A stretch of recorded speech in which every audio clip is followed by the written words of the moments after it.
Chapter 1. Eyes that Hold the Heavens. They had made a terrible mistake. They had freed the world from the infinite Tsukuyami, but at a price too high to pay. Naruto's body was drained of all energy, his wounds too deep to heal. He knew he was dying, and he didn't want to drag Kurama down with him. Thank you, Kurama. You have been with me since the day I was born. You have suffered so much because of me, but you also taught me so much. You became my friend, my partner, my family. I'm sorry I can't keep you with me any longer. Please, go and join your other half. Be free, be happy. Goodbye, my lifelong companion, Naruto said, as he released the seal that bound Kurama to him. No, no, Kit, Naruto, Kurama cried out, as he felt Naruto's life force fading away. He tried to reach out to him, to hold him, to save him, but it was too late. Naruto was gone. Kakashi and Sakura arrived at the Valley of the End, only to find a scene of horror. Sasuke and Naruto lay on the ground, motionless. Sakura ran to them, hoping to find a sign of life.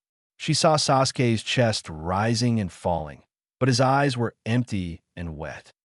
I acknowledged him. Sasuke whispered, barely audible. He defeated me. We canceled the infinite Tsukuyami, but we used too much chakra. It cost his life. No. Sakura sobbed as she tried to heal Sasuke's wounds, but she knew it was useless. He had lost his will to live. His sky-blue eyes were dull. Kurama emerged from Naruto's body, surrounded by orange chakra bubbles. He looked at the others, his eyes full of sorrow. He looked at his former vessel, his friend, his hero. Dad, Sensei Obito Rin Kushina, Kakashi muttered as he looked at the sky, tears streaming down his face. I failed you. Kakashi, Sasuke called him. He turned to the boy. Naruto's last words were, tell Kakashi Sensei to move on. Don't let him spend the rest of his life grieving. Live long, live well. Kakashi, Kurama said. The man looked at him. Make sure that the Uchiha scum doesn't get punished. That idiot told me to tell you that. Of course he said that. Kakashi smiled sadly as he remembered Naruto's kindness, his courage, his smile. Of course he did. The sun was setting over the Hidden Leaf Village, casting a warm glow over the thousands of people who had gathered to pay their respects to a fallen hero. A hero who had saved the world from the infinite Tsukuyami, but had sacrificed his life in the process. A hero who had touched the lives of so many with his unwavering determination, his infectious smile, and his boundless love. A hero who was only 17 years old. His name was Naruto Uzumaki.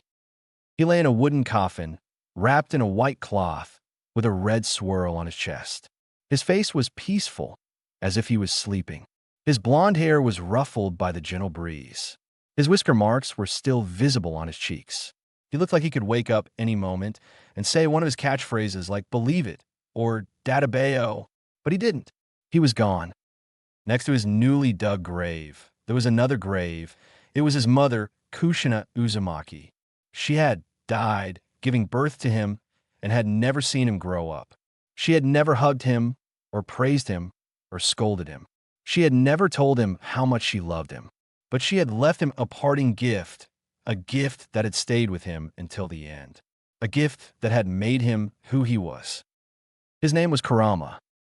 The nine-tailed fox, the most powerful of the tailed beasts, had been sealed inside Naruto since he was a baby.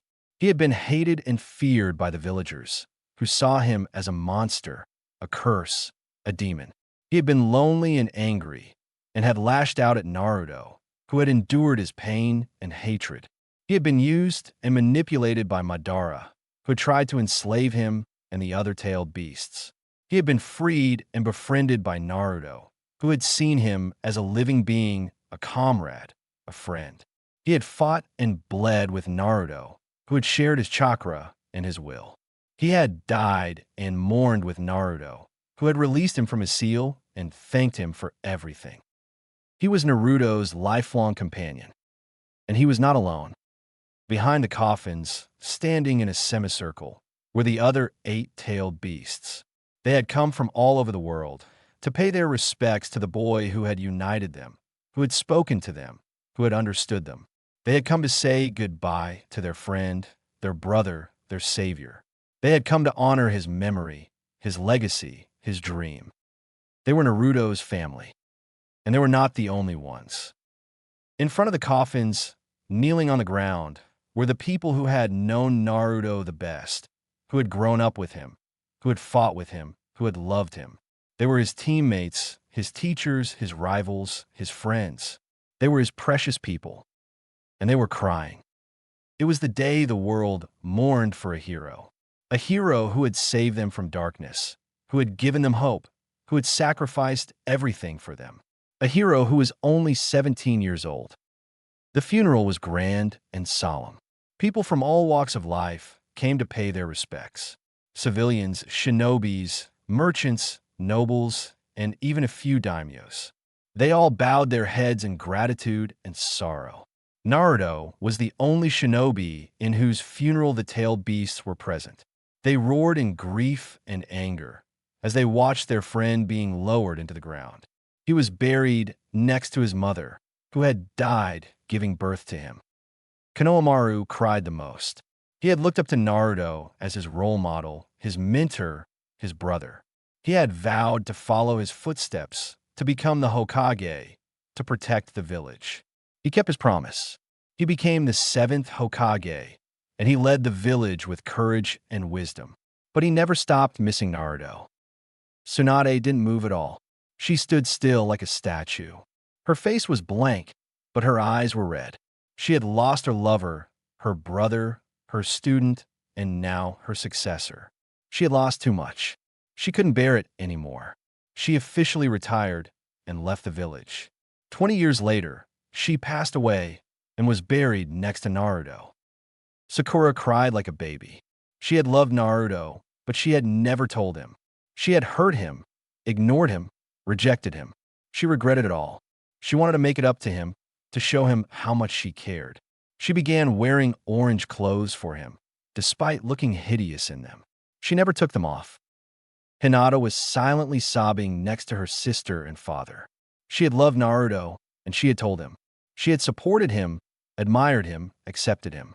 She was happy with him for a brief moment. She wanted to be with him, to marry him, to have his children. She never got the chance. She never married. She became the next Hyuga clan head, and she led the clan with grace and dignity. Her final words before she died were, "Naruto-kun." Kakashi tried his best not to be sad. He had taught Naruto, guided him, watched him grow. He had seen him become a hero, a leader, a legend. He was proud of him like a father.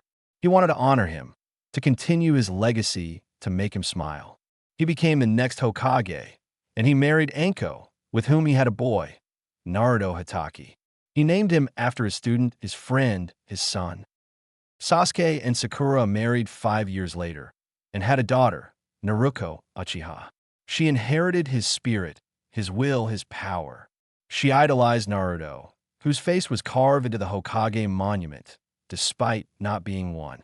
She called him her uncle, her hero, her inspiration. She became the 8th Hokage. Gaara later adopted a child, whom he named Naruto of the Sand. He was a boy who had been orphaned by war, who had been shunned by his peers, who had been lonely and sad. He reminded Gaara of himself and of Naruto. He gave him a home, a family, a purpose. He taught him how to love, how to trust, how to live. He named him after his friend, his ally, his brother, Naruto of the Sand. Irakin never married. He spent most of his time in Naruto's ramen, which was formerly known as Ichiraka Ramen. He had been Naruto's teacher, his supporter, his confidant. He had seen him grow from a troublemaker to a savior, from a nobody to a somebody. He loved him like a son. He passed away 10 years later in his sleep. He dreamed of Naruto, smiling and laughing. In most dimensions, Otsutsukis invaded the earth, Ishiki, Mamashiki, Urashiki code, and so on. But in this one, they never came. Naruto became more than just a name. He became a symbol, a legend, a legacy. People named their kids after him, in honor of him. His name was pronounced with utmost respect, with awe and admiration. History books made him a legendary figure, a hero of heroes. His accomplishments were still remembered, his deeds still praised. Kids in the academies were encouraged by saying that you can always become a ninja even if you are the dead last. He was known as the immortal hero. How true it was, because nobody ever forgot him. In a distant realm, a newborn drew its first breath. The infant squinted, bewildered by the blurred world that greeted it. "He is exquisite," murmured a feminine voice. "Undoubtedly," chimed in another, perhaps male. "See his hair, the unmistakable mark of our lineage." And those eyes, the woman continued. Not merely blue, but radiant, like the very heavens themselves. "They shimmer," he observed. "Like the boundless sky," she agreed. "So these are the eyes." "It seems so. I imagine a normal life for him. We shall grant him just that, a life of normalcy." "Yes. But what shall we name him?" "His eyes mirror the sky. Thus." "Tenedecum Gojo," the woman declared, her smile radiant. "A fitting name, Tenedecum." The baby emitted an odd sound, baffling its caretakers. "He doesn't seem to approve," the man observed. "Nonsense. It's a splendid name." Eyes that cradle the heavens. Too conspicuous. Can we shield him from those old fogies with such a moniker? Have a better suggestion? Akida. Too commonplace. Koenji. Dull. Yuki. Laughable. George Washington. You jest. Their laughter echoed through the ethereal chamber. Naruto, now thoroughly bewildered, recalled his demise. Yet here he stood, dwarfed by two colossal beings. The situation defied reason. When he attempted to speak, an infantile sound emerged, a newborn's cry. "I am reborn," he wondered, his mind a tempest of questions. On a serene spring dawn, as the chorus of birds serenaded the world awake and sakura petals waltzed on the gentle breath of the wind, Tenedecum Gojo made his entrance into the world. He was the progeny of Hanako and Koenji Gojo, two souls bound by more than love. They shared the legacy of their bloodline. Their matching hues of hair and eyes were the visible threads that tied them to the illustrious Gojo lineage, famed for their mystical curse techniques. Limitless and the rare ocular gift, the six eyes, a marvel that graced the clan once in generations. Satoru Gojo, Hanako's elder brother, was the bearer of those legendary eyes, his gaze piercing the veil of the mundane to witness the extraordinary. His potential was boundless, his destiny to become the paramount sorcerer of his age. Yet, this gift cast a shadow over Hanako, leaving her overlooked and undervalued, her own non-combative abilities deemed inconsequential in the clan's eyes. While Satoru ascended to the ranks of a special grade jujitsu sorcerer, she remained obscured in the background. Koenji's fate was marked by an even harsher stigma, heavenly restriction. Devoid of cursed energy, he was the outcast, the anomaly in a lineage defined by power. The clan's disdain weighed upon him, a burden he bore with silent resilience. United by their shared isolation, Hanako and Koenji sought refuge in each other, their love as sanctuary from the world's scorn. At 17, they turned their backs on the Gojo name and found solace in a simple life, tending to a farm, their happiness a quiet rebellion against their birthright. Then came the birth of their son, a child who defied all expectations. With the six eyes that mirrored his uncle's, Tenedecum's gaze held the brilliance of the heavens themselves. Even with closed eyes, the luminescence of his being shone through, a testament to the enigmatic power that coursed through his veins, a power that would one day challenge the very foundations of their world. In the clandestine world of the Gojo clan and the broader realm of jujitsu, the birth of a child with the six eyes was a harbinger of both awe and peril. Aware of the lengths to which some would go to possess such power, Hanako and Koenji made a heart-wrenching decision. They would shroud their son's gift in secrecy, proclaiming him blind to the world. A blindfold, akin to that worn by Satoru, would be a shield, a poignant but necessary ruse. Tenedikyum, a child of quietude and warmth, rarely shed tears. His world was one of gentle embraces and playful laughter with his parents, a sanctuary of love in a world fraught with hidden dangers. When he uttered his first word, Tu-chan, it was a moment so tender it lingered in Hanako's heart for days, a balm to her spirit. The name Tenedikyum, however, seemed to sit uneasily with him, like a coat too stiff and formal. Thus his father, inspired by a moment as simple as savoring a bowl of ramen, bestowed upon him a name that resonated with his soul, Naruto. Naruto, with an appetite for life as voracious as his love for ramen, embraced the world with open arms. His compassion knew no bounds. He was a friend to every creature, great and small. His sense of justice was fierce, once defending the honor of an elderly woman with a courage that belied his tender age. His parents admired his noble heart, even as they cautioned him against the folly of reckless bravery. Yet, Naruto marched to the beat of his own drum, undeterred by size or strength when standing up for what was right.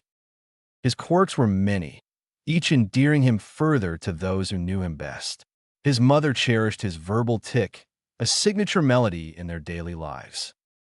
Naruto bore the visage of a past life, sans the whisker marks and golden locks. His eyes, a mesmerizing amethyst, held galaxies within their depths, a cosmic dance of stars and nebulae. His parents entrusted him with a sacred charge, to reveal the universe in his gaze only to those who held his heart and whose hearts he held in return. Beneath the veil of his blindfold, his world was awash with clarity. The fabric that shielded his eyes from the world was a paradox, for it hid the very beauty it sought to protect. He often pondered the reason behind this constant concealment. Were his eyes too captivating, too extraordinary to be revealed? As he grew, he came to realize that his sight was no ordinary gift. It was a dojutsu of remarkable power, allowing him to perceive the minutiae of the world in breathtaking detail. Knowledge flowed to him effortlessly, every explanation and lesson crystallizing in his mind with vivid precision. Yet, the origin of his unique vision remained shrouded in mystery, locked away by his parents' silence. He yearned for the day they would unveil the story of his eyes, but a whisper of doubt lingered. Perhaps some secrets were destined to remain just beyond reach. At the tender age of 4, Tenedikyum Gojo, once known to the world as Naruto Uzumaki, crossed the threshold of academia. His intellect was undeniable, a brilliant flame that burned bright and unwavering. Despite his youthful defiance, he was a marvel, a prodigy whose spirit housed the wisdom of ages. His teachers were drawn to his charm, finding joy in his innocent laughter and the sweetness of his demeanor. Yet, the shadow of envy loomed in the form of older children, who cloaked their intimidation with taunts aimed at his distinctive orange blindfold. But Naruto, resilient as ever, remained unfazed by their shallow jeers. The day came when their words turned to actions, a physical challenge meant to break him. But the playground bore witness to their defeat, the bullies rendered unconscious, their plans undone. No suspicion fell upon Naruto, the blind boy, an irony not lost on those who knew the truth. Isolation followed, as fear replaced curiosity among his peers. They whispered demon once more, a label he knew all too well. Regret tinged his heart, for his desire to connect had been overshadowed by the need to defend. Friendship, it seemed, would be a treasure hard won in this place. Then, at 5, a day like no other dawned. The schoolyard emptied, leaving Naruto alone with the echo of laughter and the fading warmth of the sun. He waited for the familiar faces of his parents, but they did not come. He waited and waited. Time stretched on, a silent companion to his solitude. With resolve, he ventured home, his steps carrying him to the modest embrace of their traditional Japanese abode. Tadaima, he called into the stillness, a greeting met with silence. Concern flickered within him. Were they laboring late, toiling under the weight of financial strain? Perhaps his fondness for ramen should be curbed, a small sacrifice for their well-being. Then, the shrill ring of the telephone shattered the quiet. Startled, he reached for the receiver, his fingers brushing against the symbol of a world still new and strange to him. The call connected, and with it, the thread of destiny began to weave its next chapter. "Hello." His voice wavered, a mix of innocence and confusion. "This is the Gojo residence. May I ask who's calling?" The familiar endearment slipped out, a habit hard to break. "Is this Naruto-kun?" The voice on the other end was tinged with a sorrow he knew all too well. "Auntie," recognition dawned. It was the voice of his parents' friend, a comforting presence in his life. Her words came hesitantly, a prelude to heartache. "I was at your school, Naruto-kun, but you were nowhere to be found. There's something I need to tell you." A primal instinct screamed within him to sever the connection, to flee from the impending storm. "What's wrong?" he asked, the words barely a whisper, dread coiling in his stomach. Through tears, she delivered the blow. "Your parents, there's been an accident at the farm. A wall collapsed." Silence engulfed him, a void where his heartbeat should have been. "Naruto-kun, are you there?"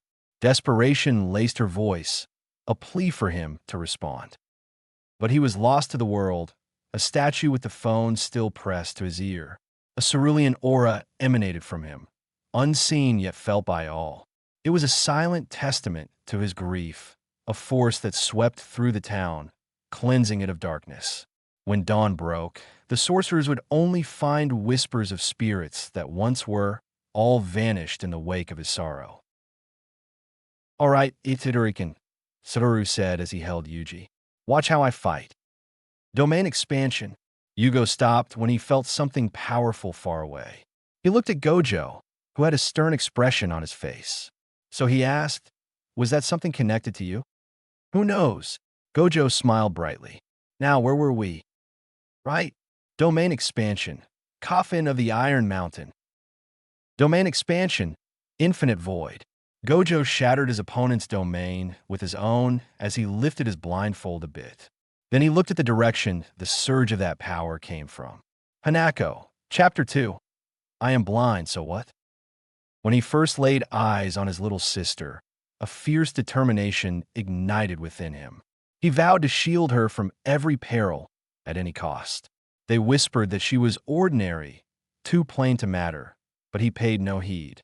Their bond blossomed through games of hide and seek, where he'd always triumph with his keen eyes.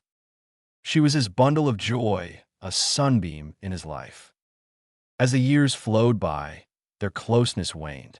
Satoru honed his abilities, mastering his eyes and the limitless technique.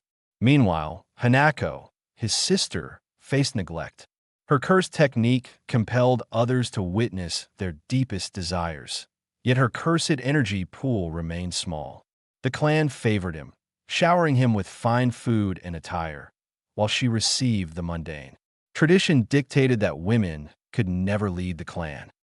Satoru immersed himself in clan affairs and the Jujutsu Society. Eventually, he left the clan, securing admission to Jujutsu High School in Tokyo. Time blurred memories. Satoru Gojo's name echoed across the Jujutsu world. His sister became a distant whisper. There came a day when he no longer recognized her. One sunny morning, a girl in a yellow kimono tended the garden. Respectfully, she watered the plants. Her features bore the classic Gojo resemblance, yet he assumed she was a non-sorcerer. "Boy," he called. "Yes, Satoru," she replied without turning. "Who are you?" he asked. "I've not seen you." She laughed, catching him off guard. "What's amusing?" he inquired. "You think I'd fall for that joke?" "What joke?" Her laughter ceased, replaced by a solemn expression. "Nothing, Satoru-sama." Later, he recognized her, the sister he'd overlooked. But it was too late. Tasked with guarding Riko, the star plasma vessel, he failed to save her. Suguru Geto's betrayal weighed heavily. Their mother, perpetually ill, relied on Hanako. Yet she fled the clan with a boy, leaving her mother to suffer. Days later, their mother succumbed to illness. Satoru harbored resentment toward his sister. His eyes, once all-seeing, failed to recognize her. Shame gnawed at him. Years passed. He lost touch with Hanako. But he knew where she lived, knew she had a son, a blind child. Confronting Jogo, he sensed an aura akin to his own. Hanako, or her son, he wondered. News of her death, alongside her husband Kenji, stirred mixed emotions. Pity for the 5-year-old they left behind tugged at his heart. He resolved to meet the child, his nephew. Everyone looked at him with pitiful eyes. Some ruffled his hair, while some gave him some money. The boy was sitting still, no movement, but everyone could notice the obvious dampness of his orange blindfold. They knew that eventually everyone had to go and the boy would be left alone. He'll have to live alone for some time. About 20 people attended the ceremony. Most were co-workers of his parents, as they had almost no friends. A few neighbors and some acquainted people also came. There were also 3 people whom nobody recognized. Well, everyone assumed the eldest of them, a tall man with white hair and blindfold, couldn't be anyone not related to the orphan boy. He must be a blood relative. Poor family, blindness runs through their genes. The man was with 2 teenagers. The female had short brown light hair with brown eyes, wearing a navy blue top with a similar colored skirt. She had a pouch attached to her waist. The boy with green was wearing a navy blue shirt and navy blue pants with a purplish tint. Both of the teenagers had a bored look on their face. The man, on the other hand, had a stern look on his face. He was looking at the boy sitting in the middle of the hall with a sad face. Poor kid, Nobara Kujisaki said. Losing parents at such a young age. Yeah, Megumi Fushiguro agreed. Then he looked at his sensei. Why are we here again? Shouldn't we be preparing for the tournament? 2 days ago, Jujutsu sorcerers felt some abnormal curse energy coming from this town. Gojo explained. Every curse in this town was gone. They just disappeared. Some unknown, but powerful energy exorcised them. And guess what? The kid over there is cursed energy. That kid looks barely 5, exclaimed Nobara. Gojo sensei, Nobara said as she frowned. Is that kid related to you? Yeah, agreed Megumi. That same hair and that blindfold is pretty hard to ignore. Look at those pictures over there. They also had the same hair and eyes. Gojo didn't reply. He wasn't in his usual cheerful mode. As the burial was finished, everyone began to leave one by one, except for the trio and the boy, who was sitting next to his mother and father's gravestone. As everyone left, the priest handed him some papers and left. The boy was still sitting there, no movement.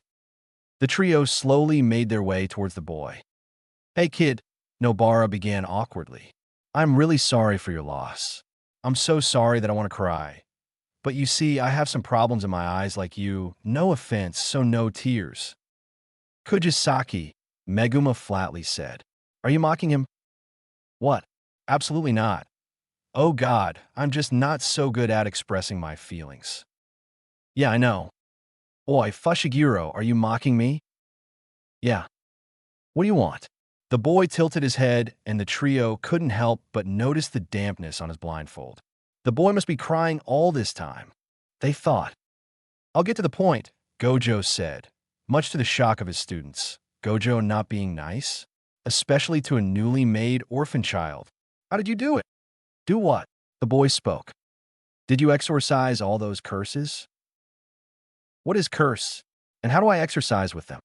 Megumi face-palmed, and Nobara let out an unladylike laughter.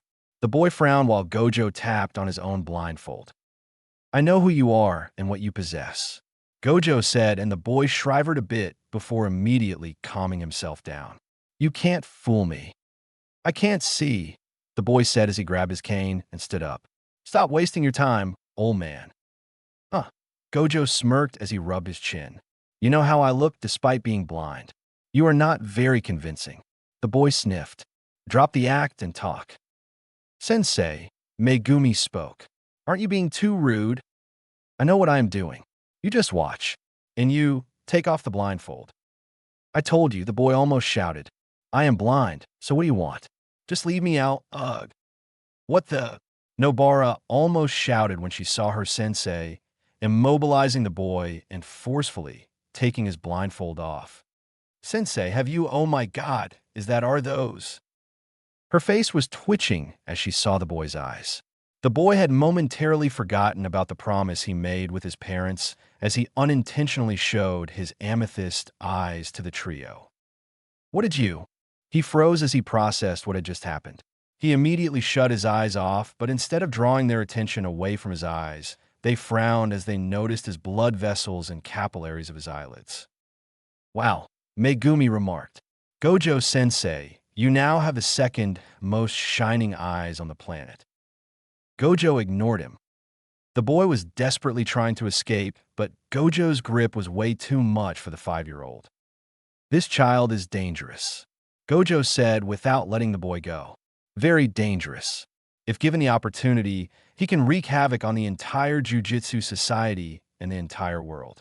He must be taken to our secret headquarters. He will be executed there. Sensei, have you gone crazy? Megumi yelled. He is only a 5-year-old child, and you gave Itadori a chance even though he ate one of Sukuna's fingers. Why you want to hand over a child to them, those old men, because he has 6 eyes like you? No, better 6 eyes than you? I see you burning in the fire of jealousy.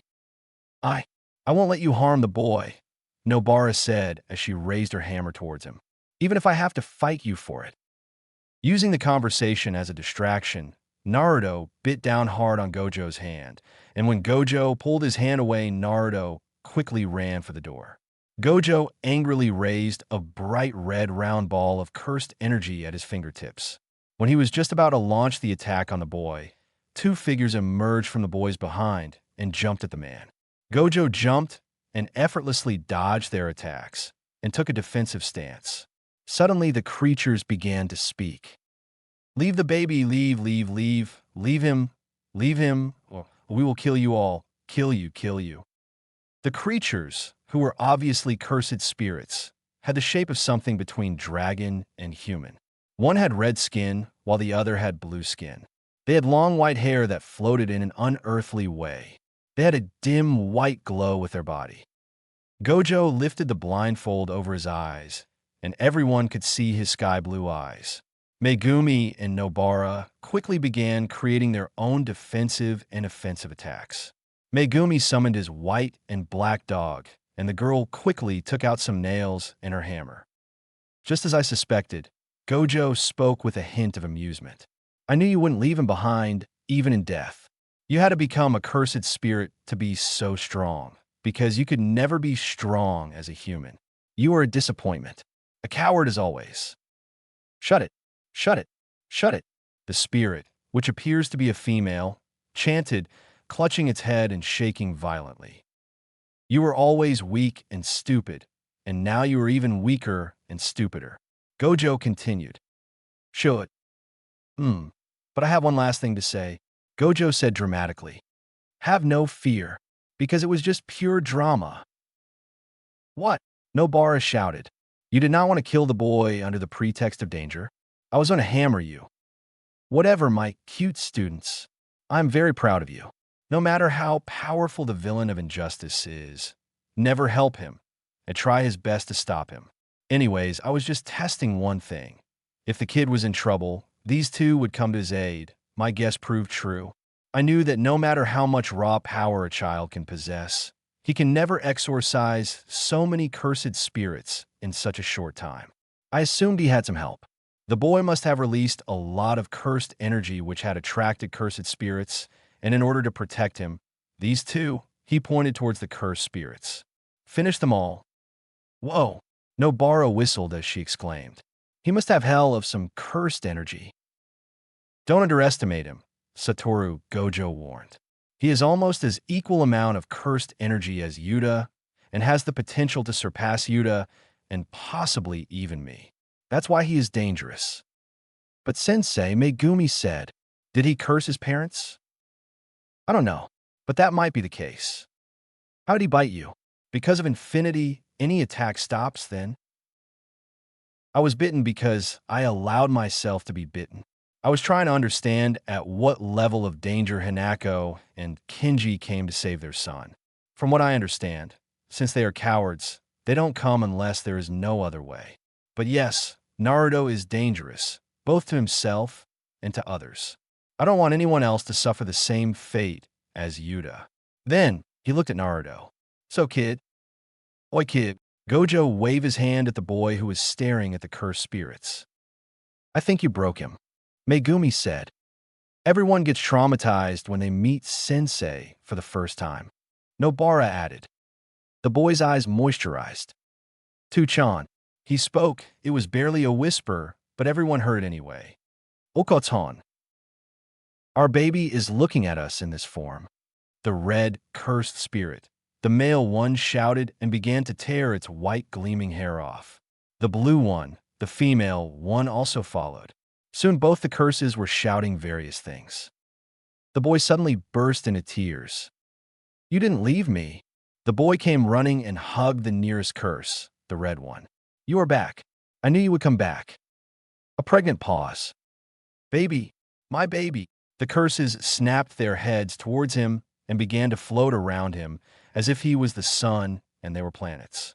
They patted his back, ruffled his hair, and so on. The boy was not afraid. Two creepy-looking creatures, or rather, two special grade curses touching him, and he had no fear. It was disturbing, but they were his parents, and he recognized them, so it was explainable to a certain extent. We are the Sori. But how are you back? I mean, I'll explain, kid. Gojo said. You come from the Gojo family, one of the three main bloodlines that possess certain abilities and techniques. So we have cursed energy running through your blood, like it or not. When we feel negative emotions, our cursed energy is released. By learning how to wield it, we can use cursed techniques. However, untamed cursed energy is dangerous, and due to the shock you had when your parents died, you might have cursed them. So, he dramatically said, as long as the curse is not lifted, they are stuck with you. Do you get it? Or is it too hard? SK. The boy hugged tighter. I understand enough. Oh, our baby. Smart, cute baby, the blue spirit shouted. Nobara wiped a fake tear. I would have considered clicking some photos if I had a phone or camera embodied with cursed energy. Nobara said as she sighed. Megumi. We will protect you from the Gojo demon. Suddenly, the blue cursed spirit said in a joyful tune said. Who? The boy gave an expression by curling his eyebrow. That would be me. Gojo raised his hand with a bright smile. And it's Gojo, not Jojo. The boy looked at him and snorted. You do look kind of suspicious and scary, old man. The boy remarked. Gojo laughed while his student's sweat dropped. He is hugging those curses, and Sensei looks weird to him. So now, tell me, kid, Gojo said as he closed in. Are you willing to become my apprentice? I can help you to learn how to use those eyes. They're called 6 eyes, by the way. I can also teach you how to use cursed energy. So what is your answer? No, was the boy's immediate answer. Gojo's smile faded. Do you hate me for that stunt I just pulled? Look, I am sorry. No, I'm not mad at you. I understand. The boy spoke, and he raised his hands and looked at his palms.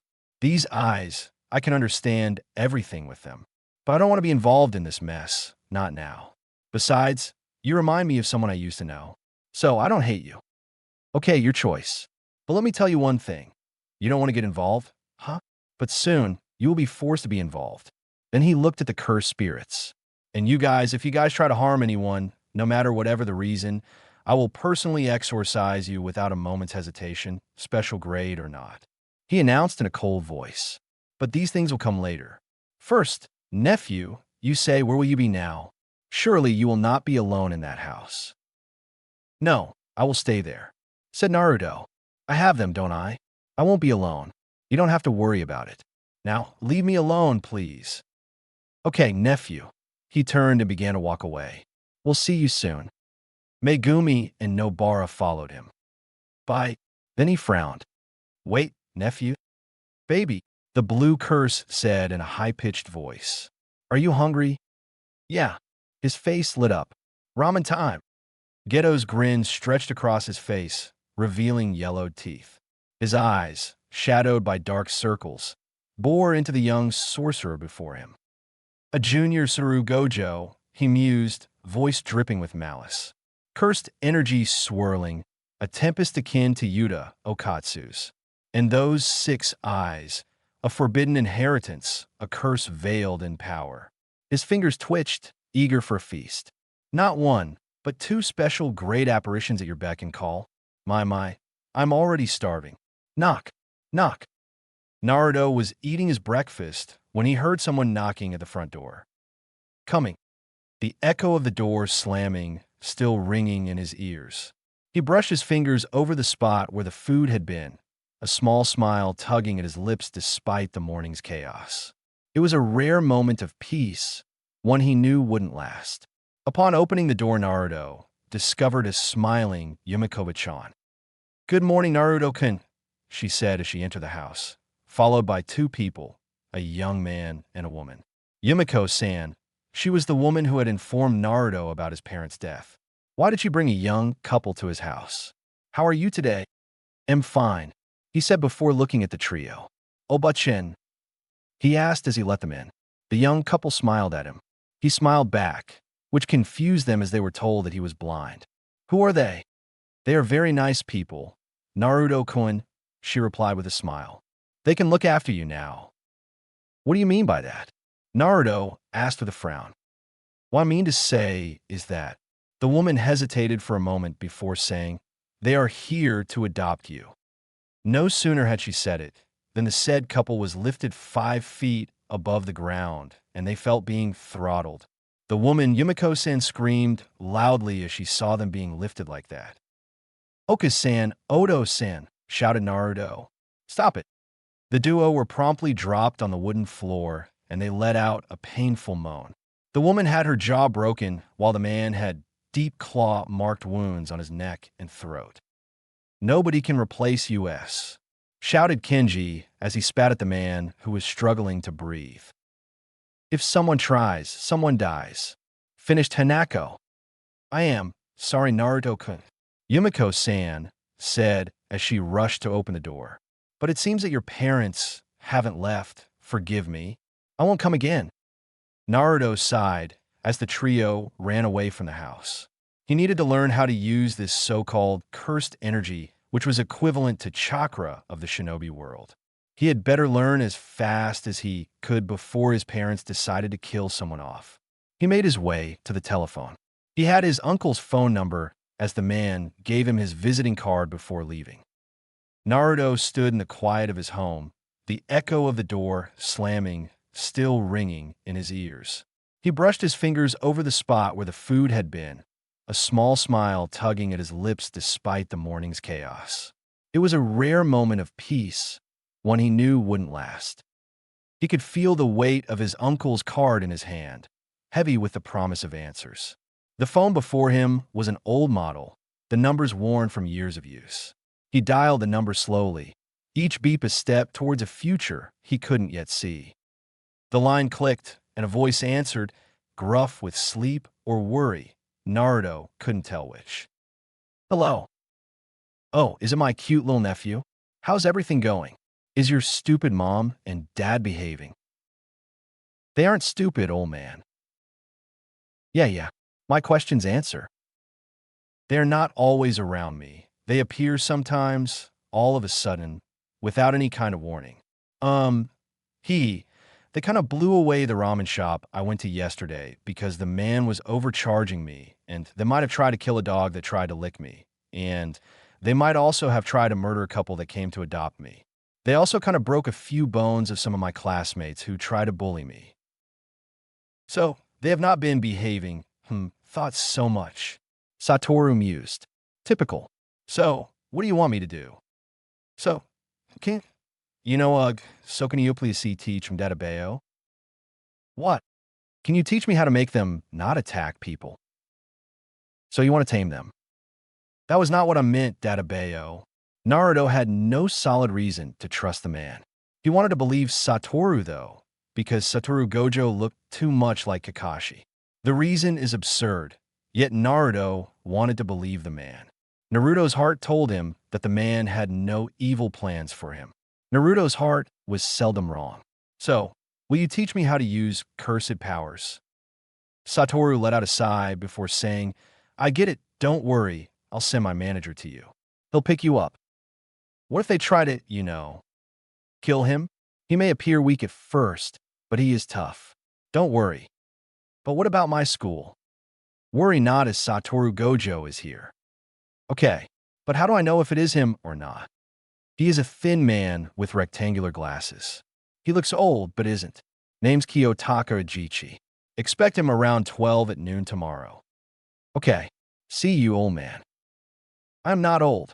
I'm only 3 years older than your mom. That's what I call old. Hey, Satoru Gojo, an old grumpy voice said. Why is the boy still alive? Because I chose not to kill him, he replied casually. 9 children and 9 adults are hospitalized because of that boy. Another voice spoke. That boy is dangerous. He may not be like Yuta Okatsu. Another joined. What if the curses of Hanako and Kinji Gojo are not tamed? They're nowhere as strong as Rika or Emoto, but are still strong enough.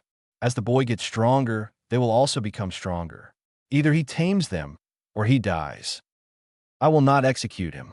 Gojo lifted his glasses and looked in that direction. We have other sorcerers who can do it. I dare you to try, Gojo said as he let out a sarcastic laughter. I am Satoru Gojo. Tenedikim Gojo is under my protection. Whoever tries to harm him must face me. They didn't reply.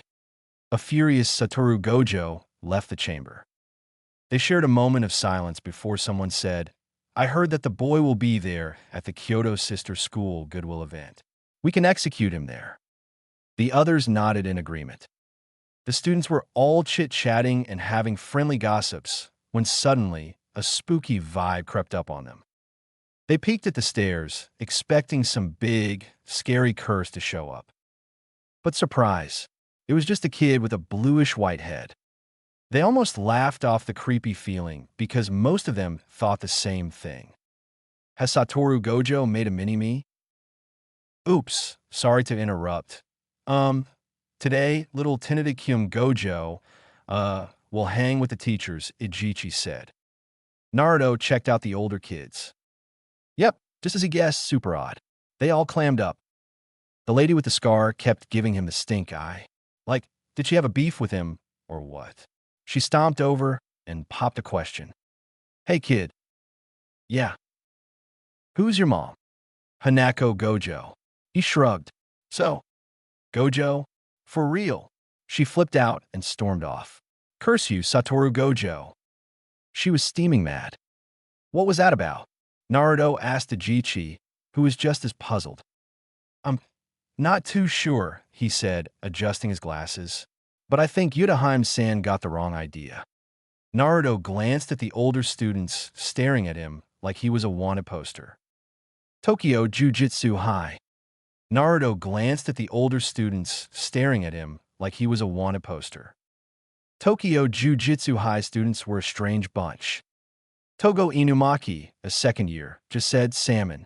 Naruto was like, sorry bro, but I'm all about ramen.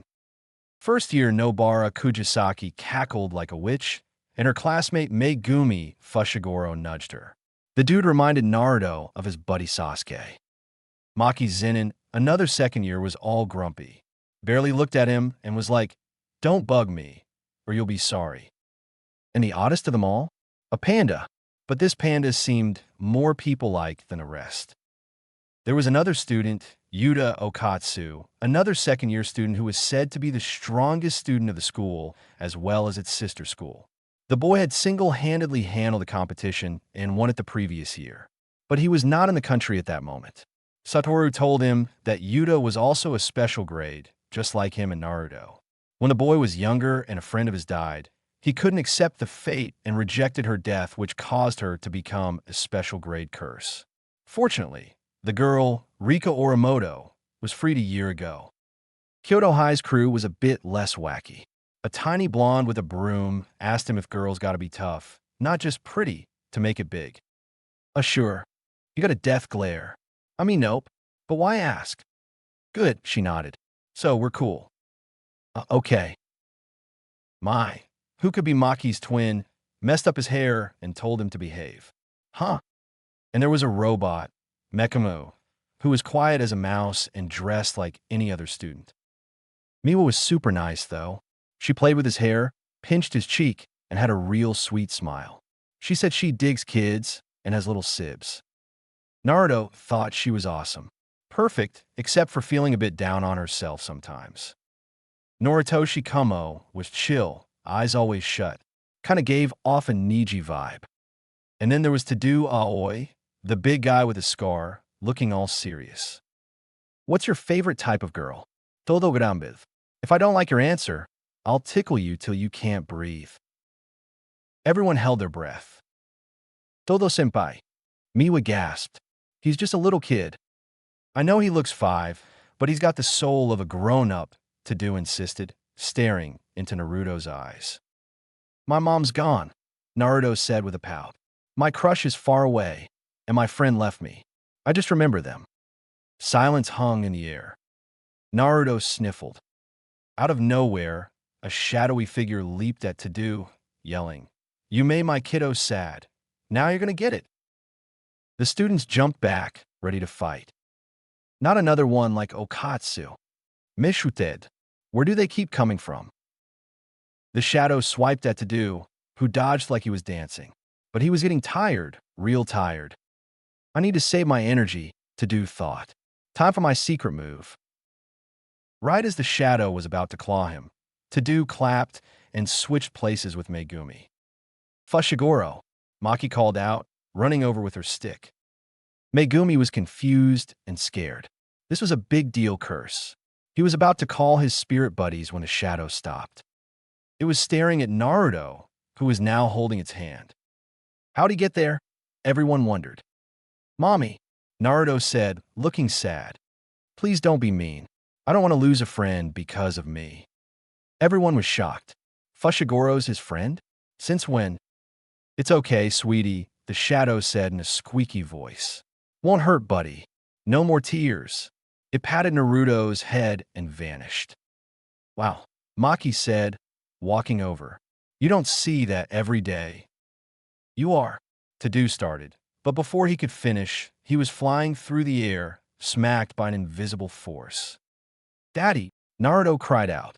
The shadow shrugged and disappeared. What's going on here? Yudahime asked, coming back with Momo. She saw Tadu getting up, looking like he'd just hugged a wall. Tadu, can't you wait for the event to start? You're gonna give me gray hairs. Just then, Satoru Gojo strolled up, pushing a cart full of ice cream and waving. Sorry for being late. He grinned, messing up Naruto's hair. Went on a little trip. You guys cool with that? He handed out pink, squishy toys to everyone. Gifts for you, and you, and you. He gave 2 to Miwa, who was super happy. Double for you. He turned to Yudahime. Oops, didn't get you anything. Who cares about gifts? Dummy. She tried to hit him, but he dodged with a laugh. She sighed and asked, When did you marry? Who did you marry? Why did you marry? How did you marry? Gojo looked confused. He rubbed his chin with his hand. I am married? Wow, didn't know that. Who's the lucky woman? Ijichi decided to speak before anything awkward happened. He stood beside Gojo and leaned towards his ear before whispering something. Gojo's smile returned. Naruto-kun is my cute little nephew. Oh. Where are you going, Yudahime? I just remember that I have a super important task to do, Yudahime said as she began to swiftly walk away. Later, guys. Okay, Megumi said as he looked at his sensei. Sensei, what really took you so long? I have the biggest gift for you guys, he said as he made a dramatic pose. Presenting, Yuji Itadori is back. The trolley door was abruptly opened, and a boy stood up and took an identical dramatic pose. Nobody gave a reply.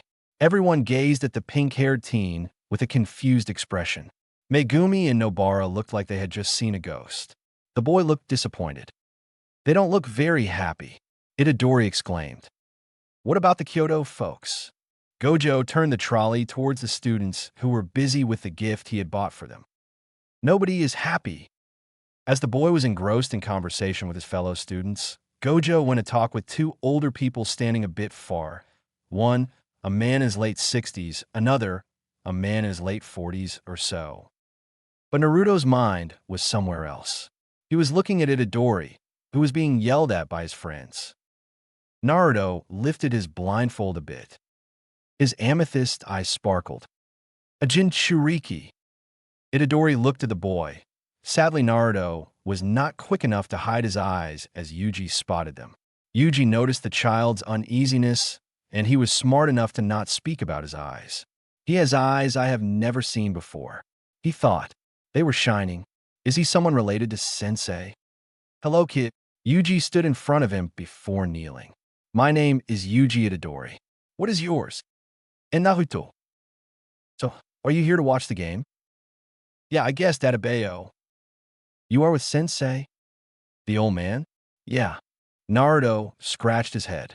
If you don't mind telling me, do you have someone inside you?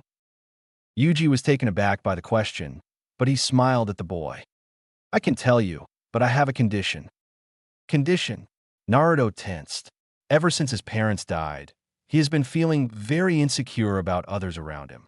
He feels uneasy because he fears that his parents might attack someone if they sense any sort of danger from others. Being the hyperactive kid Naruto it is very hard for him to stay calm, resulting in making him look like a shy kid. He asked Satoru for help because he wanted to master this power to cause less distress to others as well as wanting to free his parents. What is it? Will you be my friend? Yuji asked with a friendly grin. Naruto gave him a foxy grin. Somewhere in Jujutsu High, a being with multiple eyes with a human-like figure was sitting in a meditative posture when suddenly all of its eyes snapped open. He is here. Tenjin quickly conjured an ancient-looking book with a brown cover. She swiftly flipped a few pages before she reached the page. It read, Marvel of Creation, a boy with amethyst eyes, yearning to break the chains of ancient myth. Tresses pale as winter snow, reflecting moonlit skies. He holds the heavens captive with just one glance, ever defying fate with courage unyielding and strong. Looking through veils of darkness, he'll take every chance. Beneath his gaze, impossible becomes reality, roaming the realms of mystic lore and fantasy, escaping the clutches of a world on fire. Awestruck whispers follow him, his legend does inspire. Keeper of the secrets hidden in ethereal flight, engulfed in love from God, a celestial light, demonstrating strength like wings of divine angels. In this apocalypse, he bears hope amidst life's tangles. So it is true, Tenjin whispered. It really is true. He is here. Kinjaku, you also know it, don't you? So what will you do now? Chapter 4, Goodwill Event 2. Tenedikyum Gojo, huh? Mahito said as he turned a page of his book. So the boy has 6 eyes. Jogo said in a worried tune. Now that's a big problem. One Satoru Gojo is already causing enough trouble. The boy is a big problem. Not yet, Geto corrected as he took a sip from his lemon juice. He may have a car, but he doesn't know how to drive.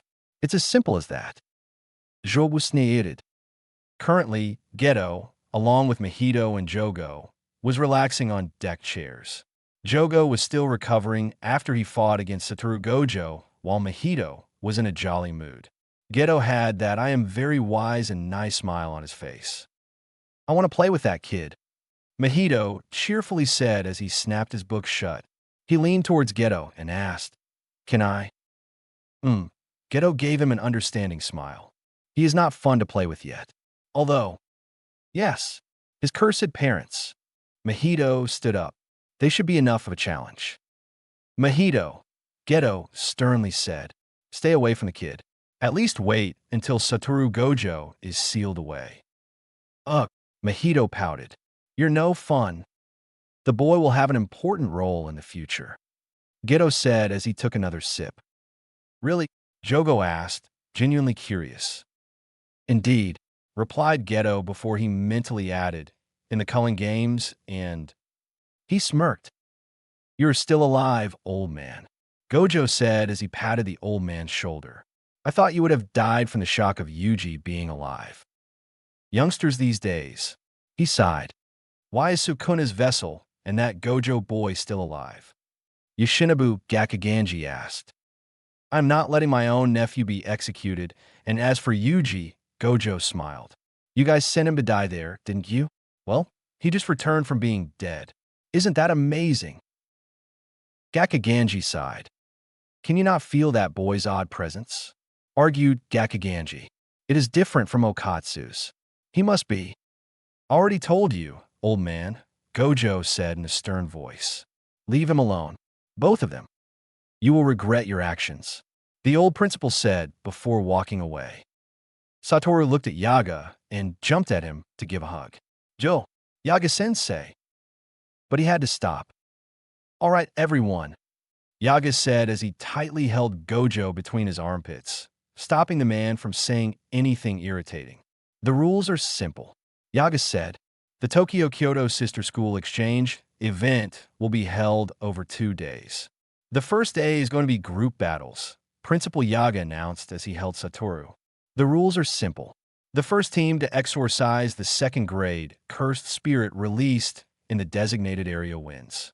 Several third grade and lower cursed spirits will be released into the designated area as well. If a winner is not decided by sunset, the team that exorcises the most cursed spirits wins. There is no other rule. Also, you could try to sabotage the others. However, keep in mind that you're all on the same side in the fight against the curses. I hope this program will help you to learn about yourselves and your future companions through competing. Satoru had been struggling to escape through the entire speech and began to struggle with some more effort. He soon began to tap on Yaga's back to submit. Yaga ignored Satoru's surrender and continued his speech. Yudaheim openly laughed at his struggle. Everyone knew she had some sort of twisted and complex feeling for that man by now. You are not allowed to kill anyone, but you can injure them. However, the injury should not be beyond recovery. That's it. Any questions? Nobody had any. Good. You're all dismissed. The event begins at noon. All the best. Much to the annoyance of Naruto, he was forced to sit on Satoru's lap. The man was tickling him from time to time. He could feel his parents wanting to come out and kill Satoru. He hated to admit it, but they were cowards around Satoru Gojo. Was he really that strong? The observation room had 5 occupants. There was an extremely old man who was glaring at him for some unknown reason. There was that scar-faced woman who was trying to hide her face under her hairs. Perhaps she was feeling uneasiness about the previous interaction. There was a middle-aged, dark-skinned man wearing sunglasses. He had an I am nice guy aura around him. A woman around Satoru's age, wearing navy blue clothes with a huge braid in front of her face, covering one of her eyes, was looking at him as if he was some product on display for sale. He shivered under her gaze. Satoru was being annoying as ever, trading friendly words with Yudaheim and talking something about traitors. Why are you telling me all this? Yudaheim asked Satoru as she took a sip of tea from her cup. I can be a traitor too, you know. Nah, he moved his hand in a dismissing way and stretched a grin across his face. You can't be a traitor. Really? A smile, barely visible, was seen on her face. Do you believe me that much? Nah, you're too weak. Nobody would ever involve you in such things. Dead silence. Satoru, you should learn how to respect your seniors. She stood up and threw the tea at him. However, the infinity barrier saved him from it. Sadly, Naruto didn't have that sort of protection as he was showered with hot liquid. He screamed as he was surprised, and the pain was obvious. His skin was not that of an adult, causing the pain to multiply a few times. Satoru's grin faded as Yudaheim paled while others looked at the scene with curiosity. What have you done? A very familiar voice was heard. She hurt our baby. She must die. Another voice joined. Everyone gaped as they saw two figures, one red and another blue cursed spirits emerging from the ceiling and proceeding towards the scar-faced woman in a very intimidating way. Oh crap! You brought this to yourself, Yudaheim, Satoru said sagely as he did a mock salute. It was nice knowing you. Rest in peace. By the end of the session, Yudaheim had a few broken bones and a huge potato on her head. She was saved by the boy whom she will be indebted to for as long as she is alive. Gakaganji was observing everything for quite some time now. He decided that it was time he asked the question that has been bugging him from the start. Gojo, Satoru. Yeah, old man. Satoru looked at him. You need help going to the washroom? Gakaganji ignored that. One thing I still don't understand. How can the boy watch the game if he is blind? Who said he is blind? Satoru said with a smile. He sees with his eyes. He sees well. He can see even better than all of us. More than all, Meimei raised an eyebrow. But he's wearing a blindfold, Yaga pointed out. He has the 6 eyes, of course. Satoru promptly removed Naruto's blindfold in a blurred motion. That was totally uncalled for. Naruto blinked at the people and smiled awkwardly. Eevee. Silence. Everyone was gazing at the amethyst orbs. Smack. Hey, Satoru said as he rubbed his head. What was that for? You were not supposed to tell that to anybody. Really? Satoru scratched his chin. Well, everybody would have known eventually. Now we can know who is your friend and foe. How so? Naruto asked. There are now 4 other people who know about Tenedikyum having 6 eyes. I am pretty sure that Principal Yaga won't disclose this to anybody, except for maybe telling Master Tenjin. Yudaheim rarely meets higher-ups, so she has less than a 10% chance of telling about Naruto's 6 eyes to those geezers. He looked at Meimei, who smirked. I think Meimei isn't seeing any profit in selling this information. Not at the moment. The woman smiled. Besides, I have morals too. As for Principal Geezer, I am 100% sure he will be sharing this piece of information with his half-dead fellows. How dare you accuse me? The old man yelled. Meanwhile, Naruto was watching the fight between Tadu Aoi and Yuji Itadori. The older boy is giving some lectures to the younger one. There are a lot of things that Naruto did not know, and he is also learning with Yuji. So cursed energy is chakra's equivalent, but at the same time, it is completely different. Thought Naruto. Chakra is both physical and spiritual, whereas cursed energy is mostly spiritual. However, one can enhance their physical capabilities by using cursed energy. It's like using chakra like Sakura-chan and Bachan. Interesting. In order to mold cursed energy, one must first feel it. It appears that cursed energy is a byproduct of negative emotions. So if I can control my negative emotions, I should be able to use cursed energy, theoretically. However, it is not an easy task to do, as I am only physically 5 years old. But then again, I have these so-called 6 eyes. I can understand everything that is theoretically explainable. I can also understand anything that is practically visible. So if I can see a practical demonstration of usage of cursed energy, then I should be able to understand how to use my own. My uncle's infinity barrier is too complex for me to understand. In order to see a practical demonstration, I must go out and see a match live with my own eyes. It was at this point that he noticed a hand being waved in front of his face. Oi!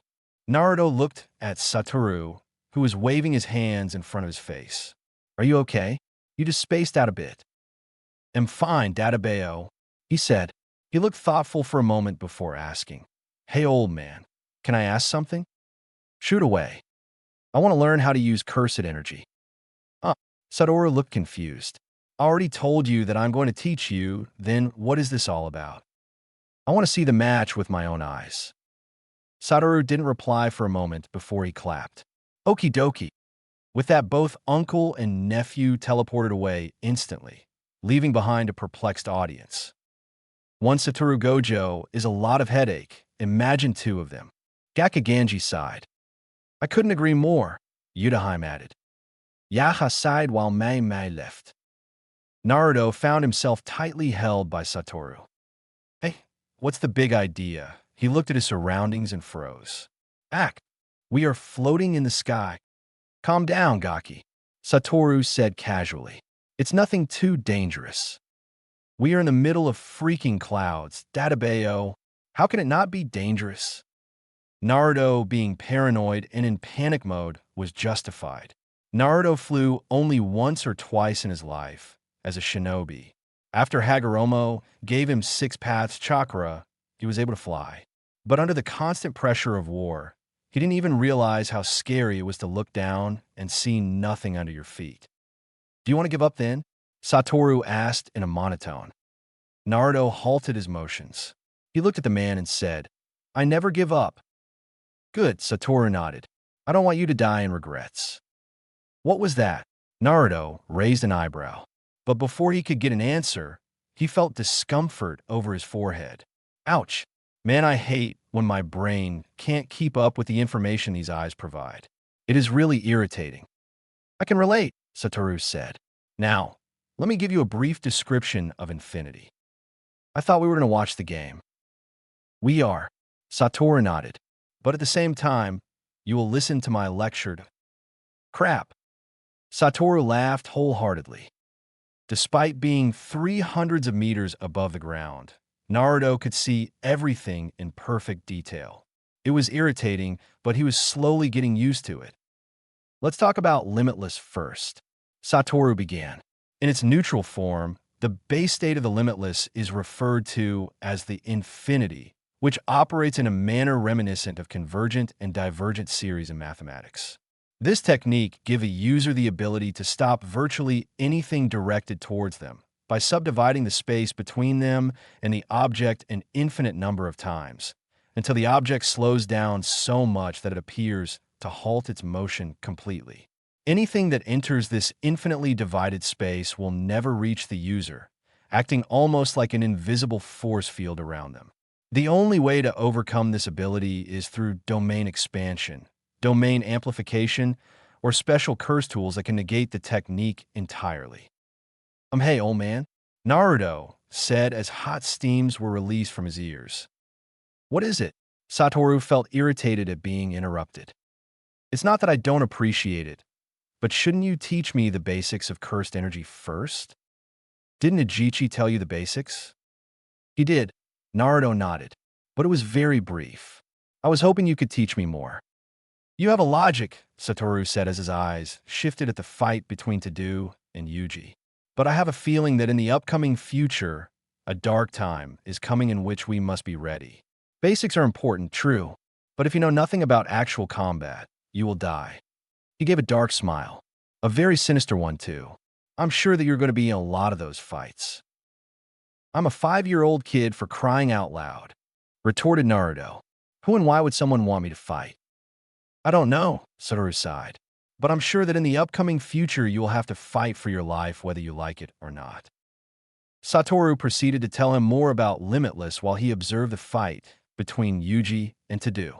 He was learning multiple things at the same time. But for some unknown reason, he felt something sinister. Satoru Gojo has left what? But I thought why? But ugh, Fina, the man said before he chanted. Darker than darkness, emerge from darkness. Purify that which is impure. He looked at the veil that was emerging. If I can't get Satoru, I will get his son at the very least. He laughed like a maniac. Chapter 5, Goodwill Event 3. Ten-chan. I told you not to call me that, baka. Ah, so cruel. I thought you liked me. Shut it. Just because we had to share the same chopsticks doesn't mean I like you. Besides, I am forbidden to have this sort of feeling, remember? Of course, Guardian of the Barrier. I'm already in a sore mood after everything Sukuna did. Don't make it even worse. About that, Tin-chan, what are your opinions about his actions? What do you mean opinions, huh? He killed everyone in that dojo. Just because they were rude doesn't mean he should kill them. That is something I can agree on with you. There's a but there. There is no but. Tell me what it is in your mind. I have nothing in my mind. Huh? Has Sensei told you about the child of prophecy? Huh? Who doesn't know about it? It's a hot topic. It's like a fairy tale, isn't it?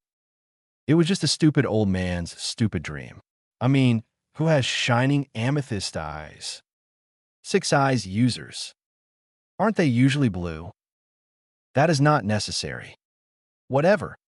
Say, Tinchan, you have the immortality technique, and Sensei mentioned that you will be the one to guard the barrier. Yes, so? Are you jealous it wasn't you? Nah, I like to be young. You have immortality technique, not evergreen technique. As much as I hate to agree with you, it's true. But why are we talking about this? Do you wish to meet him one day? Who? The child of prophecy. I don't care. I wish I could. What's on your mind? Just imagine Tinchan with his powers. We could understand the real power of cursed energy. Imagine what we could accomplish. You are doing that again. Oh, sorry. Anyways, if he is ever born into this world, I wish to be there to see what changes he brings to the jujitsu world. What if he doesn't want such a thing? What if he wants to live a normal life? It's his destiny. Destiny, huh? Well, keep dreaming. I am leaving. Good night, Kinjaku. Good night, Tenjin. Inumaki took the phone from Fushiger's Shikigami and dialed Miwa's number. Hello, useless Miwa speaking. Go to sleep. As Inumaki heard a thud sound from the other side of the line, he understood that their plan had worked. Go back, he told the Shikigami after patting on its head. He was about to walk away when he heard a twig break from behind him. He quickly unzipped his high collar and looked back. A first-grade cursed spirit's head was seen, and it looked at him from behind a tree.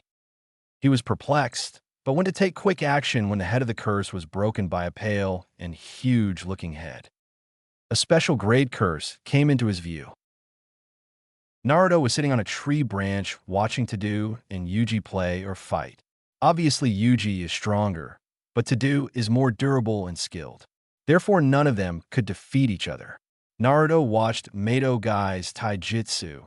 This standard of combat was boring to him. Both of them could be destroyed by Guy in his prime without opening any gate. It's funny, really. The power of the people of Ninja Earth is far, far greater than the power of the people here. If his father, Minato, was told to wield some Hiraishin Kanai and fight against all the warriors in this world, he would be seen standing over everyone's unconscious bodies in the blink of an eye. A shinobi is versatile. A sorcerer? Not always. That's the difference in strength between a sorcerer and shinobi. Naruto trained from a young age while living in Konoha. He would train so much that he would pass out from exhaustion. So he would not give up. Beat Kiba in a race. He trained. Sasuke must be defeated in hand-to-hand combat. He trained. Bet with Tsunade to learn the Rasengan. He trained. Sage Mode. He trained. Mastering Kyuubi's chakra. He trained. He never gave up training. Ever. Even before his very death in the shinobi world, he trained. His determination was still there. These sloppy moves were nothing for him. Satoru told everyone that Naruto had tremendous potential. Everyone knew he was going to be a force to reckon with. But no one, not even his own parents, knew this. He was a shinobi. He was Naruto Uzumaki. Not maybe for too long, a couple of hours perhaps, but he reached the pinnacle of shinobi. For a few hours, he was the greatest shinobi ever to exist. Strength? More than Tsunade's. Speed? Faster than Minato. Tactics? Better than both Tobirama and Kakashi. Scale of attacks? Far superior to Hashirama's. Jutsus? More powerful than Hiruzen's. Still, there was a reason why he was watching this game so closely. This world didn't have chakra, but it did have this so-called cursed energy. If he could master this power, then many, if not all of his techniques could be resurrected. Ah, how he missed Rasengan, Shadow Clones, and Oiroke no Jutsu. It is only a matter of fact before he learned how to wield this energy. He still had massive reserves, just like a true Uzumaki. His mother, Kushina, would have been proud. He was not wearing his blindfold anymore. He was recording everything from this fight. Every flow of energy, every word from the lectures, every tip, everything. Something piqued his interest, though. Black flash. Listen, Yuji, my brother, Tadu said as he placed his hands on his hips. Black flash is a distortion in space that occurs when cursed energy is applied within 0.0000001 seconds of a physical hit. When a sorcerer is able to achieve this, their cursed energy flashes black, and the destructive power of their strike is equal to a normal hit to the power of 2.5. The difference between those who have used the black flash and those who haven't is like the difference between heaven and earth. They are on a whole other level. Cool, Yuji chirped. So, I'm going to do it? No one can ever do this at will. Tadu sternly said. Not even Satoru Gojo. It does not happen randomly and requires immense concentration. Not even with the 6 eyes? Yes, Nanami Kinto is the current record holder. He could use 5 black flash. Is that so? Hum. Oi, Korilla-ni-chan. Naruto called from the tree branch. Ye? Oi. Tadu realized that he had just approved the nickname by turning at the child. Don't call me that. Yeah. Naruto waved it off and jumped from the tree branch, which was 7 feet above the ground, and landed gracefully, much to the shock of the older boys. Say, can you use Black Flash? I have used it a couple of times, but haven't mastered using it. Todori plaida nistli. Oh, that's too bad. Yuji said, I want to learn it badly. You don't need a mentor in order to learn how to use it, said Tadu. You just learn it under pressure from the situation. That's understandable. Sagely nodded Naruto. Now, Tadu said as he assumed his fighting stance once more. We have a fight to continue. Satoru Gojo said that you will not disturb our spar. I hope you will respect his words. Nya, Korilla-ni-tan. Naruto said as he went to walk away, only to abruptly halt his motion as he felt something suffocating, an ominous presence. He swiftly turned his head towards the older duo, who also had an identical perplexed expression on their face. He said, Is it normal? No, todo replaid without turning. He looked at Yuji. It must be a special grade cursed spirit. Brother, looks like we have a perfect opportunity to learn Black Flash. They quickly started to make their way towards the place where the feeling was coming from. Naruto stood there for a moment before following them.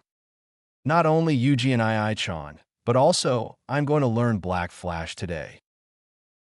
Hanami was just about to finish off the boy and girl when he abruptly stopped as he felt a cluster of powerful auras approaching. Before he could fully understand what or who was coming, he found his surroundings saturated with the auras. They were fast. There were 3 people, one of which he recognized as Sukuna's vessel, other he recognized as is that Tenedikyum Gojo. He couldn't hurt the child as Geto forbade them to do so. The last member of the trio was a muscular young man with a scar on his face. He also had a powerful aura around him. Sukuna's vessel was supposed to be very weak and a newbie in the jiu-jitsu world, but he couldn't underestimate them. Moments latte, apande. A panda came and took the injured girl and boy away. Meanwhile, Sukuna's vessel stepped into the water and began to walk towards Hanami with a calculative gaze. The muscular boy and the child stood by the trees and took a relaxing pose.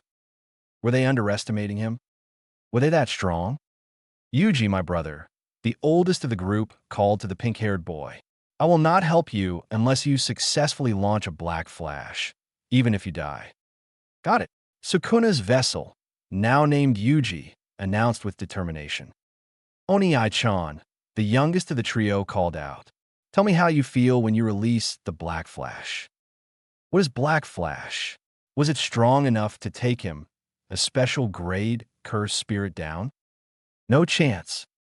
They're probably messing around. They stand no chance. Black Flash.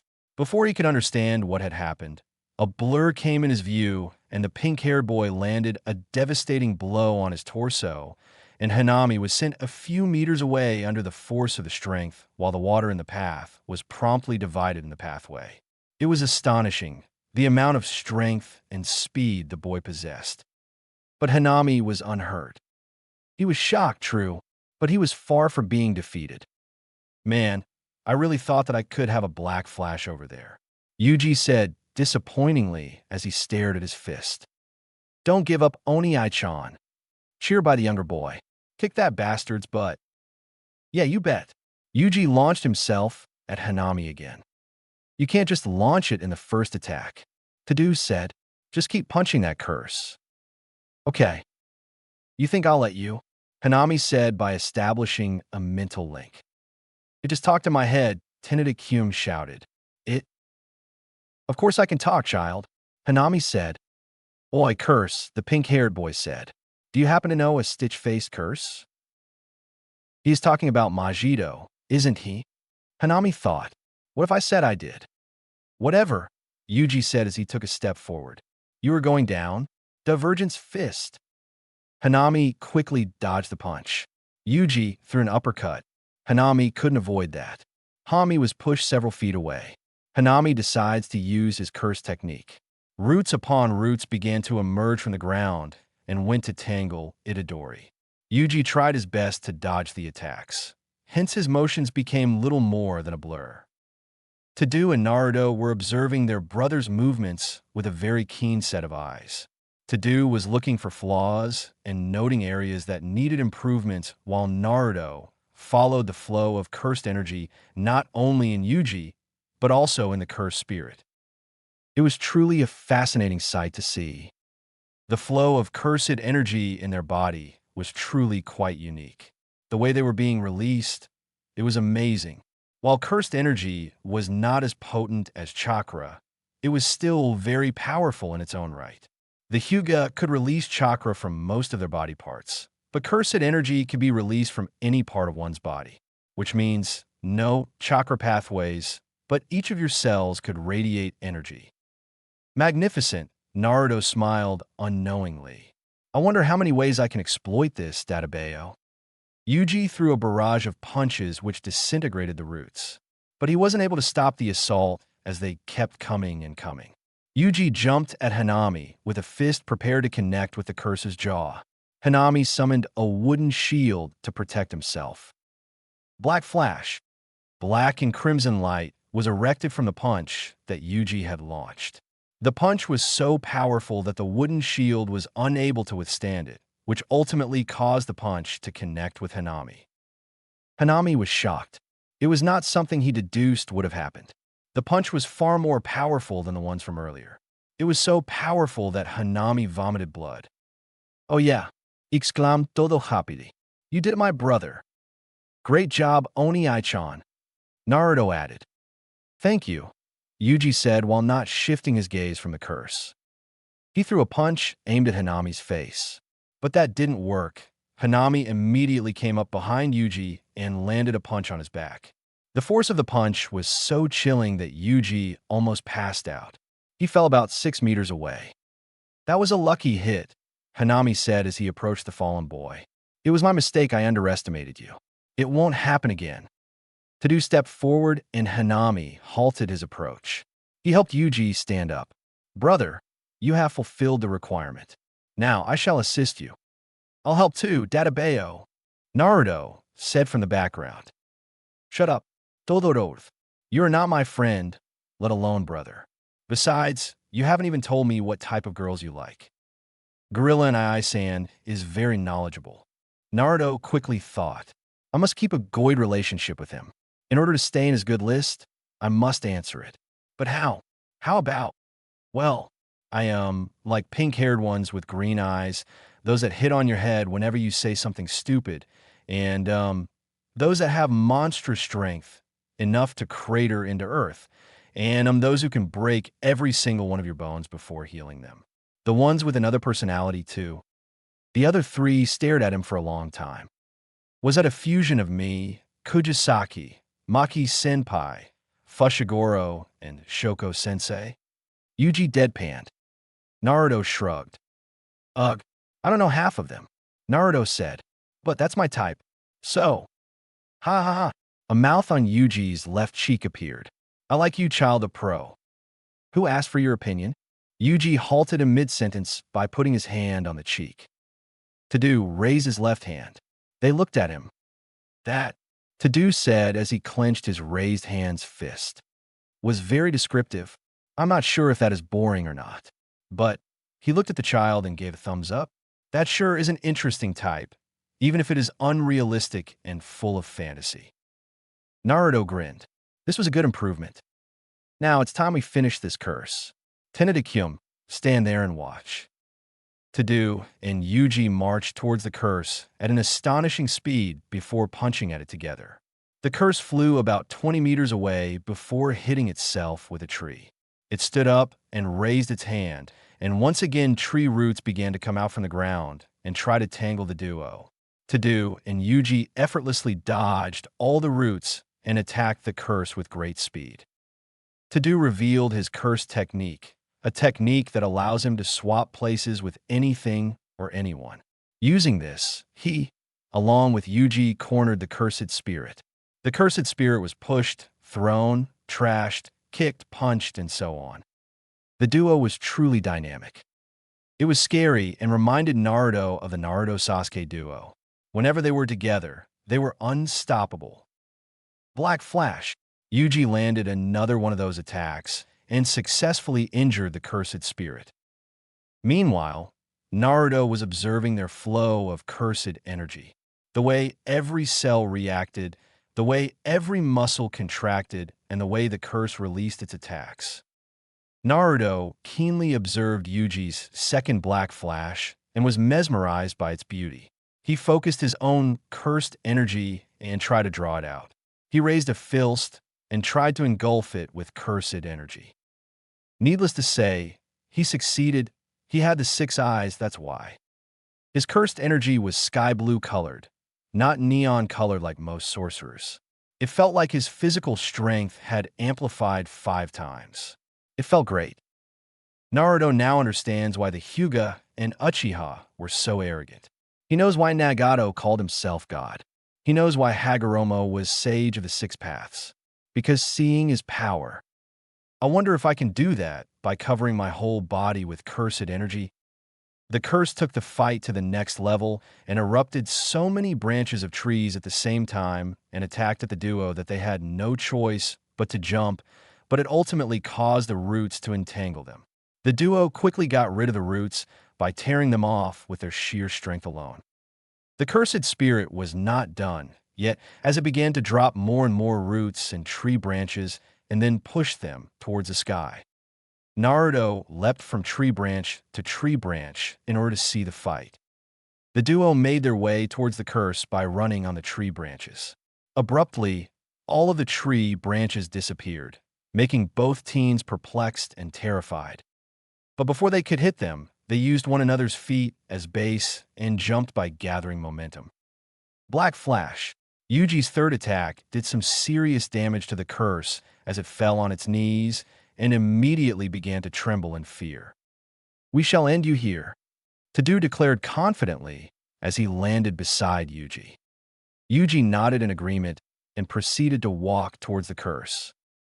The curse, who was currently desperately looking for a way to escape, expanded its hands together and methed 2 words that Naruto will remember. Domain expansion.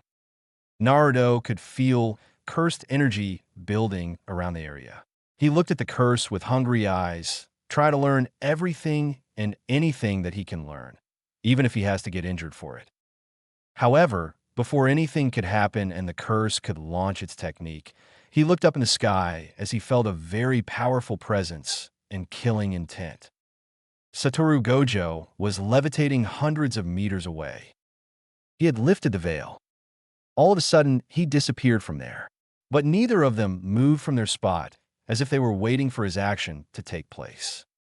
5 seconds later, the curse began to do something on the ground, as roots began to come out and cover the curse. I'm not fool enough like Mahito to fight with Satoru Gojo. This is not over. We will meet again.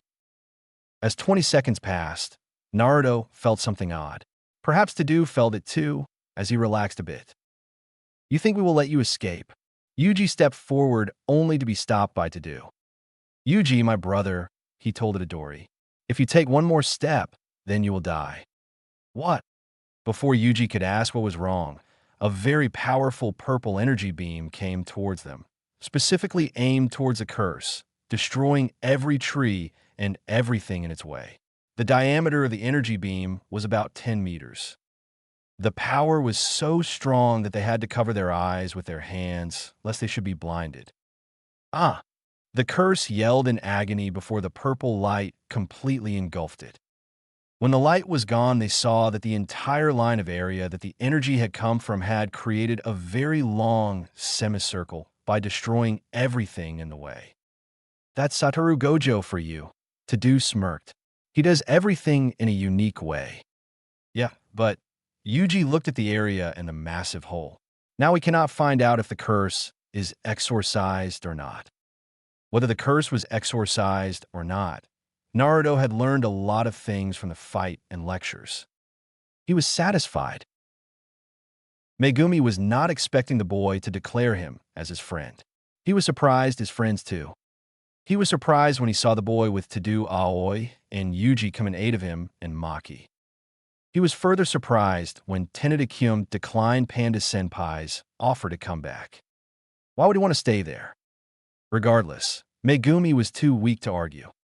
When he woke up in the infirmary ward, he was greeted by the bright faces of Yuji, Nobara, and Tennoda-kyun. They shared a pizza before Tadu came and chased Yuji away. Denoda Tomekun. Huh? The boy, who was chewing, looked at him. What easy? Why did you call me your friend there? Huh? Oh, I thought we were. No, we aren't. Ah, you tried to protect me from that old man that day. That's why you were my friend. Hammer-chan too. Oi, who are you calling Hammer-chan? Nobara raised her hammer. The boy jumped back and began to get up, but the girl caught him. Saw the Hammer-chan. Shut it. Megumi's lips curled upwards a bit. Chapter 6. The Goodwill Event 4. Naruto-chan, where are you? Emir. In the closet? No. Got you. Kenji opened the closet, but found no one. That's odd. He was pretty sure he heard Naruto's voice coming from there. Naruto-chan, he asked in confusion. Emir. The voice was coming from the yard. That was certainly weird. He slided the door open and peeked outside. No one was seen at first. Perhaps Naruto was hiding behind the bonsai trees? Tu-chan. He jumped in surprise as he was not expecting Naruto to come from behind. He looked back at the boy who was giggling. Naruto has always been a mystery. He was inhumanly fast, even faster than Kenji himself, who had heavenly restriction. But the boy had no lack of cursed energy, as he often radiated immense amounts of it unintentionally. Suddenly, his 3-year-old boy stopped giggling and frowned.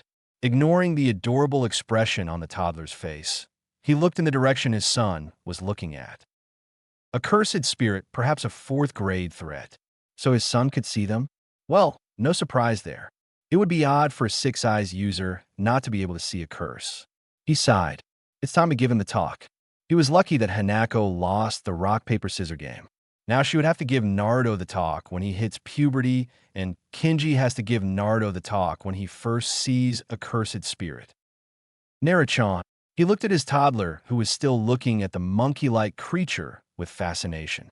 The curse was kind of cute, though. Anyways, back to business. See that thing over there? That is what we call a curse. A curse. Yes, a curse. You see one, stay away from them, go away. Got it. Why? Because they are bad and they hurt humans. But it won't hurt anybody. Hurting humans is what curses do.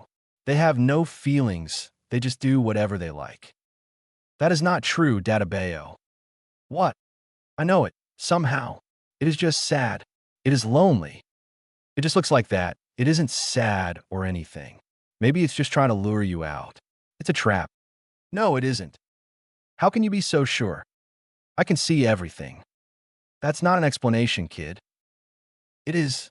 Naruto nodded. Every creature has a light around their body. Yours and Mom's light is green when you are with me. But sometimes when you guys are alone at night, it becomes brown for a few minutes. I get your point. You don't need to elaborate on it.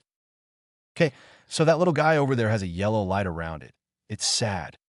Why would it be sad? Because it's lonely, so you can feel emotions. That's... I don't have words to describe it. Can you tell me why I can? In time, kid, in time. When... when you're older. You mean when I can light up pink brown like you and Mom? Hey, kid. Yeah. Don't tell your mom about that brown thing. Why? Because it is embarrassing? What's embarrassing? A feminine voice was heard, and both males looked back. While Naruto was secretly smirking, Kinji's face was draining color. Hey, Okotson, I have a brown thing to tell you. He wasn't the most infamous prank king of Konoha for nothing. Can someone wake him up? I want to sit on the couch. And why is he smiling like that? It's creepy, right? No, it's cute. I think he is having a good dream. Should we wake him up? Won't he make a fuss about it? It's not a good thing to wake kids up. It's rude. Shut up, Miwa. He is cute, and will look cuter when he's pissed off. What about the cursed spirits? That's true. Hey, Nobara, don't... What the hell, Dadabayo? You dare to wake our baby up. D. Oh shit. A few moments later, Naruto yawned before looking at the group of teenage girls who were bruised and looking at him with a calculative look. Stop staring at me like that, would ya? Mai quickly engaged herself with her phone while Maki began to polish her staff. Meanwhile, Nobara was whistling and Momo was cleaning her broomstick with a napkin. Miwa smiled sheepishly. Naruto sighed. Where is everyone? Yuji asked as he unwrapped a candy before throwing it in his mouth. Salmon. Toad agreed as he stood beside the stairs. They should be here any moment now. Informed Panda. I'm glad you are okay, Komo-san. Fushiguro said to the boy sitting next to him. I'm also glad that you are not injured too much, said boy remarked. Why are you guys so formal with each other? Momo asked with a frown. We are always like this. Both boys said in unison. Whatever, Maki sneered. I just want to win. Naruto looked at Panda, who was sitting next to him. Is she always like this? He asked. She isn't around you to cook. Oh, but why is she always in a sore mood? Because we have something she doesn't, Panda replied with a wink. Huh, you have it. Ido. Fushiguro has it too. He does. Yep, even Itadori over there has it. Do you have it? Let's not answer that. Okay, but what is it? Do a little brainstorming, kid. Naruto frowned before pulling down his blindfold. Everyone at this point knew about his eyes. It was meaningless to hide any longer. He gazed at the green-haired girl. Something we have, but she doesn't. Then it clicked. Of course. I get it. What? Maki frowned. Oh, nothing, Naruto said before he smirked. What's up with that look on your face? Nothing, Imone-chan. What did you call me? Nobody noticed that Panda was giggling like a pervert. We are here, Gojo yelled as he entered the room with Yudahime, Gakaganji, and Yaga. So, we have decided that the second day's exam is going to be decided from this box, he said as he lifted a small cardboard box. What's that? Yuji said as he stepped forward. Don't just look at it, pick up a piece of paper from it, Gojo said. Oh, okay, Yuji said before putting his hand in the box and pulling out a piece of paper after a few moments. Read it, Gakaganji said with curiosity. Yuji unfolded the paper and read aloud. Baseball. Baseball. Principal Yaga and Gakaganji exclaimed in unison. I'm sure we did not put any baseball there, Yaga said. Gojo, care to tell what happened? He looked at the spot where Satoru was but did not find the man. Gojo. Naruto took the box away and randomly took a paper out. Baseball. Another baseball. And another baseball. He giggled, that sneaky old man. Naruto watched the game from stands beside Shoko. She was smoking for like forever. Her habit reminded him of Hiruzen and Isuma. The Kyoto team was batting first. What is a baseball anyways? Naruto asked Yutaheim, who was sitting at the front row, right in front of him. Listen, she coughed to clear her throat before beginning. Baseball is played with a bat, a ball, and gloves between two teams of 9 players each on a field with 4 white bases laid out in a diamond. Teams alternate positions as batters and fielders, exchanging places when 3 members of the batting team are put out as batters. Players try to hit the ball out of the reach of the fielding team and make a complete circuit around the bases for a run. The team that scores the most runs in 9 innings wins the game. Senpai, was that just from Wikipedia? Shoko asked, who was sitting next to Naruto. Jumim, no. Yutaheim quickly hid her cell phone in her kimono's sleeve. Naruto, did you understand anything? Although his eyes and brain simultaneously provided him with the information. Hey kid, Shoko said without looking at him. Yeah. Are you sure you are not Satoru's secret love child? What? Of course not. Of course, that's Satoru Gojo for you. You can't have, nah, forget it. What did you want to say? If you insist, she let out a fake sigh. I'm a doctor. You see, I have medical knowledge. About 10 years ago, there was an accident. A terrible accident. What was the accident? A special grade cursed spirit was the one that caused it. She spoke with a dramatic tune. The cursed spirit was really strong. Gojo was putting his everything on the line, and the cursed spirit, seeing no other way, desperately began to attack. Blind attacks, you know. One of the hits was a lucky hit. It was a very, very bad hit for Gojo. Where did it hit? Yutaheim asked from behind Naruto. Was she here listening the whole time? Was what Naruto thought. In the middle of his... But, Naruto assumed. In the middle of his cake. Cake. The man was so angry at the cursed spirit for ruining his cake that he tortured it till it died. Como databayu. Who eats cake while fighting a cursed spirit? I thought the cursed spirit hit him at the... That wasn't funny, Shoko. Haha, I was just joking. She looked at Yutaheim. Sorry, senpai. Shoko gave a smirk, but it looked like she didn't know how to smile properly. Naruto focused on the game. That Niji-like boy, Kamo, was betting. But instead of paying attention to the ball and the bat, he was trading words with Itadori. Thus he was out. I couldn't score. The petite blonde girl didn't even swing the bat. The robot of the team, Mekamo, was nowhere to be seen. Tadu had it worst. He was gossiping with Itadori and not paying attention. Thus, the pitcher, Maki, took the opportunity and threw the ball at him, which impacted on his left cheek. The older boy was dramatically falling, but before he could hit the ground, Itadori caught him. Todo-senpai, Yuji cried out. My brother, Tadu, sadly smiled. But before he could continue, several voices were heard one after another. Nice pitch. Nice pitch. Salmon. Nice pitch. Nice pitch. Nice pitch. Senpai, they really hate you. Yuji, my brother. Naruto sighed. He was getting tired of all this drama. Although the exchange of conversation between Yuji and Tadu reminded him of Guy and Lee. Then came the turn of Tokyo team's betting. They played far better than the Kyoto team. Toj did good. He was a good runner. Although he couldn't score. Maki was faster. She even almost scored a home run. The reason why she failed to score an actual home run was because Momo used her cursed technique and used her broom to float and catch the ball. The umpire, Satoru, declared it fair, much to the annoyance of the Tokyo team. There was another exception. Mekamaru, the robot, who apparently wasn't a robot, was using a proxy. A pitching machine as a proxy. The umpire allowed it. The Kyoto team's argument was, Pana was also good, if not great. Fushiguro was excellent, but failed to score a run too. Nobara, well, she was being herself. Finally, it was Yuji's turn. The pink-haired boy scored a home run. Even Momo, who was in midair, couldn't catch the ball. Team Tokyo had won. Team Tokyo 0-1. Team Kyoto 0-0.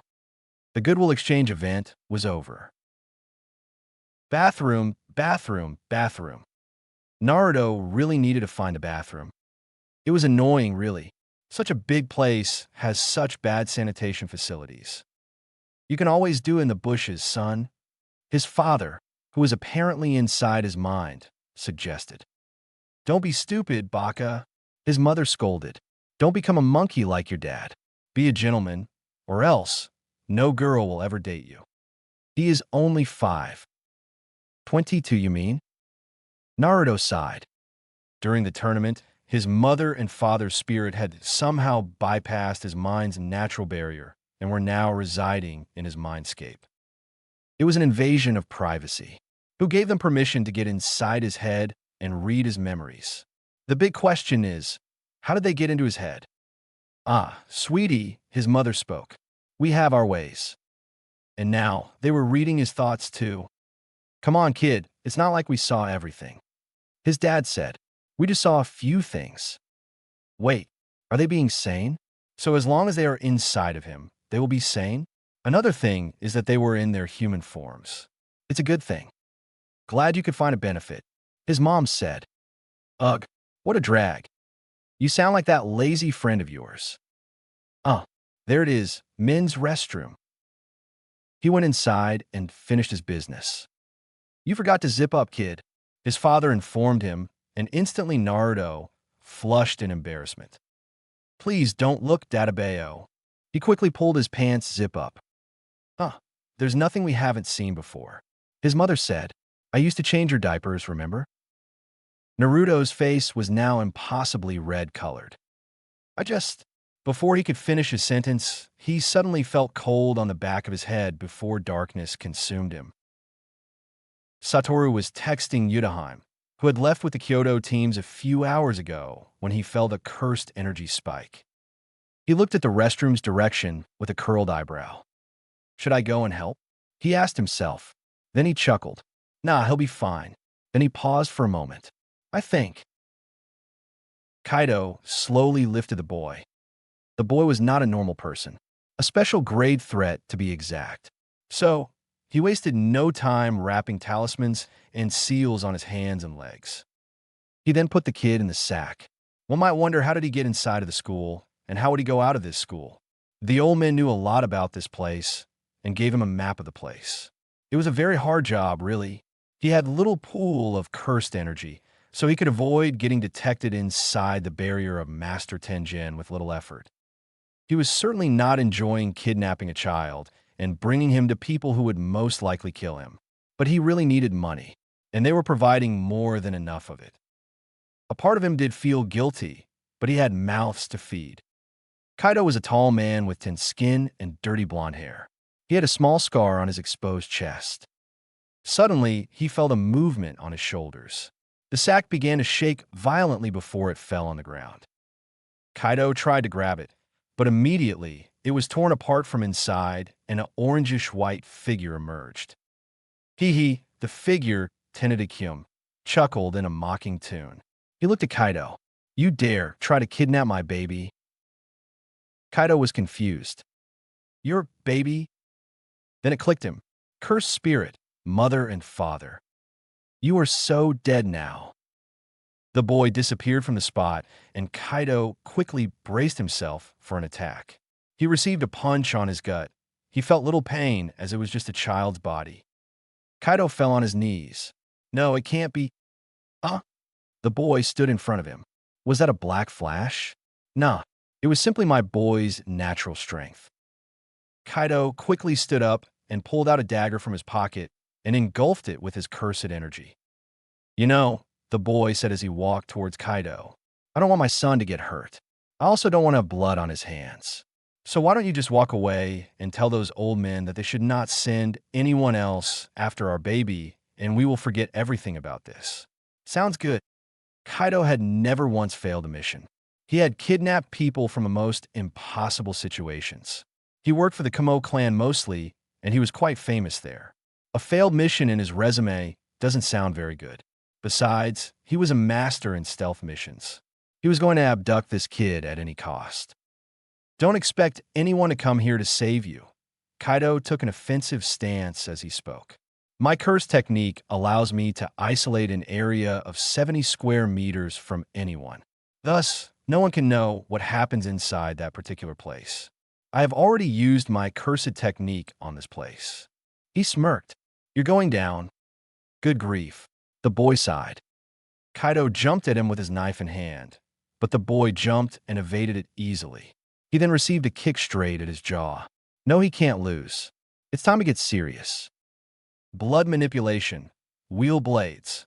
The said blades that looked like shurikens were launched at the boy at a blinding speed, and Kaido smirked a bit.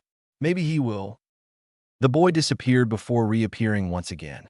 Kaido froze as he took a step before disappearing and reappearing in front of him. No, that move. He has been dead for a long time. Toji Fushigoro's flash step. The boy tried to hit him once again with a punch, but Kaido was still taller, so he quickly grabbed the boy's wrist and tried to immobilize him. The boy struggled a bit before stopping his motions abruptly. Why did he stop? Thought Kaido before he received his answer. The boy twisted his own hands and kicked Kaido on his guts. The kick was very strong, but not enough to defeat Kaido. He stood up and used cursed energy to enhance his physical capabilities. Wow, the boy said as he looked at Kaido. No one in Erichan was so smart. These eyes are pretty amazing. Kaido understood what the boy was talking about. With the 6 eyes, one could literally see everything in perfect detail. He wasted no time and quickly conjured 2 blood sides in both his hands before launching himself at the boy. The boy jumped once again, but Kaido caught his legs and pulled him down before cutting off his leg from the ankle. The boy let out a scream of agony as he fell on the floor. Blood was coming out at an alarming rate. The boy looked at the detached leg before raising both his hands. Not so cool now, huh? Kaido smirked as he brought out a syringe filled with paralyzing drug. He was just about to give the boy the shot when he spoke. Time to say goodbye. And not so easily. What if I do Titus? He struggled as he made a sign with his 9 fingers. This whole place would be destroyed along with Japan itself. My B-baby doesn't even know he can do it. Kaido was not fast enough to stop the boy from doing whatever he was doing. Come fort. Ki. But someone else was. That's enough. Kaido looked at the person with awe, who was currently holding the boy's hands. The man was none other than Satoru Gojo. The man looked at him with a smile. Now, Kaido Kamo, 2nd grade sorcerer, what should I do with you? Kaido gulped. Shoko was very tired. The intruder that Gojo had wounded was a bit hard to heal as he was constantly muttering stuff about severing Satoru Gojo. Gojo doesn't ever hold back. She was in her cabin scrolling through Facebook when someone loudly banged on her door. She wanted some rest, damn it. Shoko, Tenno-chan has cut off his leg. It was a pure accident. Now I need you to fix it. Sighing heavily, she stood up and went to open the door. This is going to be a long night. Chapter 7, The Day I Walked in Reverse. My children, the old man said. Repeat after me. We jujitsu sorcerers hereby vow that. We jujitsu sorcerers hereby vow that. We will fight until the very end of our breath for the protection, preservation, and salvation of humanity. We will fight until the very end of our breath for the protection, preservation, and salvation of humanity. We will always keep our work, ideals, and goals isolated from the commoners and non-sorcerers. We will always keep our work, ideals, and goals isolated from the commoners and non-sorcerers. We will pass our knowledge to the next generation and ideals. We will pass our knowledge to the next generation and ideals. We will never kill an innocent. We will never kill an innocent. Until the day comes when we must break the vows, we shall not move away from our sacred path. Until the day comes when we must break the vows, we shall not move away from our sacred path. Destruction is inevitable for the evil sorcerer who kills innocents for his petty reasons, and who kills the parents of the child of prophecy. He would later die under the imitator's blade. Destruction is inevitable for the evil sorcerer who kills innocents for his petty reasons, and who kills the parents of the child of prophecy. He would later die under the imitator's blade. We hereby declare that we will protect and support the child of prophecy if we ever see him. We hereby declare that we will protect and support the child of prophecy if we ever see him. May we remain firm on our oath. May we remain firm on our oath. Before opening his eyes, he first let himself feel his entire body and looked for pain. No pain, good. Although there was a cold sensation on his feet. Assuming the worst, he moved his leg, but to his surprise, he could feel it. He let out a breath he was holding. Thank God, Databeo. Kid, are you all right? Satoru from beside him. He was sitting next to the bed on a chair. You gave us quite a scare there. Old man, he asked weakly. The one and only Satoru Gojo. Satoru said dramatically. What happened? I was in the bathroom. Then everything was blank. What happened? You were attacked. By whom? Some old people wanted you dead. Why? Oh, it makes sense. I get it. So what happened to the people that attacked me? It was just one man, pretty weak in any opinion. Honestly, I am disappointed to see you get knocked out by a weakling like him. Yeah, but did you save me? I saved you, sort of. What do you mean? Your idiotic father took over your body and almost got you killed. What? Yeah, you lost your bottom leg. Huh, but it's there. I can feel it. You bet. Ow. Remember that doctor lady? Yeah, the cake butt lady. What about her? She has some special healing skills. How did she heal me? Well, the woman in question emerged as she opened the door and stepped inside. She was smoking. In a clinic? Wait, this is a clinic? You simply use your cursed energy. Yeah, I can understand that much. Naruto said, but the question is how. You go for then hi-oi, she said as she waved her hand lazily. That honestly makes no sense.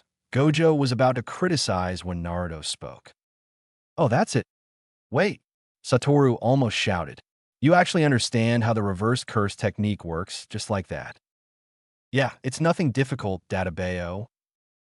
But it took me years to master it, argued Saditu. You must be slow in the head. I don't believe it. Satoru shook his head. Like I care. Prove it. Naruto was unable to complete his sentence as Satoru took a surgical scissor from Shoko's medical tray and lightly stabbed on Naruto's left arm. Ow, what was that for? I am not healing that, Shoko said lazily. Now heal it, Satoru said with a confident smirk. Naruto looked at the adult in the room before fixing his gaze on the wound. Blood was slowly coming out from the small hole. Wound. I could give it a try. Naruto sighed before he pushed negative energy into that spot with precision. Then, as soon as the spot was filled with negative energy, he once again pushed negative energy into that wound. Then he merged both the energies, and he noticed that the color of the new energy was red. Both Shoko and Satoru watched in awe as the blood that was coming out from the wound was slowly being absorbed into the wound. Within 10 seconds, all the blood was gone and slowly, the wound began to close itself. Within 20 seconds, the wound was gone completely. What the hell? Was all Satoru could say. He knew Tenedikium was talented, but this was a completely unparalleled demonstration of that. He was just messing around. Learning reversed curse technique in a minute by just hearing Shoko's vague and bizarre explanation is unexplainable. He was just messing around by stabbing him. He had Shoko beside him anyway. But this was astonishing. They are all done. He looked at Satoru, who was looking at him like he had sprouted a second head. What? Kid, Satoru said. That was amazing. Wow, did you just praise me? What you did was just not something everyone can do. Only a handful of people can do it. I know, I am awesome, right? Then he sniffed into the air. Hey, what's that smell? Is something burning? Both uncle and nephew looked at the source and saw Shoko, whose jaw was hanging and the smell was, well, Her cigarette had fallen from her mouth and was now burning the bed. Hey, cake butt lady. This kid, Shoko choked her own spit, managed to learn the reversed cursive technique in 10 seconds. Satoru laughed awkwardly as he scratched the back of his head. A few minutes later, Shoko left, leaving Satoru and Naruto. Say, old man, Naruto said all of a sudden. Satoru titled his head. Why can't you simply exorcise them? Your stupid mom and dad? Yeah. They are bound to you, a six eyes user, who has nearly limitless cursed energy. They are not strong, but they are not normal curses. Then how did that Oda guy free his friend? That's Yuta. He freed Rika from his curse by transferring her cursed energy into a katana, which he then used to stab her spirit.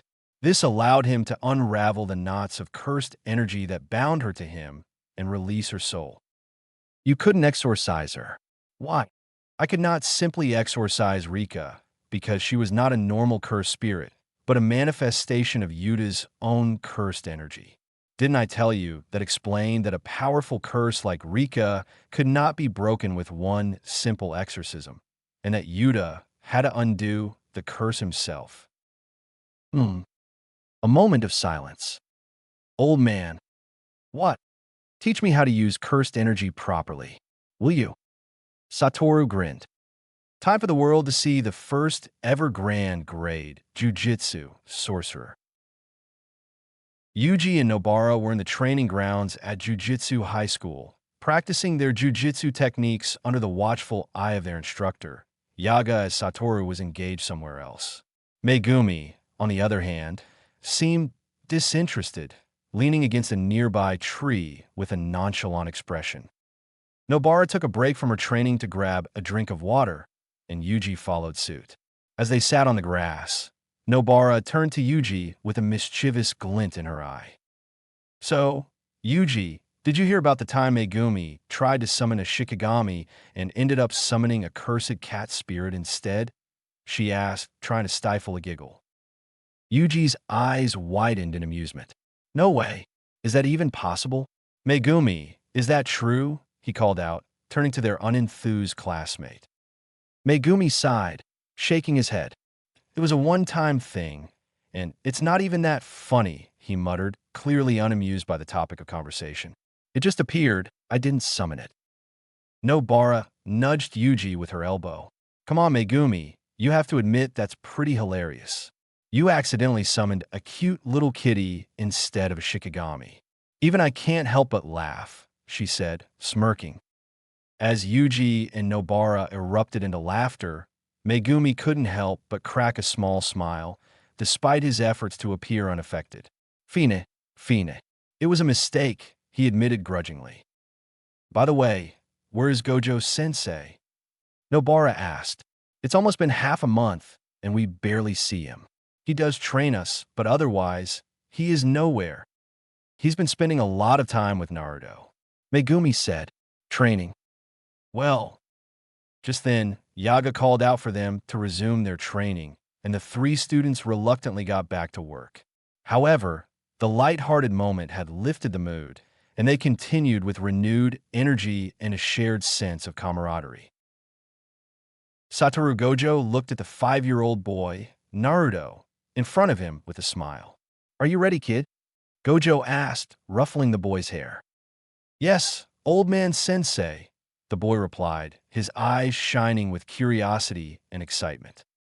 It's been 2 weeks since the Kamo guy tried to kidnap Naruto. After giving quite some thought, he understood that Naruto could learn anything. He just had to see it, that's it. However, there were some obvious conditions. For instance, his body must be ready to use the technique. Naruto had a knack for everything. The boy was extremely fast too, for some unknown reason. But he was not physically strong. That's why Gojo made a training routine for him. It included push-ups, sit-ups, 10-kilometer run every day, and plenty of juice.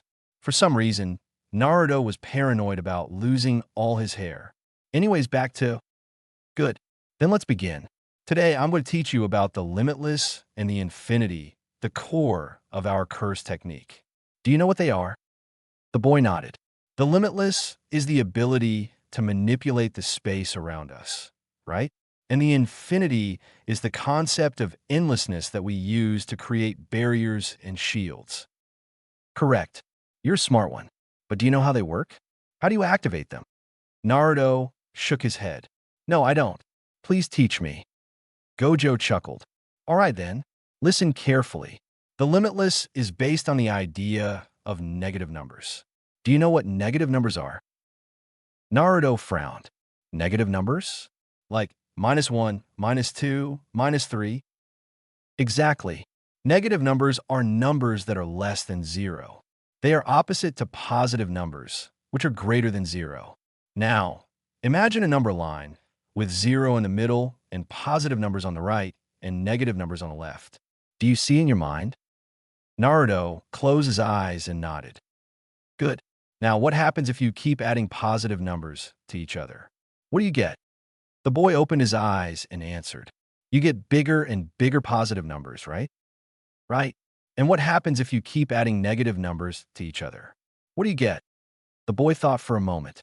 You get smaller and smaller negative numbers? Exactly. And what happens if you add a positive number and a negative number together? What do you get? The boy hesitated. You get zero? Not always. It depends on the size of the numbers. For example, if you add 1 and -1, you get 0.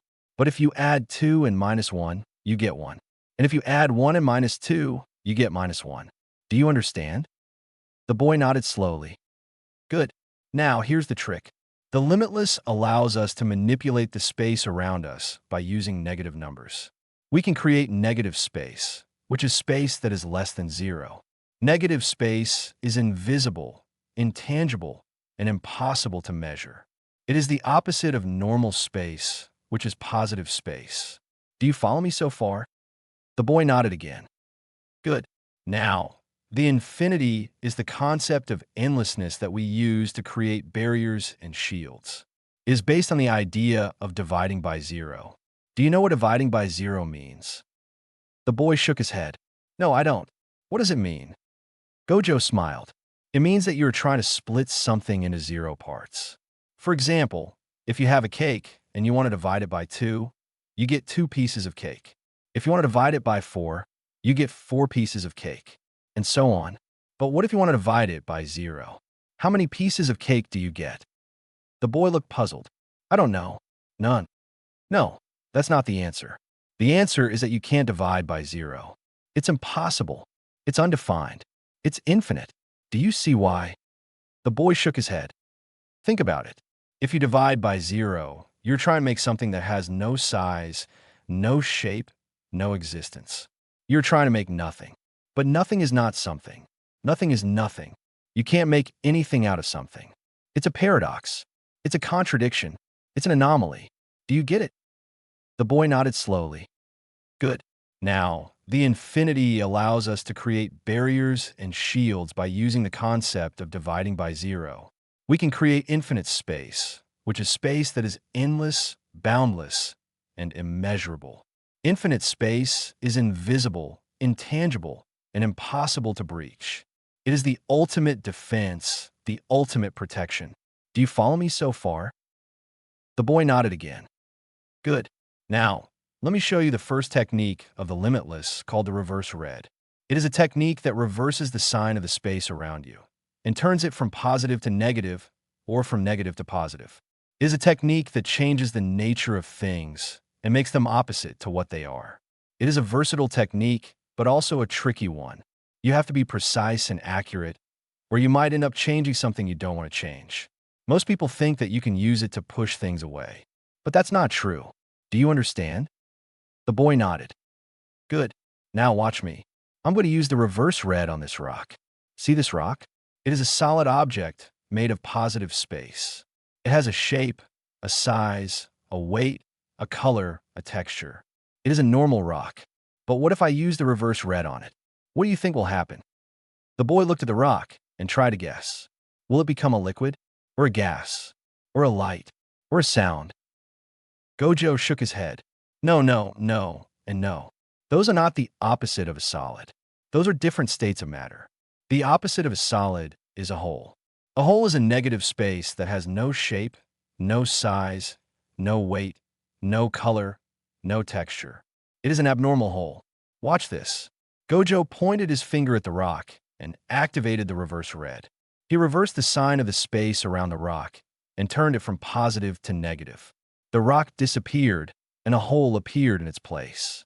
The hole was black, empty, and silent. It was a perfect hole. See that? I used the reverse red on the rock and turned it into a hole. I changed the nature of the rock and made it opposite to what it was. This is the first technique of the limitless, the reverse red. It is a technique that reverses the sign of the space around you and turns it from positive to negative or from negative to positive. Do you understand? Naruto nodded, his eyes wide with awe. Maybe I can recreate Rasengan with this. Good. Now let me show you the second technique of the limitless, called the Amplify Blue. It is a technique that amplifies the value of the space around you and makes it bigger or smaller, depending on the sign. It is a technique that enhances or diminishes the quality of things and makes them stronger or weaker, depending on the sign. It is a useful technique, but also a subtle one. You have to be careful and balanced, or you might end up amplifying or diminishing something too much. Do you understand? The boy nodded. Good. Now watch me. I'm going to use Amplify Blue on this flower. See this flower? It is a beautiful object made of positive space. It has a shape, a size, a life. It is a normal flower. But what if I use the Amplify Blue on it? What do you think will happen? The boy looked at the flower and tried to guess. Will it become bigger, or brighter, or more fragrant, or more alive? Gojo nodded. Yes, those are all possible outcomes. But it depends on how much I amplify the value of the space around the flower. If I amplify it too much, it might become too big, too bright, too fragrant, or too alive. And that might not be good for the flower or for us. Watch this. Gojo pointed his finger at the flower and activated the Amplify Blue. He amplified the value of the space around the flower. The flower kept growing in size until it was as big as a human. It looked majestic and magnificent, but also unnatural and out of place. See that? I used the Amplify Blue on the flower and made it bigger. I enhanced the quality of the flower and made it stronger. This is the second technique of the limitless, the Amplify Blue. It is a technique that amplifies the value of the space around you. It makes it bigger or smaller, depending on the sign. If you use it creatively, you can amplify the gravity and create a majestic attraction force. That's how I use it. Do you understand? The boy nodded, his eyes filled with wonder. Good. Now, let me show you the third and final technique of the limitless, called the hollow purple. It is a technique that combines the hollow purple, the reverse red, and the Amplify Blue, and creates a new space that is neither positive nor negative, neither finite nor infinite, neither real nor unreal. It is a technique that transcends the boundaries of space and creates a phenomenon that defies logic and reason. It is the ultimate technique, the ultimate attack. Do you understand? The boy shook his head. No, I don't. How can you combine those techniques? How can you create such a space? What does it do? Gojo smiled. You don't have to understand. You just have to see. I'm going to use the hollow purple on that mountain. See that mountain? It is a massive object made of positive space. It has a shape, a size, a weight, a color, a texture. It is a normal mountain. But what if I use the hollow purple on it? What do you think will happen? The boy looked at the mountain and tried to guess. Will it disappear? Or explode? Or change? Or move? Gojo shook his head. No, those are not the effects of the hollow purple. The hollow purple does something else. Something more. Something beyond. Gojo pointed his finger at a huge boulder and activated the hollow purple.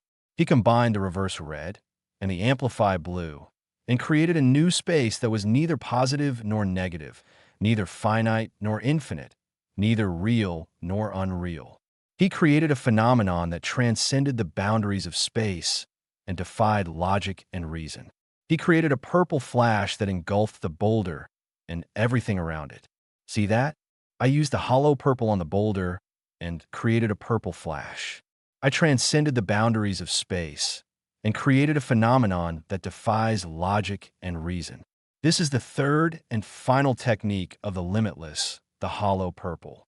It is a technique that combines the reverse red and the amplified blue and creates a new space that is neither positive nor negative, neither finite nor infinite, neither real nor unreal. Do you understand? The boy nodded as his brain processed the data. Good, because you don't need to understand. You just need to use it. And that's what I'm going to teach you next. How to use the hollow purple and how to master the limitless. Are you ready, kid? The boy nodded, his eyes shining with determination and excitement. Good. Then let's begin. Today, you will learn the true meaning of the limitless and the infinity, the core of our curse technique. Gojo smiled and ruffled the boy's hair. And you will become the strongest jujitsu sorcerer in the world, he added mentally. Come on, kid. Follow me. The real training starts now. Yuji, Nobara, and Megumi were on a mission to investigate a series of curses in a small town. They decided to take a break and visit a local manga shop that had a large collection of Naruto volumes. Wow, look at all these books, Yuji exclaimed, picking up a random volume. I've always wanted to read Naruto, but I never had the chance. You've never read Naruto? Nobara asked, raising an eyebrow. How can you call yourself a shonen fan? I know it's a classic, but I was too busy training and fighting curses, you know? Yuji defended himself. Well, you're missing out.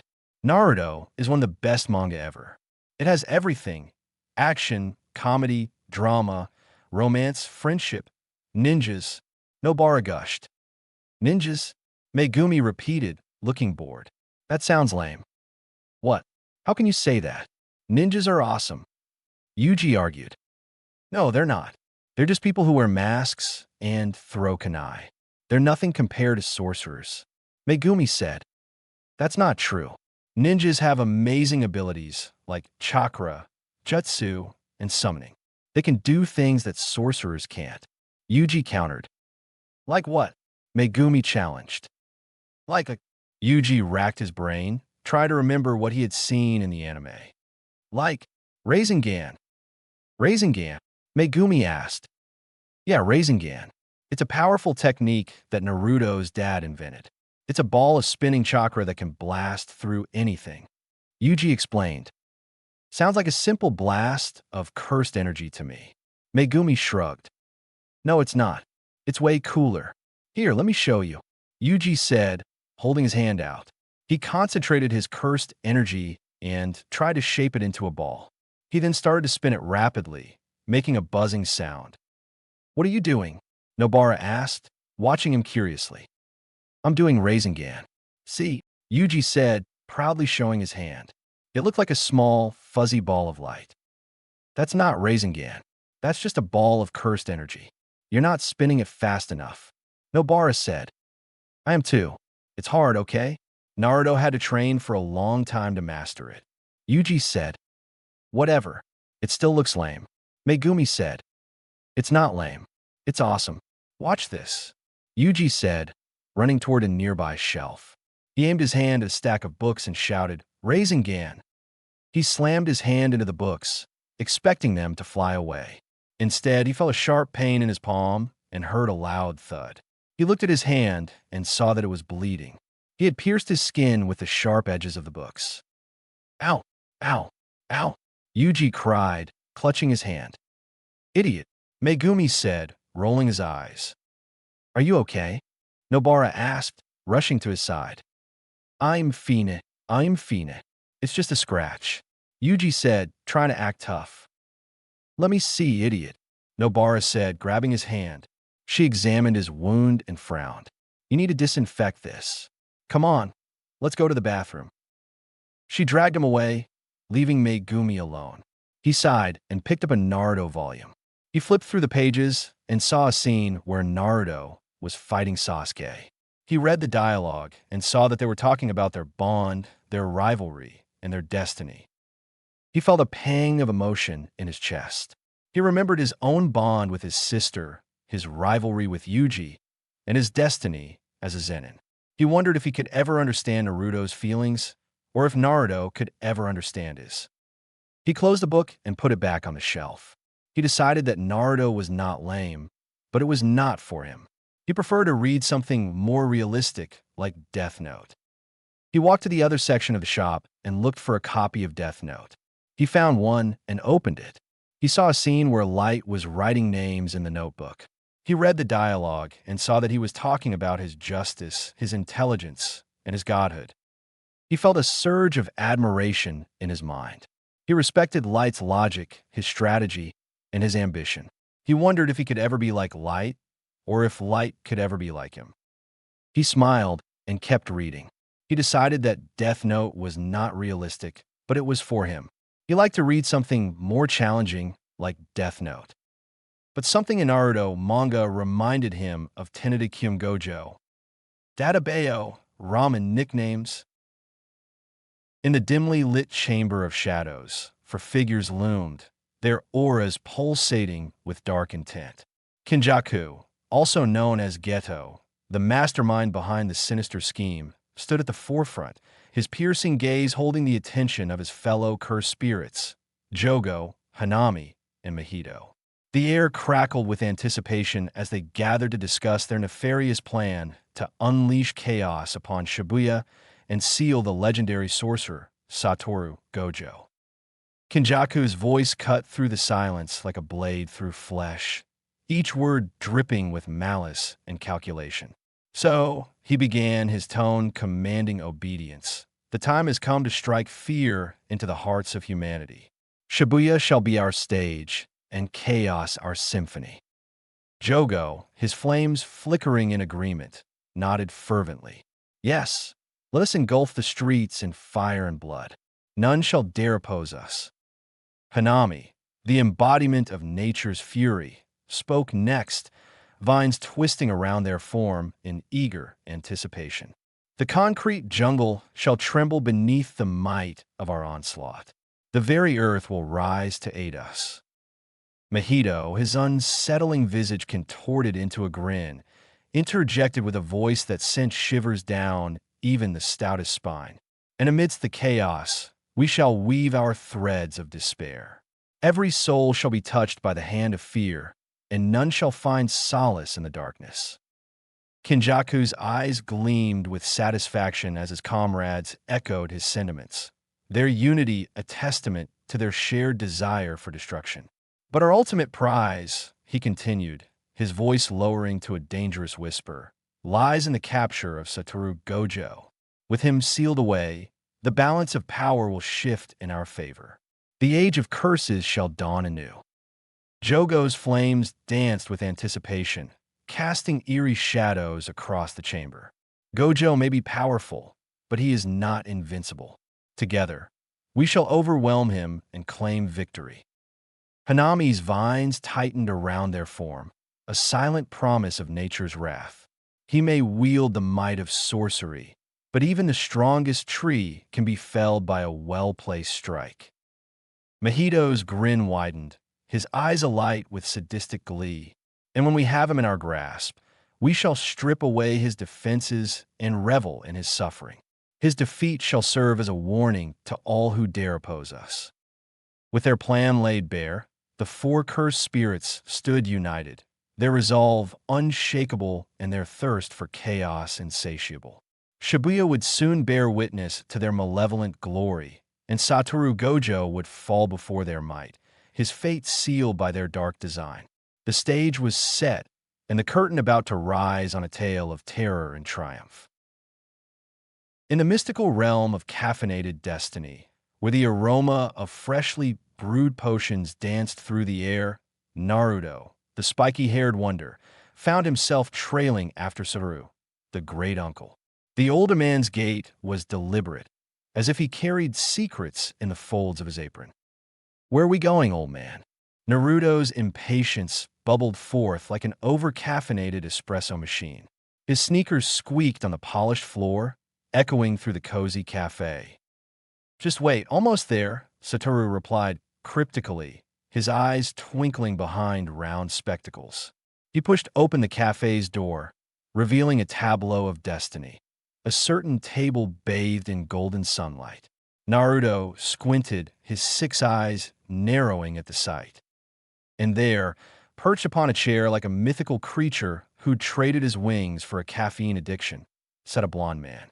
His blue shirt clung to his chest like a loyal friend, and his cream-colored pants whispered secrets of comfort. "Who are you?" Naruto blurted out, plopping down on the chair opposite the enigmatic stranger.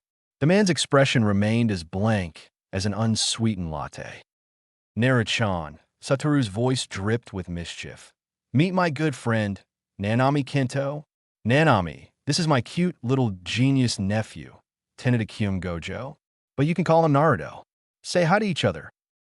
Nanami adjusted his sunglasses, the world reflected in their dark lenses. "Hello, Naruto," and he drawled, as if sipping on a rare blend. "I hope we can get along." Naruto leaned back, his grin as wide as the Grand Canyon. "Hello, weird glass-wearing, stone-faced guy." His words were a playful jab, like a cinnamon stick stirring a cup of chai.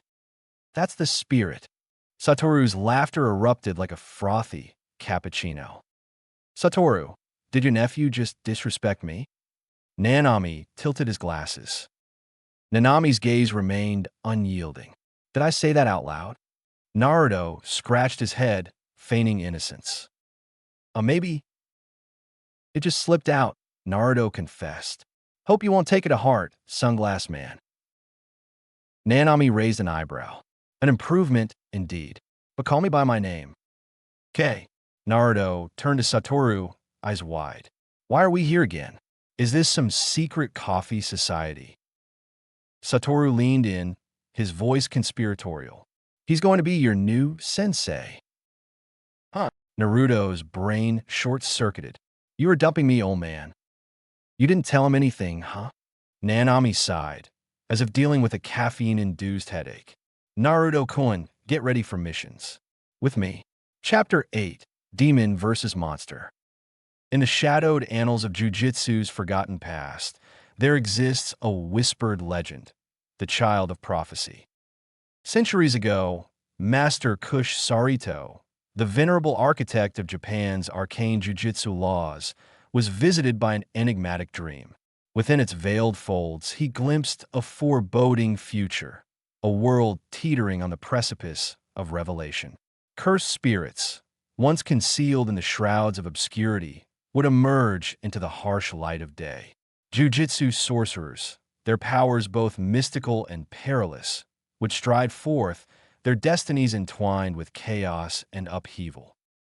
But the heart of this prophecy harbored a darker secret, an apostate among the sorcerers, a traitor born from Sarito's own tutelage. This malevolent sorcerer would ignite cataclysmic flames, scorching the earth and staining it crimson. Hundreds of thousands would perish, their souls adrift in the tempest of malevolence. Millions more would wander, bereft of home and hope. Master Kush Sarito's legacy rested upon 3 disciples, each a constellation of fate. His first student, Ryaman Sukuna, once a prodigious student, became a monstrous aberration. His arrogance unbridled, he reveled in the slaughter of innocents. Thousands fell beneath his wrath, their cries echoing through the ages. The sorcerers rallied, their unity forged in desperation. They sundered Sukuna's essence into 20 fragments, his fingers, and bound them in cryptic seals. Sarito's only female student, Tenjin, the silent sentinel, her duty etched in stone. She stood as guardian of Japan's mystical barrier, her gaze fixed on the unseen horrors that prowl beyond. But her mandate was clear: no interference in the affairs of jujutsu, for fear that even she, too, might succumb to the shadows. But his favorite student was neither Tenjin nor Sukuna. It was Kenjaku. Kenjaku, the fallen star. Once hailed as the brightest of Sarito's pupils, he vanished into the labyrinthine folds of betrayal. His footsteps echoed in whispers, a phantom haunting the edges of memory. None glimpsed his face again. Somewhere in the world, a child will be born with eyes that will pierce the sky. A child who will lose everything. and gain the power to shape everything. A child whose fate will be a mystery, a paradox, a riddle. Will they be a savior or a destroyer? A rebel or a tyrant? Kinjaku, the renegade sorcerer, will leave behind his kin and his creed, driven by a single obsession, to find the child and speak to them, to unravel the enigma of the child of prophecy, to understand cursed energy to the atomic level. But the child of prophecy will be hidden, their identity shrouded by ages and intrigues. The world will wait, anxious and hopeful, for the next twist in this secret epic, a story of magic, martyrdom, and the phantom who will elude the grasp of destiny. The darkest of Heian era. Raitsukiko. Nanami and Satoru's nephew, Naruto, were walking in a crowded mall, looking for a place to eat. Sunglass Sensei, can I ask you something? Naruto said, as they passed by a bookstore. Sure, what is it? Nanami said, glancing at the books on display. What are curses exactly? I mean, I know they are bad, and we have to exorcise them, but I want to know more accurately. Nanami sighed. He knew Naruto was curious, and he wanted to help him, but he also knew that explaining curses was not an easy task. Curses were complex and mysterious phenomena that defied common sense and logic.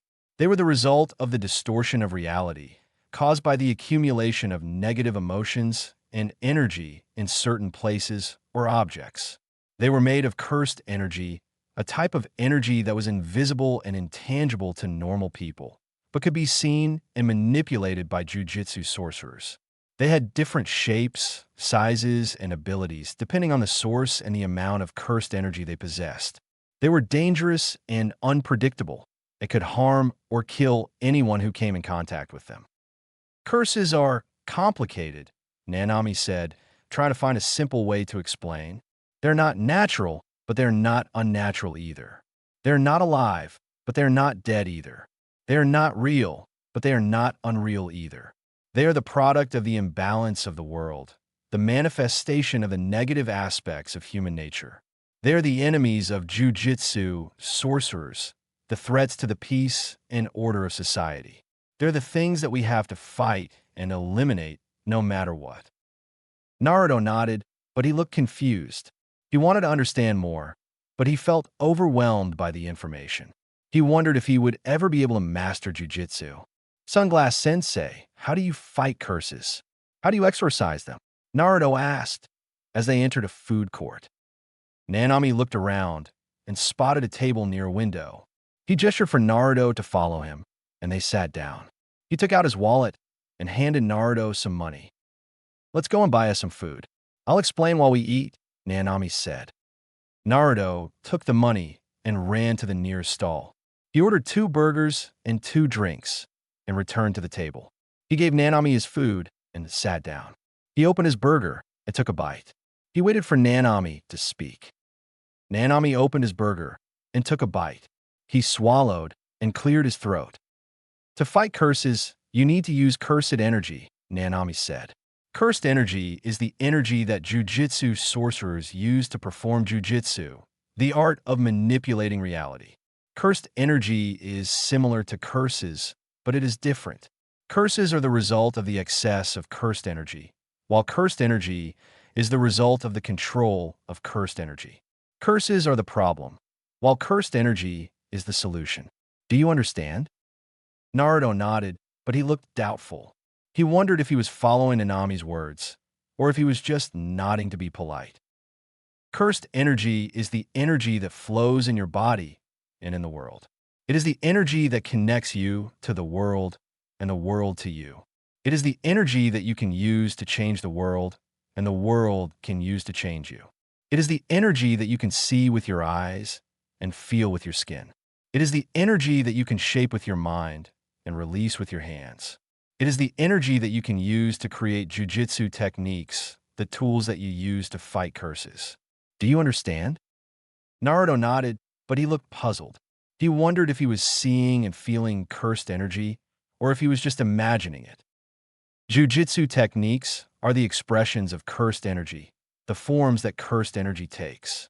They are the weapons that you use to attack curses and the shields that you use to defend yourself from curses. They are the skills that you learn to master jujitsu and the abilities that you develop to improve jujitsu. They are the methods that you use to exorcise curses and the ways that you use to exorcise cursed energy. Do you understand? Naruto nodded, but he looked curious. He wondered if he had any jujitsu techniques or if he was just using brute force. There are many types of jujitsu techniques, depending on the source, the nature, and the purpose of cursed energy. There are innate techniques, which are the techniques that you are born with and that are unique to you. There are inherited techniques, which are the techniques that you inherit from your family and that are shared by your bloodline. There are learned techniques, which are the techniques that you learn from others and that are common to many. There are simple techniques, which are the techniques that are easy to use and that are basic to jujitsu. There are complex techniques, which are the techniques that are hard to use and that are advanced to jujitsu.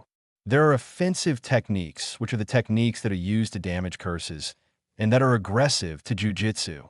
There are defensive techniques, which are the techniques that are used to protect yourself from curses and that are passive to jujitsu. There are supportive techniques, which are the techniques that are used to assist yourself or others in jujitsu and that are auxiliary to jujitsu. Do you understand? Naruto nodded, but he looked amazed. He wondered if he could learn all those types of techniques. The most important thing to remember about jujitsu techniques is that they are not fixed, but flexible. They are not static, but dynamic. They are not rigid, but adaptable. They are not absolute, but relative. They are not the same, but different. They are not the end, but the means. They are not the goal, but the process. They are not the answer, but the question. Do you understand? Naruto nodded, but he looked confused. He wondered if he was understanding anything, or if he was just confused by everything. Nanami smiled and finished his burger.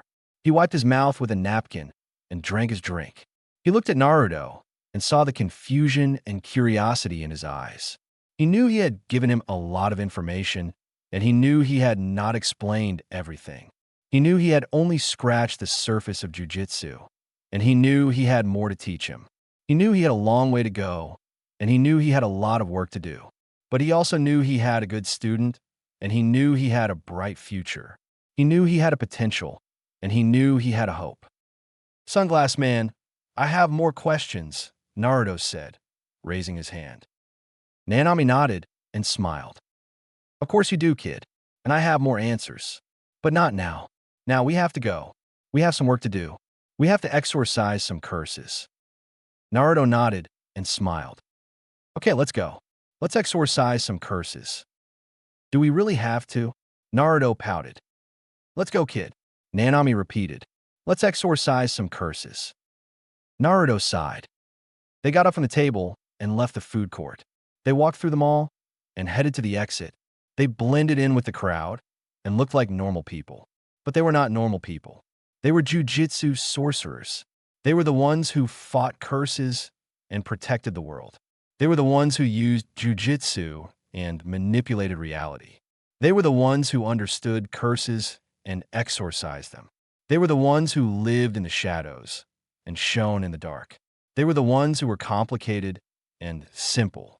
They were the ones who were limitless and infinite. They were the ones who were Jujutsu Kaisen. In the dimly lit alleyways of Tokyo, the air was thick with the malevolent aura of curses. Mahito, with his twisted grin, roamed with a singular purpose: to collect humans for his nefarious plans. Unbeknownst to him, Kinto Nanami, a stoic and determined jujitsu sorcerer, was on his trail, exorcising low-grade curses with methodical precision. Nanami was not alone a few moments ago, as Tennodakyum Gojo, or Naruto, was with him. The boy was tired, and Nanami decided to put him in a nearby daycare to rest, much to the boy's annoyance. He himself was tired, but had more than enough energy to deal with some low-grade cursed spirits. The boy had insisted that he could talk some sense into those cursed spirits and befriend them. Nanami was annoyed. Upon hearing some muffled noise, he looked into the alley from which the sound had come. Mahito and Nanami. Their paths converged unexpectedly. Nanami, his eyes sharp behind his glasses, spotted Mahito. He was playing with his victims. The cursed spirit's presence was like a stain on the world, a distortion that Nanami was all too eager to cleanse. Mahito turned, his curiosity piqued by the sorcerer's confident stance. Ah, the ratio Jiu-Jitsu sorcerer comes to play, Mahito taunted, his voice echoing off the walls. Shall we finish what we had started? Nanami didn't rise to the bait. He was tired from exorcising curses all day long. He didn't have much strength left. I was here to exorcise low-level curses. Didn't think that I'll be seeing any lower than that, you Mahito. Your existence is a threat to the natural order, he declared, his cursed energy beginning to flow like a silent river. I shall exorcise you here. Really? Mahito licked his hand, which turned into a blade. Let's curse each other then.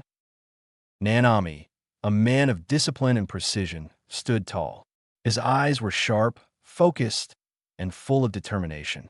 His hands were steady, gripping the hilt of his weapon with a firmness that spoke of countless hours of practice. His posture was relaxed yet alert, a testament to his years of training. He was a picture of calm, a stark contrast to the chaotic energy that radiated from Mahito. Mahito, on the other hand, was a creature of chaos. His wild hair framed a face that was twisted into a crazed grin. His eyes gleamed with malice, his fingers twitching with anticipation. He was unpredictable, a fact that Nanami was well aware of. Mahito thrived on chaos, his movements erratic and his attacks unorthodox. The silence was deafening as they circled each other, each waiting for the other to make the first move. The tension was palpable, a tangible force that seemed to electrify the air around them. It was a standoff, a moment of calm before the storm. With a sudden burst of movement, Mahito lunged forward. His attack was as erratic as his personality, a flurry of strikes aimed at Nanami. But Nanami was ready. He parried the attack with a swift, precise movement, his years of training evident in his fluid motions. The fight was a dance, a deadly ballet of strikes and parries. It was a clash of styles, Nanami's precision against Mahito's unpredictability. Each move was met with a counter-move, each attack with a defense. The alley echoed with the sounds of their battle, the clash of metal against metal, the grunt of exertion, the hiss of pain. Despite Mahito's chaotic energy, Nanami held his ground. His movements were calculated, his attacks precise. He was a rock amidst a storm, unyielding and steadfast. His discipline was his strength, his precision, his weapon. Nanami's attacks were a symphony of precision and power, each strike a testament to his years of rigorous training and unwavering dedication. Yet, Mahito proved to be a formidable adversary, his body morphing into grotesque shapes to evade Nanami's relentless onslaught. Your efforts are futile, Nanami, Mahito taunted, his voice dripping with scorn. Humans are nothing more than clay for us to mold. Unfazed by Mahito's derision, Nanami retorted, "It's my sworn duty to protect these clay figures from abominations like you." His blade cut through the air, its path illuminated by the glow of his cursed energy. Nanami's unique technique, the ratio technique, allowed him to create weak points on any object or being, rendering them vulnerable to his attacks. He exploited this to his advantage, targeting the areas on Mahito's body that seemed most unstable during his grotesque transformations. Sensing the tide of the battle shifting against him, Mahito unleashed a surge of cursed energy, conjuring a horde of transfigured humans to swarm Nanami. But Nanami remained undeterred, his blade dancing a deadly ballet, slicing through each monstrous creation that dared to approach him. "You're losing your touch," Mahito sneered, appearing behind Nanami. "Idle transfiguration." Nanami braced himself for the impending attack, his breath hitching in his throat. But the expected blow never came. He felt as if he had teleported with Satoru for a moment. Confusion washed over him, then realization dawned. A new presence had entered the battlefield, a presence that was impossible to ignore. the aura of the one and only grand grade sorcerer in training. Tenedikyum Gojo, also known to the world as Naruto, had arrived. You have 13 missed calls from Satoru Gojo.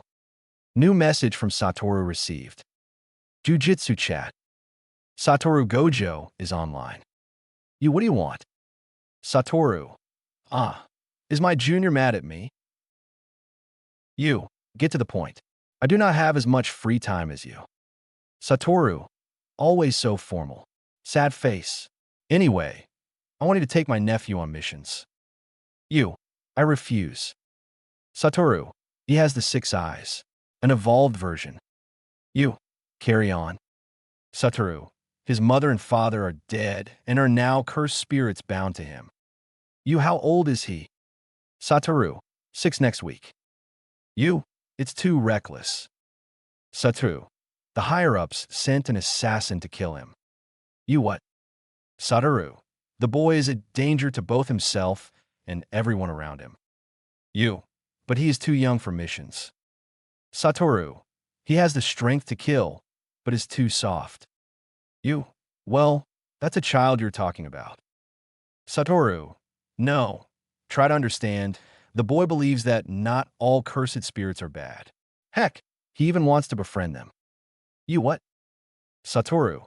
Take him to some missions. Show him the dark side of the cursed spirits. You. I will consider this. However, only low-level missions, no higher than 3rd grade. Satoru. Hee.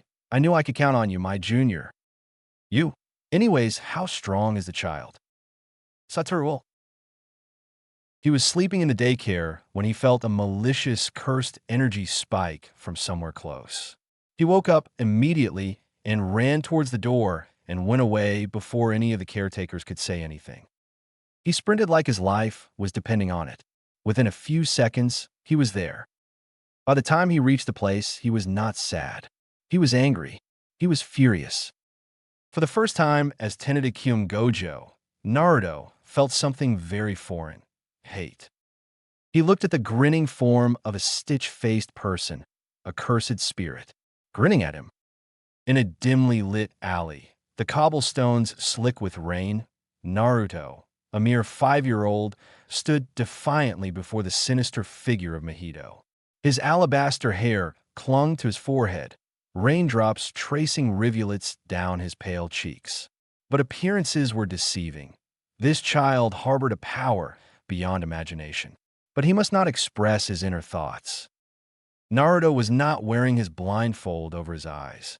His keen eyes scanned the area and saw the mutilated corpses of people and a bruised body of his current sensei, Nanami Kento. HHL, a half-dead creature, human said in a pleading tune before a pale hand grabbed the head of it and crushed it. 6 eyes, they called it, a rare and forbidden ability that transcended the mortal realm. Naruto's irises glowed with an otherworldly light, each eye a portal to realms unseen. Yet, unlike the shinobi of legend, he lacked the familiar arsenal of chakra and ninjutsu. Instead, he wielded something darker, more primal, cursed energy. Mahito sneered, his twisted features contorting with malice. What can a child do against me? He taunted, tendrils of cursed energy writhing around his fingers. Naruto's response was a silent one. He didn't need words. His intent crackled in the air. The alley trembled, shadows coalescing into spectral forms. The very fabric of reality quivered as Naruto tapped into the forbidden wellspring within him. Mahito, his features twisted into a sneer of contempt, taunted Naruto. Tell me, what can a mere child do against me? His voice was a hiss of malice that echoed off the damp walls of the alley. Tendrils of cursed energy writhed around his fingers like serpents ready to strike. Naruto's response was not verbal, but palpable. He didn't need words. His intent crackled in the air, a silent promise of a storm to come. The alley trembled, shadows coalescing into spectral forms. The very fabric of reality quivered as Naruto tapped into the forbidden wellspring within him, a power so ancient and vast it made the earth beneath him pulse in rhythm.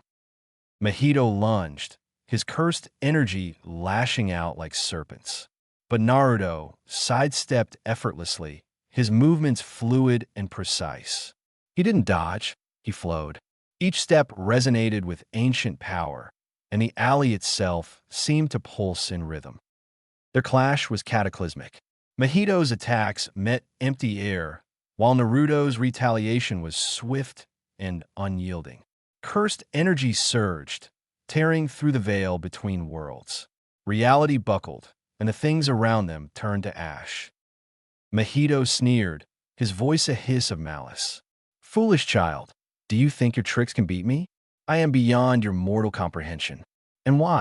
Mahito spat, desperation etching lines on his face. "And why fight for a mere human? I feel like you aren't even one." Naruto's eyes blazed. "Because Nanami Kinto deserves better. Everyone does," he replied, his voice echoing with centuries of determination. "Because even a child can defy fate." Mahito laughed, and then he turned into a rhinoceros and ran towards a boy. And so they continued, a 5-year-old boy and a cursed spirit. The alley bore witness to their clash, its walls scarred by energies beyond comprehension. Naruto's white hair danced in the tempest, and his 6 eyes blazed like dying stars.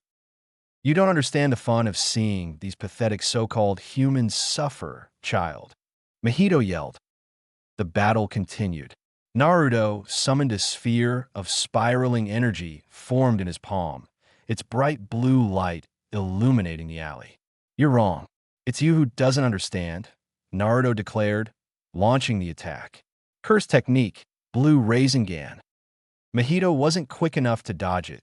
The energy ball hit him in his chest, sending him a few meters away. The cursed spirit gave himself no leisure to moan in pain as he produced a blade with his hands and jumped at Naruto. Mahito countered with his own dark powers, but Naruto was relentless. He invoked another attack, Tsunade style, Black Flash, his fist crackling with a crimson-black aura. "This is the strength of those who believe in hope," he shouted, his punch landing with a thunderous impact. The cursed spirit recoiled, then, in desperation, decided to expand his domain. Domain expansion, self-embodiment of perfection. Huge hands upon hands appeared out of nowhere, overlapping one another, creating a synchronized motion that was both beautiful and sinister. "You cannot touch me here. I am untouchable," Mahito boasted, his voice echoing in the distorted space. "Your infinity barrier doesn't work here," Mahito then yelled. "Idle transfiguration." Pin drop silence. Naruto raised an eyebrow. "Is that all? Believe me, I'm not impressed." Mahito yelled in frustration. The boy's infinity barrier was not working here. Then why can't he feel his soul? Wait, he can feel it, but can't understand it. What are you? He mustered all his courage to vocalize those words. The answer that he got was unpredicted. "A person who wants to understand who he is," Naruto said. "A demon? A Jinchuriki? A monster?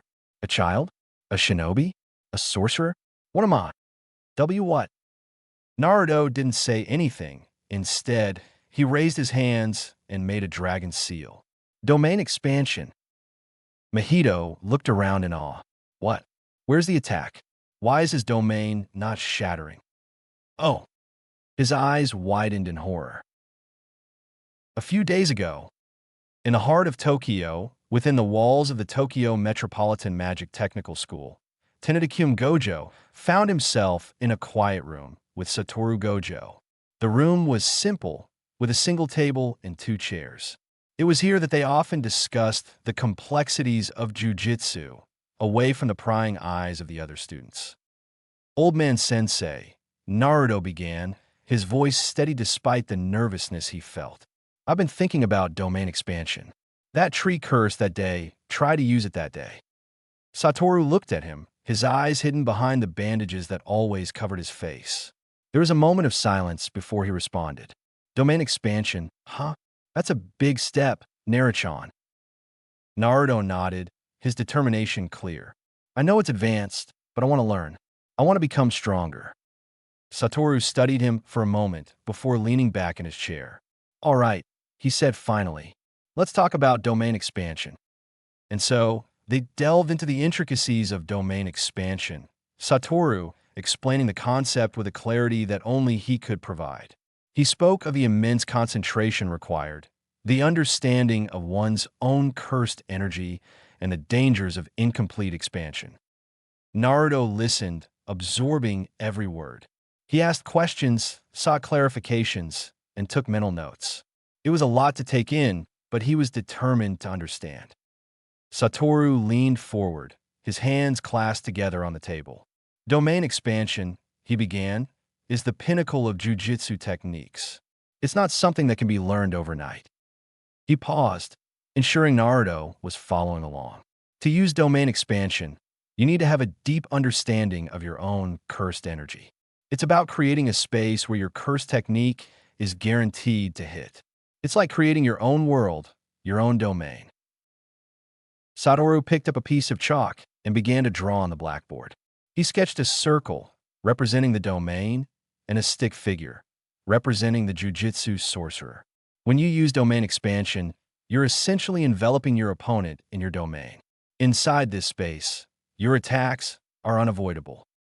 He drew a series of lines from the stick figure to the edge of the circle, representing the attacks.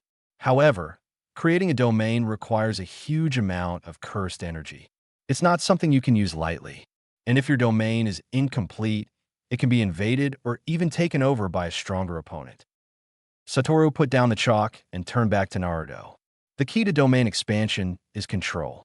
You need to be able to control your cursed energy to the point where you can shape it into a domain. And you need to be able to maintain that control even in the heat of battle. He leaned back in his chair, his explanation complete. It's a difficult technique, Naruto, but I believe you have the potential to master it. Hey, old man, Naruto said. Mom's innate technique was to show people their deepest desire, right? And you said it's also my innate technique. Yep, yep. Both his mother and uncle spoke in unison, one sitting inside his mind while the other one sitting in front of him. What if I use reversal red on it after amplifying it with blue? Naruto asked with a finger on his chin. Satoru grinned. Dream becomes a violet nightmare. Tsukuyami. And with that, Mahito's domain crumbled, as well as Mahito. Naruto's eyes, violet with the power of the six eyes, locked onto Mahito's form.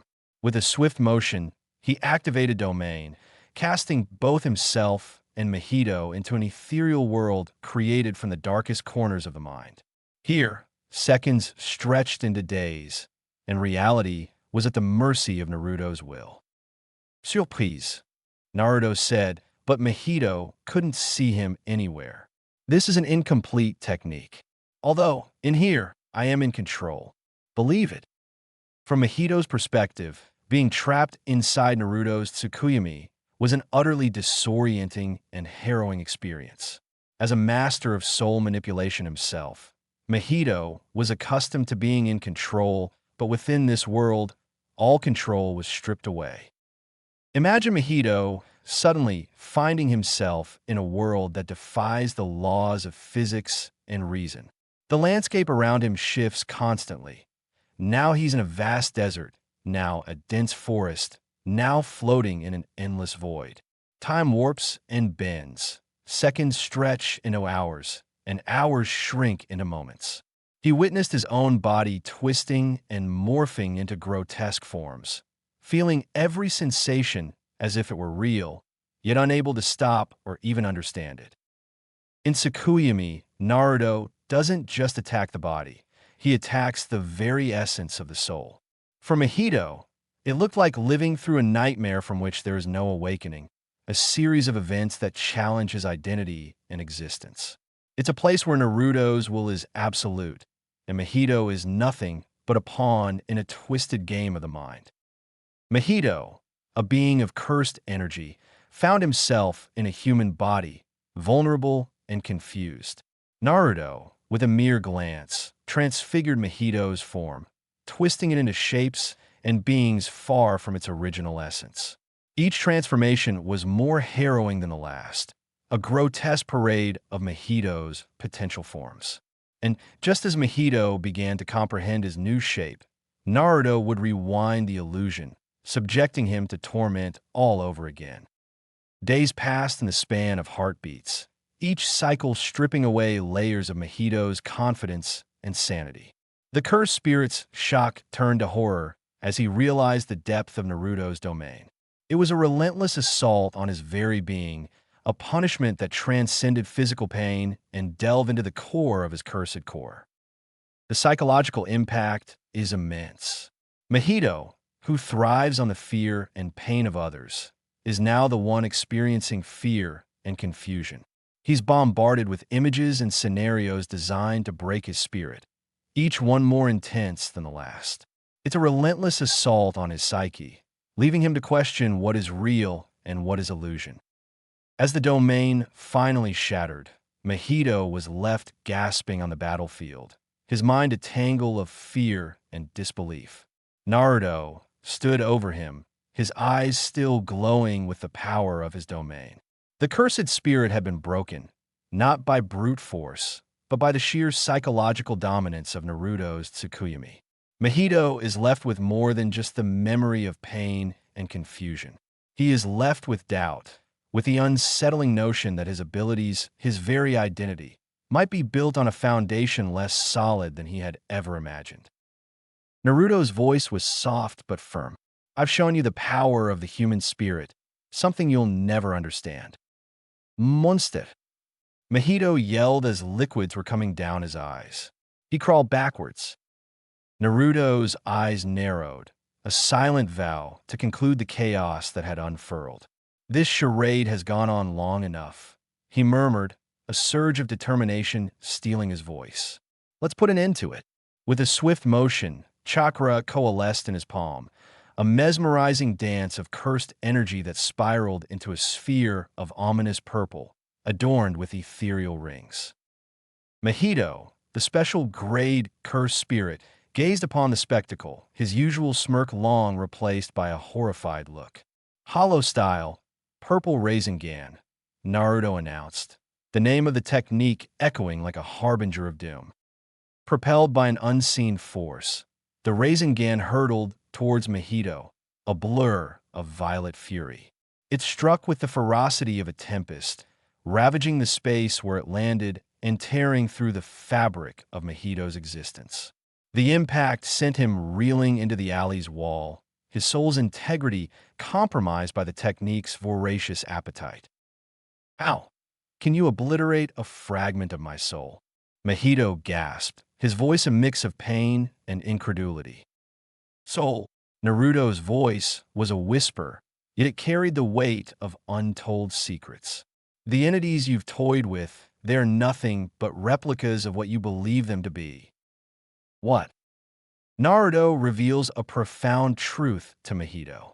The forms you believed you were manipulating, Naruto says with a calm, yet piercing gaze, were not souls.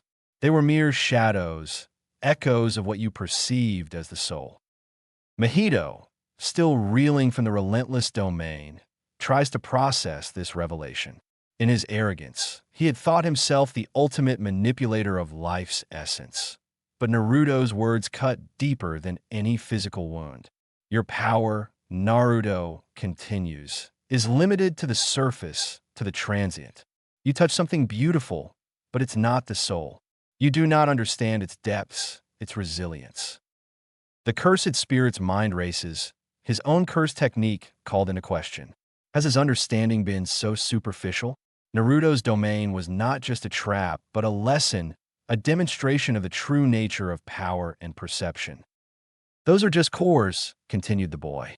The core of cursed energy. You are so confused that you can't differentiate between soul and a curse energy core. Obviously, it is not your fault, as no one can understand the soul. Naruto smiled, his very form looking like a professor of wisdom talking with an ignorant child. You are a cursed spirit, just a manifestation of emotion, and you have no soul. Mahito's eyes widened, and he muttered some incoherent words before he could say anything else. In a sudden twist, Hanami emerged, his presence as silent as the growing flora he commands. With a flourish of his hand, the alleyway transforms into a labyrinth of verdant life. Vines creep and flowers bloom with unnatural speed, a living barrier between Naruto and his quarry. Naruto, momentarily taken aback by this unexpected intervention, finds his attention ensnared by the botanical mirage. Hanami seizes the opportunity, his limbs extending with the fluid grace of branches in the wind, ensnaring Mahito and retreating with the swiftness of a startled deer. The two figures vanish into the greenery, leaving Naruto alone with the rustling whispers of leaves, a fleeting reminder of the cursed spirit's solidarity and the ever-present unpredictability of their world. Naruto walked towards Nanami. "Sunglass Sensei, are you okay?" Nanami's gaze settled on the youth before him, and in the quiet of his mind, a single thought resonated. Strong was a gross understatement. Words unspoken. He acknowledged the raw, almost otherworldly power that emanated from the boy, a force so potent it bordered on the demonic. With a silent nod of respect, Nanami conceded internally, to wield strength comparable to 12 fingers of Sukuna. Truly remarkable. Nanami Kinto would live another day, thanks to a child who defied the rules of existence. Naruto, the boy with 6 eyes, stood still in the alley, a beacon of hope in a world teetering on the edge of chaos. "Yes, I am fine. Let's go." Chapter 9. The Calm Before Storm. In the tranquil pre-dawn hours, Toge Inumaki, a sorcerer known for his cursed speech, found solace in the silent art of poetry.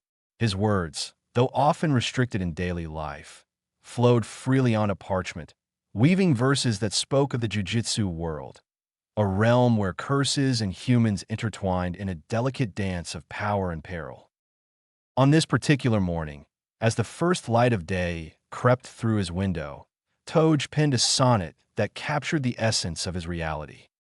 Within the shadowed veil of night's embrace, where curses lurk and twisted spirits roam, the jujitsu sorcerers take their place, to fight the darkness, far from light of home. In silence, Toge's cursed tongue finds peace. His words, though sealed, in poetry release. Each verse a battle, every rhyme shield. Against the malevolent forces we wield, the binding vows of ancient clans hold tight, as sorcerers weave their spells with deft hands. In this hidden war, a perpetual fight, for balance in these spiritually fraught lands.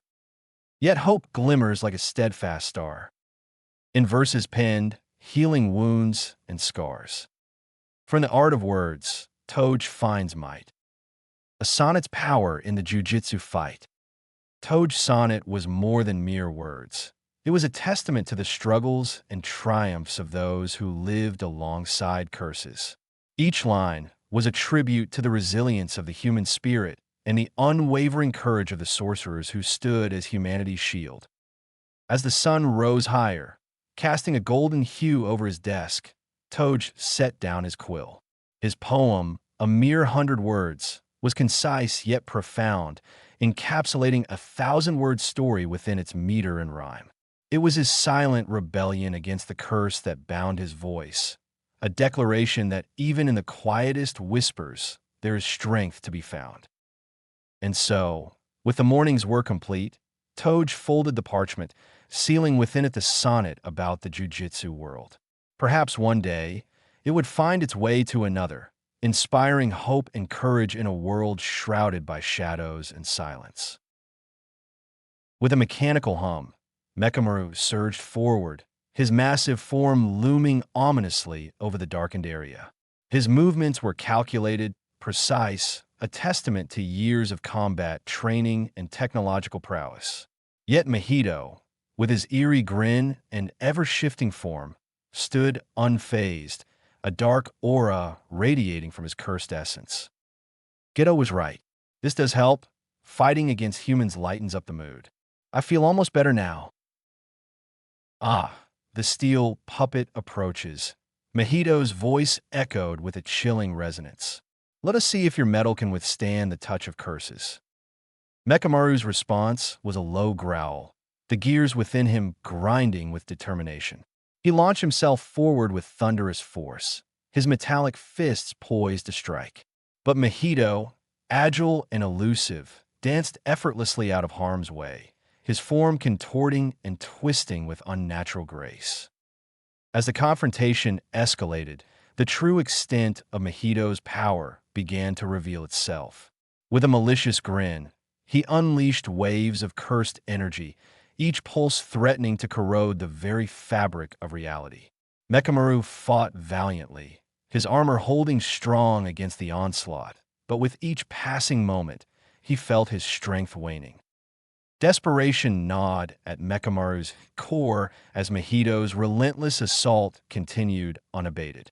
Try as he might, the steel giant found himself unable to gain the upper hand against his cursed adversary. With each blow, he could feel his systems faltering, his movements growing sluggish under the weight of exhaustion. Multiple times did Mechamaru think he was successful, but no, he wasn't. When Mahito used his domain expansion, Mahito was sure he had won. But Mechamaru countered it with simple domain. Then Mechamaru thought that he was successful. How wrong he was. When Mahito invaded the core of Ultimate Mechamaru and was just about to attack him with that disgusting grin of his, he thought he was done for. Except he wasn't. All of a sudden, just before Mahito was about to tear him apart, he had stopped. What? Mechamaru asked, confusion in his eyes. Why did you stop? What he got in answer was unpredicted. Ah, it's him. Mahito stuttered. T the demon. Confusion consumed Mechamaru's thoughts before he felt it too. An extremely dense and potent cursed energy that did not belong to Gojo was right on the top of Ultimate Mechamaru. That old man was pranking me. The prank king. This is not teleportation. This is... A childish voice was heard before the sound of throwing up was heard. Damon, I am never teleporting again this far without practice. Databeo. Then a pause. But where the hell am I? Ah, it's him. Mahito shouted as he sprouted wings on his back and began to fly away. T the demon. Gojo, we are out of here. Ultimate Mechamaru's cameras were destroyed, so Mechamaru couldn't see what was happening outside, but he could hear. Who's there, a ghost? The child said before the sound of thunder cracking. Was that the sound of a black flash? Mahito screamed like he was dying, which may not be entirely false. Really? Maybe I messed up your brain real bad. The child sighed. Look, you were killing people for fun. It was not my mistake, I snapped. I'm willing to give you a chance. Come with me, we can talk. No, we can't. Can do. You are a demon. And you are an overgrown, stitch-faced doll. Let me go. A wheezing sound was heard, which was followed by Mahito's scream. What? The child said. Where are you? Hey, who are you? Is that a ball? Hey, don't eat that. That's disgusting. You. Again, the child began to throw up. Is that miso ramen? Wasn't that Gojo? Oh no, I can smell it from here. Yeah. You should chew well, little one. It's not wise to swallow like that. Yeah, everybody says that to me. A small pause followed. Who are you? Then a chuckle was heard. I am a free-working jujitsu sorcerer, little one. Gojo said. I was fighting that curse spirit here. Thank you for your assistance. I guess. The child sighed. Hey, monk sorcerer, what's your name? Suguru Gojo. He chuckled. I should go now. Goodbye, little one. Mechamaru heard something from behind him. Before he could turn, darkness had consumed him.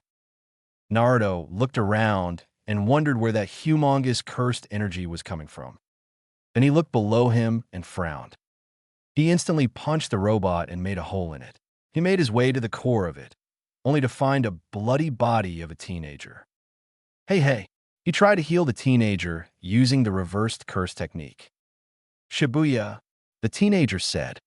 30. 1st October. Satoru, Gojo seal. W what? Later that day, Makamaru was taken to Jujitsu High. Makamaru was not dead, but he was in a coma. Mahito lay on the banana hammock, his eyes staring blankly at the ceiling. He felt nothing but pain and despair, as if his soul had been shattered into pieces. He had been trapped in that brat's Tsukuyomi, a domain that manipulated his perception of time and reality. In that illusion, he had experienced the worst nightmare of his life. He had been forced to kill his friends, Jogo, Hanami, and Dagon, over and over again for what seemed like an eternity.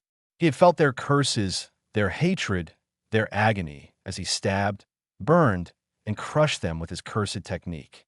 He had seen their faces twisted with fear and betrayal as they cursed him with their dying breaths. He had heard their screams, echoing in his ears as they begged him to stop. He had felt their blood splashing on his hands as he tore them apart.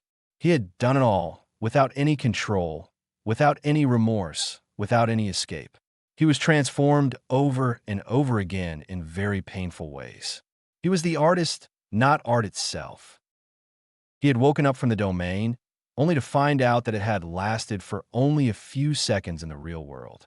He had been rescued by his friend, Hanami, who had managed to distract Naruto and flee with Mahito from his grasp.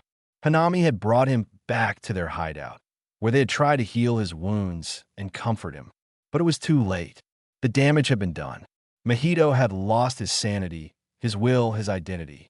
He had become a broken shell of his former self, unable to speak, to move, to feel. He had become a victim of Naruto's cruelty, a pawn in his game. Then Geto suggested that he should go and have some fun. Mohito decided to play with Mekamaru. He was actually having fun when he was just about to finish that machine boy. The demon appeared. Mohito was once again captured. In order to save him, Geto swallowed half of him. Jogo, Hanami, and Dagon watched over him, with sadness and anger in their eyes. They had been his friends, his comrades, his family. They had shared his vision of a world where curses ruled over humans, where they could live freely and happily. They had followed him, trusted him, loved him, and now they had lost him to a human, a demon, an enemy. They felt a surge of hatred towards Naruto, the one who had done this to him, the one who had taken him away from them. They swore to avenge him, to make him pay, to make him suffer. They decided to go after him, to find him, to kill him. "Worry not, Mahito," Jogo said. "I will personally kill that demon brat." It was a sunny day in Tokyo, and Naruto was excited. He had just turned 6 years old, and his friend from the Jujitsu high school had come to celebrate with him in his house. They were Yuji, Nobara, Megumi, Suru, Toge, Panda, Shoko, Nanami, and Maki. They had brought him a big cake, some presents, and a lot of balloons. The boy that Naruto had rescued was being treated by Cake Butt Lady in Jujitsu High. His wounds were fatal, but he would live. He was that robot student from Kyoto that day. After saving him, he was now the third most favorite person on Miwa's list. He wondered who were the first and second. During his childhood, Naruto was very lonely in Konoha, as he was an orphan who was shunned by the villagers for being the host of the Nine Tails. He had no friends or family to celebrate his birthday with, except for the third Hokage, who was his guardian and mentor. Naruto often felt isolated and unwanted, and he craved attention and recognition. He developed a cheerful and prankster personality to cope with his loneliness, and he vowed to become the Hokage someday, so that everyone would respect him. He also found solace in seclusion, choosing to distance himself from others to ensure his own safety. But now he was not alone. "Happy birthday, Naruto!" they shouted as they entered his house. Thank you," Naruto said, jumping up and down. "You guys are the best." He hugged them one by one, and then ran to the table where the cake was.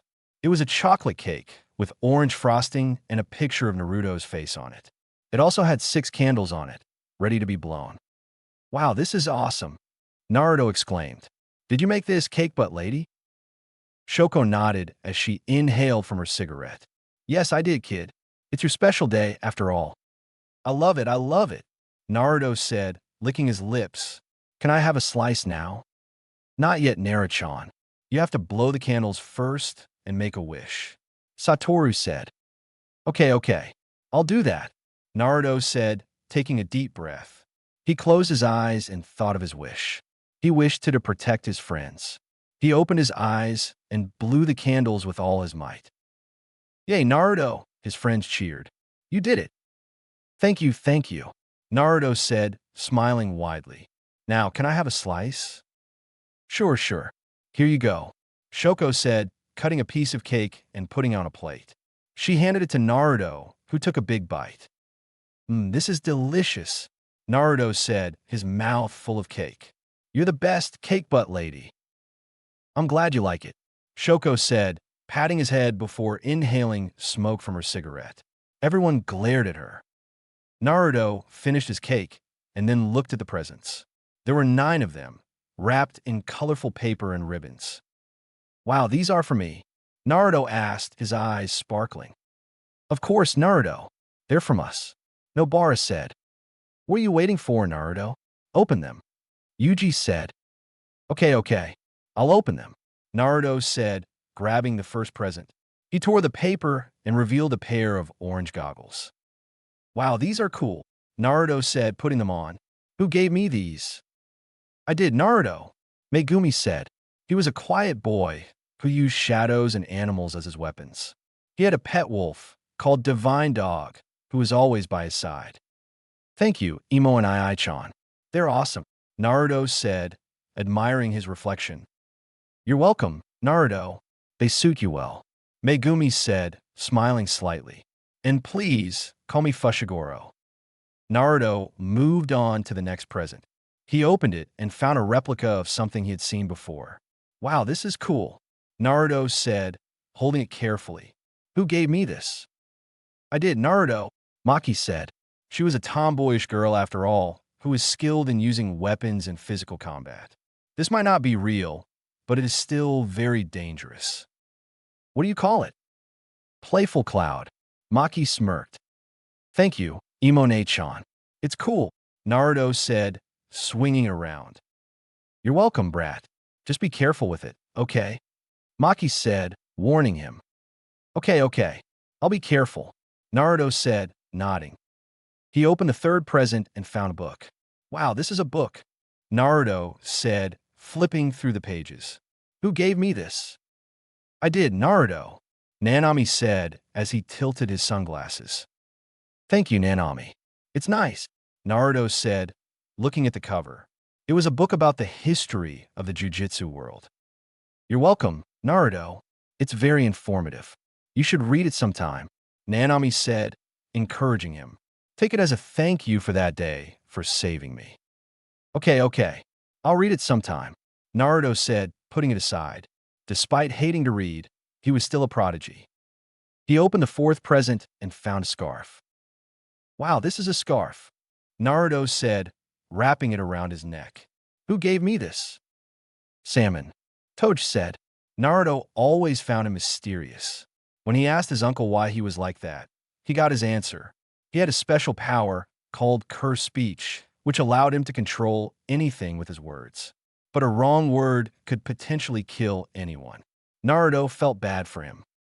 Thank you, Color and Ai-chan. It's warm, Naruto said, feeling the fabric. Salmon, mustard leaf, Toj said, nodding. He opened the fifth present and found a stuffed animal, a fox. Wow, this is a cute fox, Naruto said, hugging it. Who gave me this? Panda waved his hand. He requested Yaga to make it for Naruto. Thank you, Panda and Ai-chan. It's cute, Naruto said, squeezing it. You're welcome, Naruto. It's fluffy, Panda said, smiling. He opened the sixth present and found a round pair of sunglasses with an orange tint. Wow, this is a pair of sunglasses, Naruto said, putting it on. Who gave me this? Me, Naruto-chan, Satoru said with a smirk. Thank you, old man. It's pretty, Naruto said, admiring it. You're welcome, Naruto-chan. It's special, Satoru said, winking. He opened the seventh present and found a poster of a famous model, No, on the face. It was Nobara's face. Everyone laughed while the teen girl blushed. Wow, this is a poster, Naruto said, unrolling it. Who gave me this? The great Nobara Kujisaki brat. Nobara said, although she didn't seem too excited, which everyone knew was a facade. Thank you, Hammer-chan. It's cool, Naruto said, looking at it. You're welcome, kid. It's awesome just like me, Nobara said, blushing. He opened the eighth present and found a watch. Wow, this is a watch, Naruto said, putting it on. Who gave me this? Me, Naruto, Yuji said. Thank you, Yuji and I-chan. It's nice, Naruto said, checking the time. You're welcome, Naruto. It's useful, Yuji said, smiling. Thank you. I love you guys, Naruto said, tears in his eyes. They spent the rest of the day playing games, telling stories, and having fun. Naruto felt like the luckiest boy in the world to have such amazing friends. He was happy, and he hoped that his happiness would last forever. Only if he knew how wrong he was. Geto walked along the narrow path that led to Granny Ogami's hut. He had heard rumors about the old woman, who was said to be a powerful sorcerer and a master of reviving dead people's power in a living vessel. He had a special request for her, one that he hoped she could fulfill. He knocked on the door and waited. After a few moments, he heard a voice from inside. Who is it? Geto, Suguru. I have come to seek your help, Granny Ogami. Kinjaku walked into the dimly lit room, where an old woman was sitting on a tatami mat, surrounded by candles and incense. She looked up at him with a wary gaze, her wrinkled face showing signs of age and bitterness. Huh? She asked, her voice raspy and cold. What do you want from me? Kinjaku smiled, his eyes gleaming with malice. He bowed slightly and spoke in a polite tone. Good evening, Granny Ogami. I am Suguru Geto. I have come to ask for your help with a very important matter. Granny Ogami narrowed her eyes and clenched her teeth. She recognized the name of Geto, the traitor who had betrayed the jujitsu world and joined forces with the cursed spirits. She had no love for him or anyone associated with him. What do you want from me, Suguru Geto? She spat, her voice dripping with sarcasm. Do you want me to curse someone for you? Do you want me to sell you some of my rare and illegal items? Do you want me to join your twisted cause? Kinjaku shook his head and chuckled. No, nothing like that. I want you to do something much simpler and much more beneficial for you. I want you to revive someone for me. Granny Ogami frowned and tilted her head. Revive someone? Who do you want me to revive? And why should I do that for you? Kinjaku leaned closer and whispered her ear. I want you to revive Toji Fushiguro, the Zenin clan's assassin, the man who killed Riko Amanai, the man who almost killed Satoru Gojo. Granny Ogami gasped and recoiled from Kinjaku. She felt a surge of fear and curiosity. She knew who Toji Fushiguro was. He was a legend among the jujitsu sorcerers, a man who had no cursed energy but could fight and kill anyone with his physical skills and cursed tools. He was also a man who had almost killed the man who had ruined her life indirectly.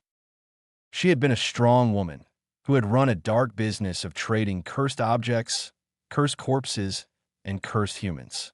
She had connections with the underworld and had no scruples about exploiting the weak and the innocent.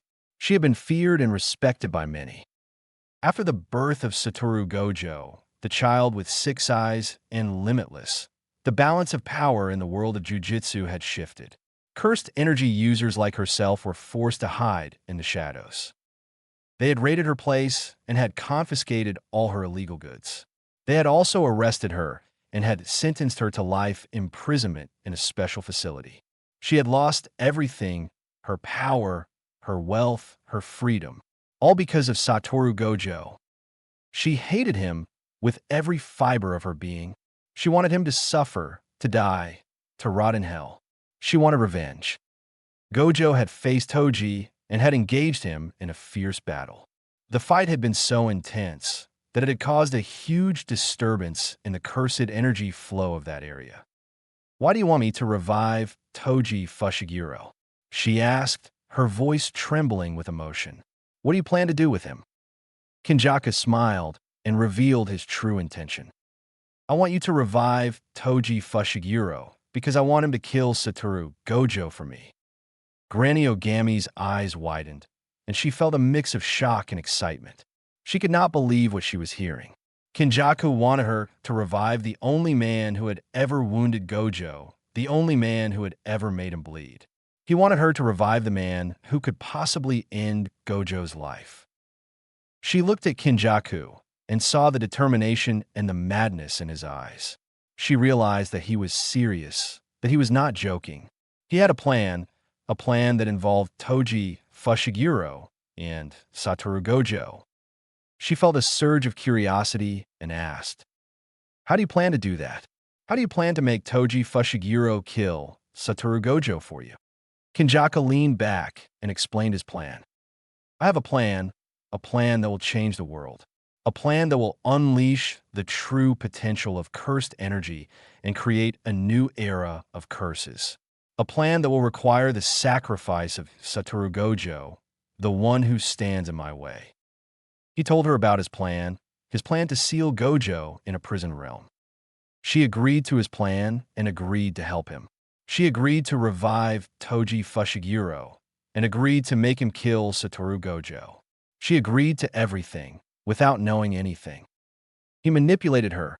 He used her. He used her hatred, her grudge, her desire for revenge. He used her skills, her knowledge, her resources.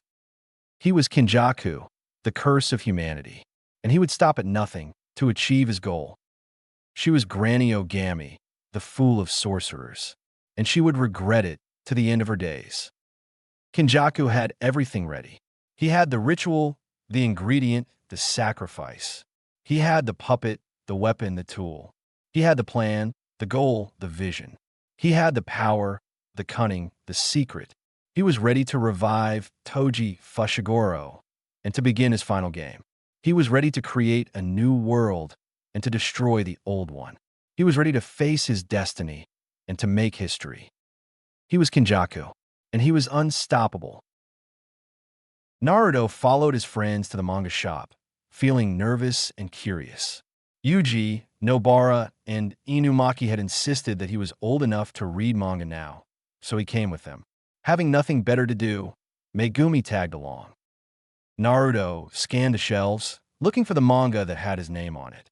He saw titles like Bleach, One Piece, My Hero Academia, and Demon Slayer, but none of them caught his eye.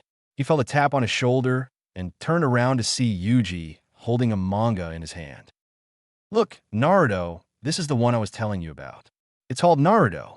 It's about the son of the legendary ninja Minato Namikaze, who wants to become the Hokage, the leader of his village. It's really cool and exciting. You should read it, Yuji said, smiling. Naruto felt a surge of shock and disbelief. He took the manga from Yuji and looked at the cover. He saw a boy with blonde hair and blue eyes, wearing an orange and black jumpsuit. He had a whisker-like mark on each cheek and a headband with a leaf symbol on it. He looked exactly like Naruto. Naruto felt his heart skip a beat. He opened the manga and flipped through the pages. He saw familiar faces and scenes from his past life. He saw his friends, his enemies, his mentors, his battles, his victories, and his losses. He saw his own story told in a different way. He felt a mix of emotions. He felt nostalgia, sadness, anger, joy, and confusion. He wondered how this was possible. How did someone know about his life? How did they turn it into a manga? How did they get published? How did it become popular? How did no one notice that he was the same person as the protagonist?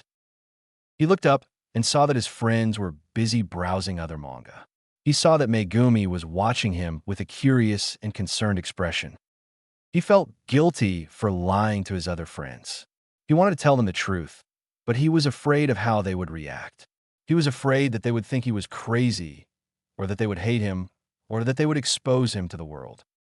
He decided to keep his secret for now. He closed the manga and handed it back to Yuji. He forced a smile and said, "Thanks, Yuji and I-chan, but I'm not really interested in this manga." It doesn't look like my type. Maybe you can lend it to me later if you want. Yuji shrugged and said, sure, no problem. But trust me, Naruto, you're missing out. This manga is awesome. You should give it a chance. Maybe you'll find something in common with the main character. He's a lot like you, you know. He's brave, loyal, funny, and determined. He never gives up on his dreams, no matter what. He's a true hero. Naruto felt a pang of irony and sadness. He wished he could tell Yuji the truth. He wished he could tell him that he was the main character. He wished he could tell him that he had given up on his dream. He wished he could tell him that he was not a hero, but a failure. He never actually became the Hokage. He had died.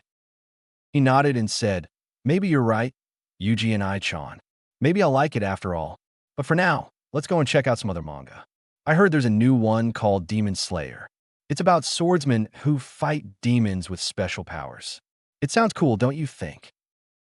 Then Naruto saw another book that had a picture of a boy that looked too much like him. The book's name was Boruto Volume 1. Intrigued, he took the book and flipped some pages. I was supposed to marry Hinata and have a son. He flipped some more pages before stopping as he saw a picture of an adult Naruto. Why do I look so ugly? Naruto was on the verge of tearing the book when Megumi spoke. Why do you read it if it annoys you? Megumi asked, eyeing the Boruto manga in Naruto's hands with a mix of curiosity and amusement. Naruto, the spiky-haired, amethyst-eyed child, sighed dramatically. It's this protagonist, Boruto. He's a real piece of work. Thinks he can just waltz around, disrespecting his old man. It's infuriating. Yuji Itadori, overhearing the conversation, chuckled as he leaned against a bookshelf. Sounds like someone has daddy issues, he teased, earning a glare from Naruto. Nobara Kujisaki, flipping through a manga of her own, joined in. Well, Boruto's dad isn't around much. Being a ninja seems like a busy job. Naruto snorted. Busy doesn't cut it. A father should be a father. This manga makes it look like a joke, Naruto said with a sly grin spreading across his face. It's funny, isn't it? The brat has no respect. Throwing paint on the Hokage monument? His father must be very proud of him. What's so funny? Yuji asked, plopping down beside them. Naruto's kid in this manga. Naruto waved the book with a dramatic flair. He's a real piece of work. Nobara snatched the book and skimmed a few pages. He's just like you, Naruto, always causing trouble, she teased, nudging him with her elbow. Naruto feigned shock, placing a hand over his heart. I am hurt. I would never get caught. Yuji finished, winking at Megumi. Megumi raised an eyebrow, intrigued. But you're just a kid. What do you know about being a father, Tennokyun? Naruto's face turned red, and he stammered for a moment before regaining his composure. I read a lot, and I have, strong opinions. The group erupted into laughter, the sound filling the small manga shop. As they continued to discuss the antics of Boruto and his father, Naruto couldn't help but feel a twinge of nostalgia for his past life. He remembered his own days as a brash young ninja, always causing trouble, always striving to prove himself. As the conversation turned to other manga and the adventures within, Naruto found himself reflecting on the lessons he had learned throughout his life, both as Naruto and now as Tennokyun. He realized that every character, every story had something to teach. And perhaps, he thought, Boruto wasn't so different from him after all. Maybe, just maybe, he could learn to appreciate the young ninja's journey, to see the humor in his rebellion, and to remember the importance of patience and understanding. With a smile, Naruto closed the manga and placed it back on the shelf. Today, he would not let Boruto's antics annoy him. Today, he would enjoy the company of his friends and the endless possibilities. Yuji agreed and followed Naruto to another section of the shop. Naruto hoped that he had convinced him. He hoped that he had avoided suspicion. He hoped that he had escaped his past. But he knew that he was wrong. He knew that he could not escape his past. He knew that his past was following him. He knew that his past was waiting for him. He knew that his past was his destiny. It was Halloween night in Shibuya, one of the busiest and most colorful districts in Tokyo. Thousands of people, many of them wearing costumes, were enjoying the festive atmosphere, unaware of the danger that lurked beneath the surface. In a hidden location, a group of curse users were preparing to execute their plan. "Are you ready?" Gojo asked, holding the prison realm in his hand. "Yes," the curse user said, nodding. "Good. Then let's begin. Activate the curtain," Gojo ordered. One of the curse users stabbed a nail on the ground, and a dome of purple light enveloped Shibuya. The people inside the dome felt a sudden chill, as if the temperature had dropped. They looked up and saw the sky had turned dark. They heard a loud voice echoing through the air. "Attention, citizens of Shibuya. You are now part of a special experiment. We are testing the limits of human fear and despair.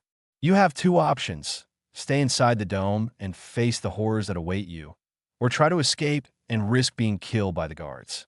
Either way, you have no hope of survival. Enjoy the show." The people were shocked and confused.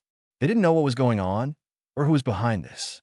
They tried to call for help, but their phones had no signal. They tried to leave the dome, but they were stopped by a wall of curses. They were trapped, and they were scared. "What the hell is this?" a man in a vampire costume shouted. "Is this some kind of prank?" a woman in a fairy costume asked. "No, this is real. This is a curse," a boy in a ninja costume said. He had seen some jujitsu sorcerers fighting curses before, and he knew what they looked like. "A curse? What do you mean?" the woman asked. "I mean, we're in danger. There are monsters out there, and they're coming for us. We have to find a way out," the boy said. "Monsters? What are you talking about?" the man asked. "Look, there's one," the boy pointed. They turned and saw a huge creature with horns, claws, and teeth. It was a cursed spirit, and it was hungry. It roared and charged at them. They screamed and ran for their lives. They looked at the dome and saw the chaos that had begun. The curses that they had hidden inside the dome had started to emerge, and they had started to attack the people. The people screamed and ran for their lives. They had no defense and no hope. The Shibuya incident had begun, and it was a nightmare. Naruto was in his room, fast asleep, when he suddenly felt a humongous cursed energy spike from the north direction. What?" he asked, perplexed. "Whatever that was," his father said. "It was dangerous, very dangerous. Stay out of it." I guess he was just about to close his eyes when he felt a number of very familiar emotions from that direction. The pain of losing your beloved, the fear of death, the fear of darkness, the pain of being crushed alive, eaten alive. Without thinking any further, he jumped out of his bed and marched towards the main door. "Naruto!" his mother screamed from inside him. "Get back in the house." He stood on an electricity pillar. He needs to teleport. He tried to recall what the old man had taught him. "Let me explain how I teleport long distances. It's a part of my limitless curse technique, which allows me to manipulate the space and time around me. I can bend the space between 2 points and create a shortcut, or a wormhole, that I can use to travel instantly. I can also use my 6 eyes, a special trait that gives me enhanced perception and control over cursed energy, to locate my destination and adjust my warp. However, my teleportation technique is not perfect. I have some limitations and conditions that I must follow in order to use it. Here are some of them. 1. I must have a clear and unobstructed line of sight to my target. I cannot teleport through walls or other obstacles, as they would interfere with my spatial manipulation. 2. I must clasp my hands together to activate the warp. This is a gesture that I use to focus my cursed energy and create the wormhole. 3. I must deactivate my infinity barrier temporarily. This is a disadvantage that I must accept in order to use my teleportation. My infinity barrier is a defensive technique that creates an infinite distance between me and anything that tries to touch me. I must lower this barrier when I teleport, as it would prevent me from entering the wormhole. This also makes me vulnerable to attacks during the warp. And 4, I cannot cover very long distances. I can only teleport within a certain range, depending on my cursed energy and skill level. I cannot teleport across continents or planets, for example. I also cannot teleport to places that I have never been to or seen before. These are some of the basic rules and principles of my teleportation technique. I hope this helps you understand how I do it. If you can master it, then you will become Minato Namikaze from the anime. Naruto felt nauseous as he thought about teleportation, but didn't bother. He had lives to save. Straight line. He thought. Clear image. Shibuya. Naruto, don't be a fool, his father said. If you do this, there may be consequences. Naruto, his mother screamed from inside him again. Get back in the house. That energy spike was far greater than anything I have seen. I have seen worse. Naruto replied with a sad smile, still in his orange kimono. I have faced animals bigger than the Eiffel Tower. I have fought assassins, cold-blooded murderers, aliens, demons, Madara, and Kagaya. I don't think anything else can scare me now. Naruto, you are not a teenager, his father argued. You're just a child, an extremely powerful one, but a child nonetheless. No, Dad, I am a shinobi. Please, Naruto. I can't, Mom. I have to save them. That is a promise, and I won't go back on my word, he replied, voice stern. That is my ninja way. The child of prophecy vanished in thin air. Chapter 10. A demon meets a king. In the jujitsu world, where sorcerers and cursed spirits vie for dominance, the grading system stands as a cornerstone of order and hierarchy. This system, intricate and deeply rooted in the world's lore, serves as a measure of a sorcerer's prowess and a cursed spirit's threat level. It is a scale that balances the fine line between chaos and control, a guide that shapes the destiny of all who dwell within this arcane universe. The grading system is divided into several tiers, each reflecting the strength, skill, and potential of the individual or entity it assesses. At the lowest end of the spectrum lie the Grade 4 sorcerers and cursed spirits, beings of minimal threat or power, often young sorcerers still honing their abilities or minor curses born of weak negative emotions. These entities are typically tasked with handling low-level incidents or undergoing rigorous training to ascend the ranks.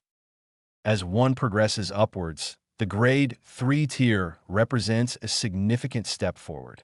Sorcerers at this level have demonstrated a commendable command over their cursed energy, capable of performing basic jujitsu techniques and exorcising intermediate curses. For cursed spirits, this grade signifies a greater accumulation of malice and strength, posing a more considerable challenge to those who confront them. The Grade 2 sorcerers and spirits mark the middle ground, where the distinction between novice and adept becomes apparent. Sorcerers of this grade are seasoned warriors, often entrusted with more perilous missions and capable of wielding advanced jujitsu techniques. They are the backbone of jujitsu society, safeguarding the balance between the human world and the realm of curses. Grade 2 cursed spirits, on the other hand, are formidable adversaries, often requiring multiple sorcerers to subdue. At the pinnacle of the grading system are the Grade 1 and Special Grade classifications. Grade 1 sorcerers are the elite, masters of their craft who can confront the most dangerous of curses head-on. They are the vanguards of the jujitsu world, their names whispered with a mix of fear and reverence. Special Grade sorcerers are a rarity, individuals whose power transcends the conventional grading scale, often possessing unique abilities that can alter the very fabric of reality. Special Grade cursed spirits are the stuff of nightmares.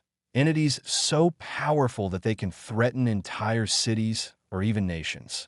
They are the embodiment of pure, unbridled malice, born from the darkest corners of human collective fear. Engaging a Special Grade spirit is a task reserved for only the most skilled and courageous of sorcerers, for it is a battle that teeters on the edge of life and death. The grading system is not merely a static measure of power. It is a dynamic and ever-evolving reflection of one's journey through the jujitsu world. Sorcerers train tirelessly to climb the ranks, facing trials that test their limits and forge their resolve. Cursed spirits, too, evolve, their grades shifting as they feed on the negative energy that fuels their existence. In this world, the grading system also serves a deeper purpose. It is a narrative device that weaves together the tales of countless characters, each with their own ambitions, fears, and destinies. It is a framework that allows for the exploration of themes such as the nature of power, the burden of responsibility, and the quest for self-improvement. In the old scriptures of Master Kush Sarito, there is another grade, one that is even higher than special grade. Grand grade stands as a testament to the extraordinary. It is a title whispered in reverence, reserved for those whose power eclipses the known limits of the jujitsu hierarchy. Grand grade sorcerers are paragons of strength and wisdom, capable of feats that defy the very laws of nature. They are the guardians of balance, the ones who walk a solitary path to protect the fabric of reality from unraveling. Conversely, grand grade cursed spirits are cataclysms incarnate. They are born from the deepest, most pervasive fears of humanity, and their mere presence distorts the world around them. To face such a spirit is to stand at the precipice of oblivion, challenging the darkness that seeks to consume all. The grand grade is more than a rank. It is a legend, a goal that drives the bravest souls to strive for greatness. It is the ultimate challenge, promising epic battles and profound revelations. In the narrative of the jiu-jitsu world, the grand grade is the pinnacle of power, the rarest of achievements, and the most thrilling of adventures. It is the heart of stories that inspire awe and wonder, a symbol of the unyielding spirit that defines the greatest of sorcerers and the most formidable of curses. In conclusion, the grading system of the jiu-jitsu world is a multifaceted construct that shapes the narrative and defines the characters within it. It is a testament to the complexity of the universe created by the storytellers, a tool that adds depth and intrigue to the epic saga of sorcerers and spirits. As the story mode progresses, the grading system remains a constant, guiding light, illuminating the path that each character must walk, whether it leads to glory or to ruin. Rules and orders of the jiu-jitsu world for first years. In the neon-drenched streets of Shibuya, where the city's heartbeat is its people, a young boy in an orange kimono moved like a wisp of hope among the shadows. His snow-white hair flowed behind him, opposite to the vibrant colors that adorned the bustling district. This was Tennoda-kyun Gojo, also known as Naruto, a child. As Naruto walked, his amethyst eyes caught sight of a curse that had ensnared a group of people. Without hesitation, he approached, his presence alone bringing a hush over the panicked crowd. Tsunade style, black flash, he yelled, his small hands moving with practiced ease. The curse recoiled, as if afraid, and then dissipated into the ether, leaving behind only the faintest trace of malice. The crowd, now freed from their terror, murmured among themselves, their voices a blend of relief and wonder. "Did you see that? The monster just vanished. Who is that child? He's so young, yet looks so powerful." Naruto turned to leave. There were many more that needed help, but a young girl, no older than he, grasped his sleeve. "Thank you," she said, her eyes brimming with gratitude. "What's your name?" He then replied, offering her a gentle smile. "I'm just a shinobi, helping where I can," he replied softly. As he stood and vanished away, the whispers grew louder, the people's words weaving a tapestry of legend around the mysterious boy. He's like a flash, here and gone in an instant. Snow flash. Jogo looked down at the unconscious form of Yuji Itadori with a sinister grin. As a special grade curse, he knew that feeding Sukuna's fingers to the boy would only strengthen his already formidable powers. Jogo took one of the cursed fingers and held it out towards Yuji's mouth. "You truly are a fool, Itadori," Jogo hissed, his voice dripping with malice. But your ignorance will only serve to benefit us curses in the end. Jogo glanced around, but saw no one in the dimly lit area. He shook his head, dismissing it as his imagination playing tricks on him. With a cruel smile, he pushed a finger past Yuji's lips, feeling a surge of power pulse through the boy's body. Fushiguro. The air in Shibuya was thick with tension, the kind that precedes a storm. Megumi's voice, laced with a mix of fear and defiance, barely finished echoing his name when the unexpected happened. In a blur of motion too swift for the human eye, a figure appeared between Megumi and Toji. Snow-white hair, almost glowing under the moonlight, framed a young face with eyes that held the depth of the universe. Tsunade style, black flash. The boy's voice, clear and resonant, cut through the silence like a blade. Toji, the feared sorcerer killer, found himself airborne, not by choice but by the sheer force of the technique that hit him. He crashed through walls as if they were made of paper, each impact a testament to the boy's power. As the dust settled, Tenedikyum turned to Megumi, his bright amethyst eyes softening. "Are you okay?" he asked, his voice carrying a warmth that belied his cold appearance. "Leave this place," he urged, not as a command but as a plea for safety. Megumi was utterly shocked. This kid just punched a man who was the strongest human he had ever seen like a pebble. Such strength is demonic. And that was indeed a black flash, a different and refined version, but a black flash nonetheless. Didn't he call it Tsunade style? Wasn't it the name of Hokage in Naruto manga he has been reading lately? Does this kid watch that series too? Footsteps interrupted his train of thoughts. He saw the man standing behind the boy. With inhuman strength, he returned to the fray, his movements a blur as he aimed a lethal strike at the boy. Yet, his fist stopped inches away, halted by an invisible barrier. "Limitless infinity," Naruto murmured, almost to himself, as he watched Toji's confusion turn into realization. Toji's inner thoughts raced. Who is this child? How can he wield such techniques? But there was no time for questions. The fight was on, and he had to adapt or fall. His fangs were constantly driven towards the strongest. The clash of the black sheep of the Zenin and the demon shook the very streets of Shibuya. Toji, his fists like hammers, struck with a force that could shatter bones. Yet, each blow was effortlessly repelled by Naruto's infinity barrier, an invisible wall that rendered Toji's lethal prowess futile. Toji attacked the boy with a barrage of punches, but the attacks never touched him. Still, the boy was thrown away each time due to the shockwaves. "I don't want to harm you," the boy yelled. His movements were fluid, a stark contrast to the brute force of Toji's attacks. "You are strong, but I cannot let you kill Imo and Ai-chan." "Who?" Their forms became nothing more than a blur, their speed transcending human limits. To the onlookers, if any dared to watch, they were mere shadows flickering in and out of existence. Toji could think, of course he could, but his body won't listen. He wanted to stop, but he could not. He was mentally exhausted, but a part of him wanted to kill all the sorcerers. And this boy was one. His brain automatically generated ideas and strategies to fight the boy. Naruto had already acknowledged the man. The man was way faster and stronger than him, almost equal to Mato Guy in his base form. Toji's inner thoughts were a whirlwind. This kid, he's like a ghost. I can't touch him.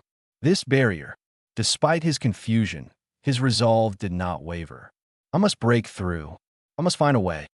Naruto, for his part, felt a pang of sadness. This man, he does not hold back, yet there is no malice in his heart. Why does he fight? What drives him to such lengths? As the battle raged on, it became clear that this was more than a fight.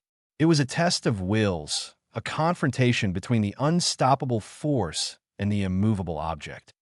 Then, Toji used the famed weapon, Playful Cloud. Its edges were not dull, but very pointy, like a needle or a nail. Toji moved the weapon in a ferocious motion.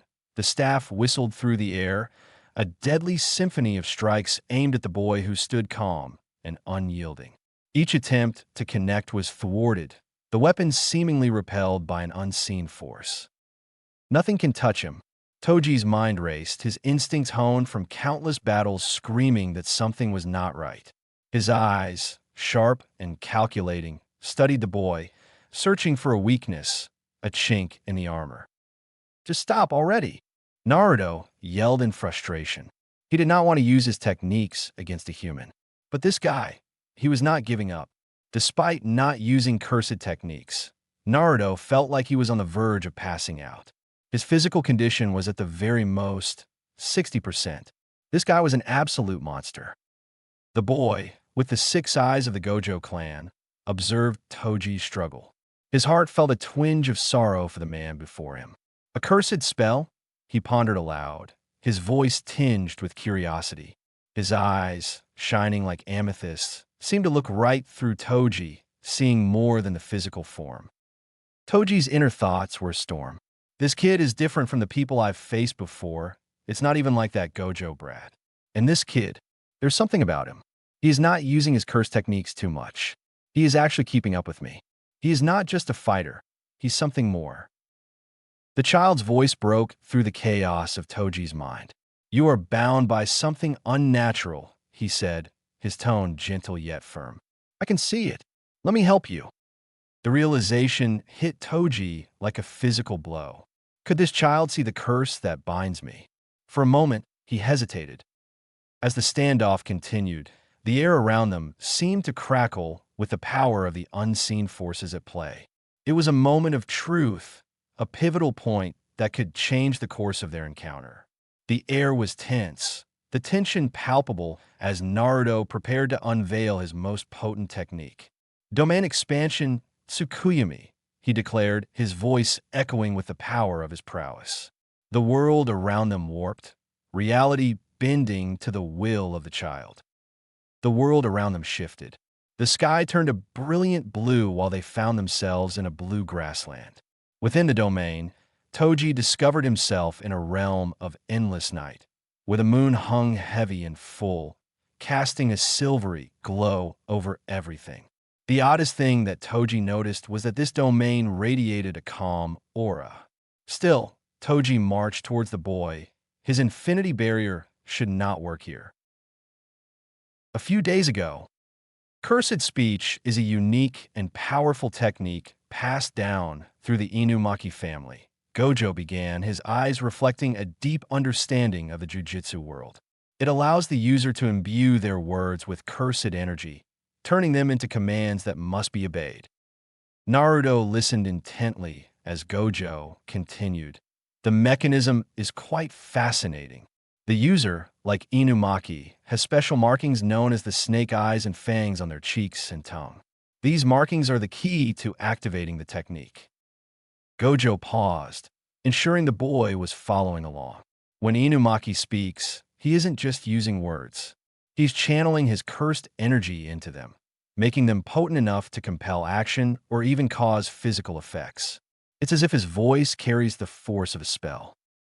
Naruto's eyes sparkled with curiosity. "But doesn't that hurt him?" "Yes, it does," Gojo replied solemnly. Using curse speech, especially strong commands, takes a toll on the user's body. It can cause throat pain, coughing up blood, or in severe cases, loss of speech. That's why Inumaki often carries cough syrup with him. So, he sacrifices his well-being to help others. Naruto asked. Gojo nodded. Indeed, it's a heavy burden, but Inumaki bears it bravely. He uses his power to protect his friends and fight against curses. And that's what makes him not just a powerful sorcerer, but a true hero. "Kodoa Mitsukami," Naruto intoned, and a cascade of light enveloped Toji, seeping into his very being. Abruptly, Toji halted his movements, and he felt a pang of emotion rushing inside him. "Family is important," the boy spoke. His voice was like the sound of a cuckoo on a spring morning. "Go and look after them." The shackles of the spell that had bound Toji's soul began to crumble, the dark tendrils dissolving into nothingness. As the domain receded, The night sky fading away, Toji was left standing, free from the invisible chains that had held him captive. As the echoes of the domain faded, so did the animosity between them. It was a moment of clarity, a brief respite in the chaos of their battle. Confusion clouded Toji's eyes as he looked at the boy before him. The boy was on his knees, coughing blood. "What did you do to me?" Toji asked, his voice a mix of awe and suspicion. He was not feeling that immense bloodlust from himself anymore. He didn't want to continue fighting. The child's expression was one of empathy and understanding. "You were not being why yourself," he explained softly, a bit of blood still on the corner of his lips. "Why you were being sea-controlled, BB, but now you are free." "How did you do it?" "Cursed speech," the boy replied. "Mixed it with amplified blue and applied it in my domain, so that only you are influenced by it." Toji's inner thoughts were a whirlwind, his scara's gray color replaced by normal white color. This power, it's unlike anything I've ever felt. And this boy, he freed me. How? The question swirled in his mind, but deep down, he felt a sense of gratitude. In the aftermath of the domain's dissolution, Toji stood motionless, his mind racing to comprehend the events that had unfolded. The boy's power was undeniable, a force that resonated with a familiar aura. It was a prowess that he had only felt once before, in the presence of Satoru Gojo. "Who are you?" Toji finally asked, his voice steady but laced with a newfound respect. The question hung in the air, unanswered, as the child's gaze remained fixed on him, a silent understanding passing between them. Tenodakyume's inner thoughts were calm, a stark contrast to the turmoil he had sensed in Toji. "I am a shinobi," he replied, his voice soft yet carrying an undercurrent of strength. "One who seeks to understand the true meaning of my existence by helping others." Toji's eyes narrowed, the pieces falling into place. The snow-white hair, the amethyst eyes, the overwhelming power, it all pointed to one conclusion. "You're his son, aren't you?" "Satoru, Gojo's son," he stated. The realization dawned on him. The boy did not confirm nor deny the statement, but the slight upturn of his lips spoke volumes. At that moment, Toji understood that the child before him was not just any opponent. He was the legacy of the strongest sorcerer, a beacon of potential that could change the world. With a final nod of acknowledgement, Toji disappeared into the shadows of Shibuya, leaving behind the echoes of a battle that would be etched in his memory. The encounter with the child had left him with more questions than answers, but one thing was certain. He had witnessed the emergence of a new era. And now, he had a little girl and a boy to look after. Perhaps later, they can wait. Naruto stood up, went to the alley where the fight had begun. Megumi was still on the ground, clutching his wound. Naruto was too tired to heal the older boy, but he did it anyway. "You know the reversed curse technique?" "Yeah, I guess, Databeo." Naruto coughed blood. "Once more, damn, this takes a toll on the body. Even with the reverse curse technique, it is very hard to heal the wound on his throat. You should go to the cake butt lady," he told Megumi. "You look like you were crushed by a bulldozer." That might not be entirely false. Megumi halted his speech as he felt a very malevolent, cursed energy spike coming from the subway station. "Sukuna." Perhaps Naruto felt it too as he tensed up. "Yuji and I-chan." "Oh, he did. I'm gonna go and see what it is. Just go to the cake butt lady." "I'll give you 1 second." Sukuna opened his eyes, feeling the familiar presence of Shibuya surrounding him. "Move your hand." The cursed spirit immediately jumped away and stood beside the trembling girls. He had a horrified look on his face. As he stood up, the twin girls and Jogo trembled in fear, their eyes wide with terror at his awakening. "Your heads are quite high." The twin girls fell on the ground with a thud, dropping to their knees with their heads bowed low. Jogo hesitated for a moment before reluctantly following suit. However, he just kneeled with one knee. "You think one knee is enough?" Sukuna said, his voice cold and commanding. He released a slash, cutting off a part of his head. Sukuna walked towards the girls, his presence exuding power and intimidation. He looked down at them, a smirk playing on his lips. "What do you want?" he asked, his voice dripping with malice. The girls trembled as they stammered out their response. "Titir is a man downstairs wearing clothes like a monk. Sukuna, Salma. Please kill him." She then gained a little confidence. Sukuna laughed, a cruel sound that sent shivers down their spines. "You think I would ever be controlled by anyone?" With a flick of his wrist, Sukuna summoned his curse energy, causing the ground to tremble beneath them. The girls and Jogo looked up in horror as Sukuna's power surged around him, his eyes glowing with a dangerous light. "We know where another one of your fingers is," one of the girls said. "You think you can buy me with such a thing?" Sukuna said, his voice low and menacing. "I think it's time to finish this little charade." The girls whimpered in fear as Sukuna raised his hand, ready to strike. But before he could make a move, a blur appeared between them. A boy. The boy. He stepped forward, a desperate look in his eyes. Sukuna's slash didn't cut anything because of the infinity barrier between them. "Please," the boy said, his voice barely a whisper. "Spare them." "And why should I do that?" Sukuna asked. The boy had no answer. Of course he didn't. Sukuna turned to look at Jogo, his expression unreadable.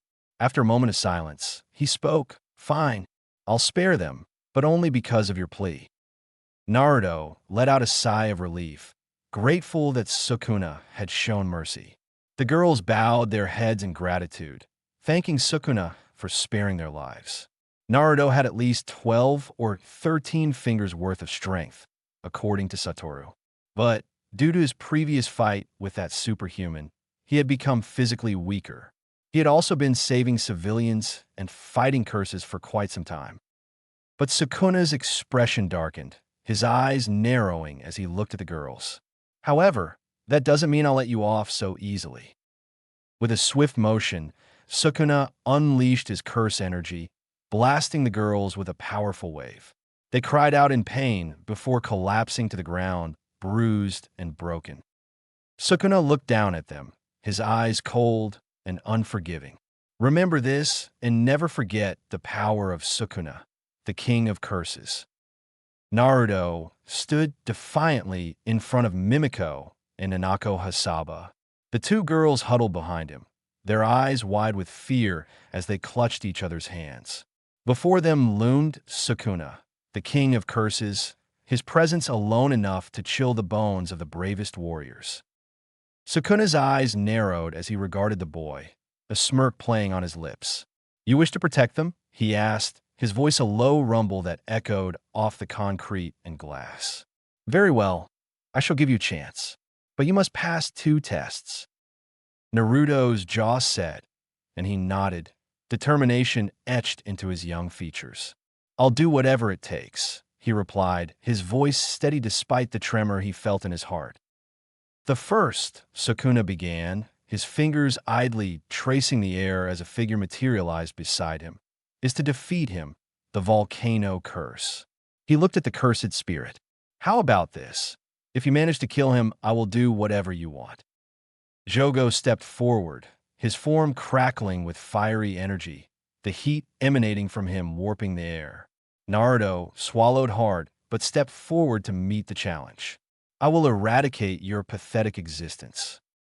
Sukuna clapped slowly, a look of amusement on his face. "Impressive," he said, "but the second test will be revealed in time. For now, you have to earn a reprieve for these two." Naruto turned back to Sukuna. "Okay, I will, but I would like to add one more condition." "Oh, and what would that be?" "If I pass," Naruto said, his amethyst eyes shining with determination, "then you will leave the body of Yuji-san Databayo."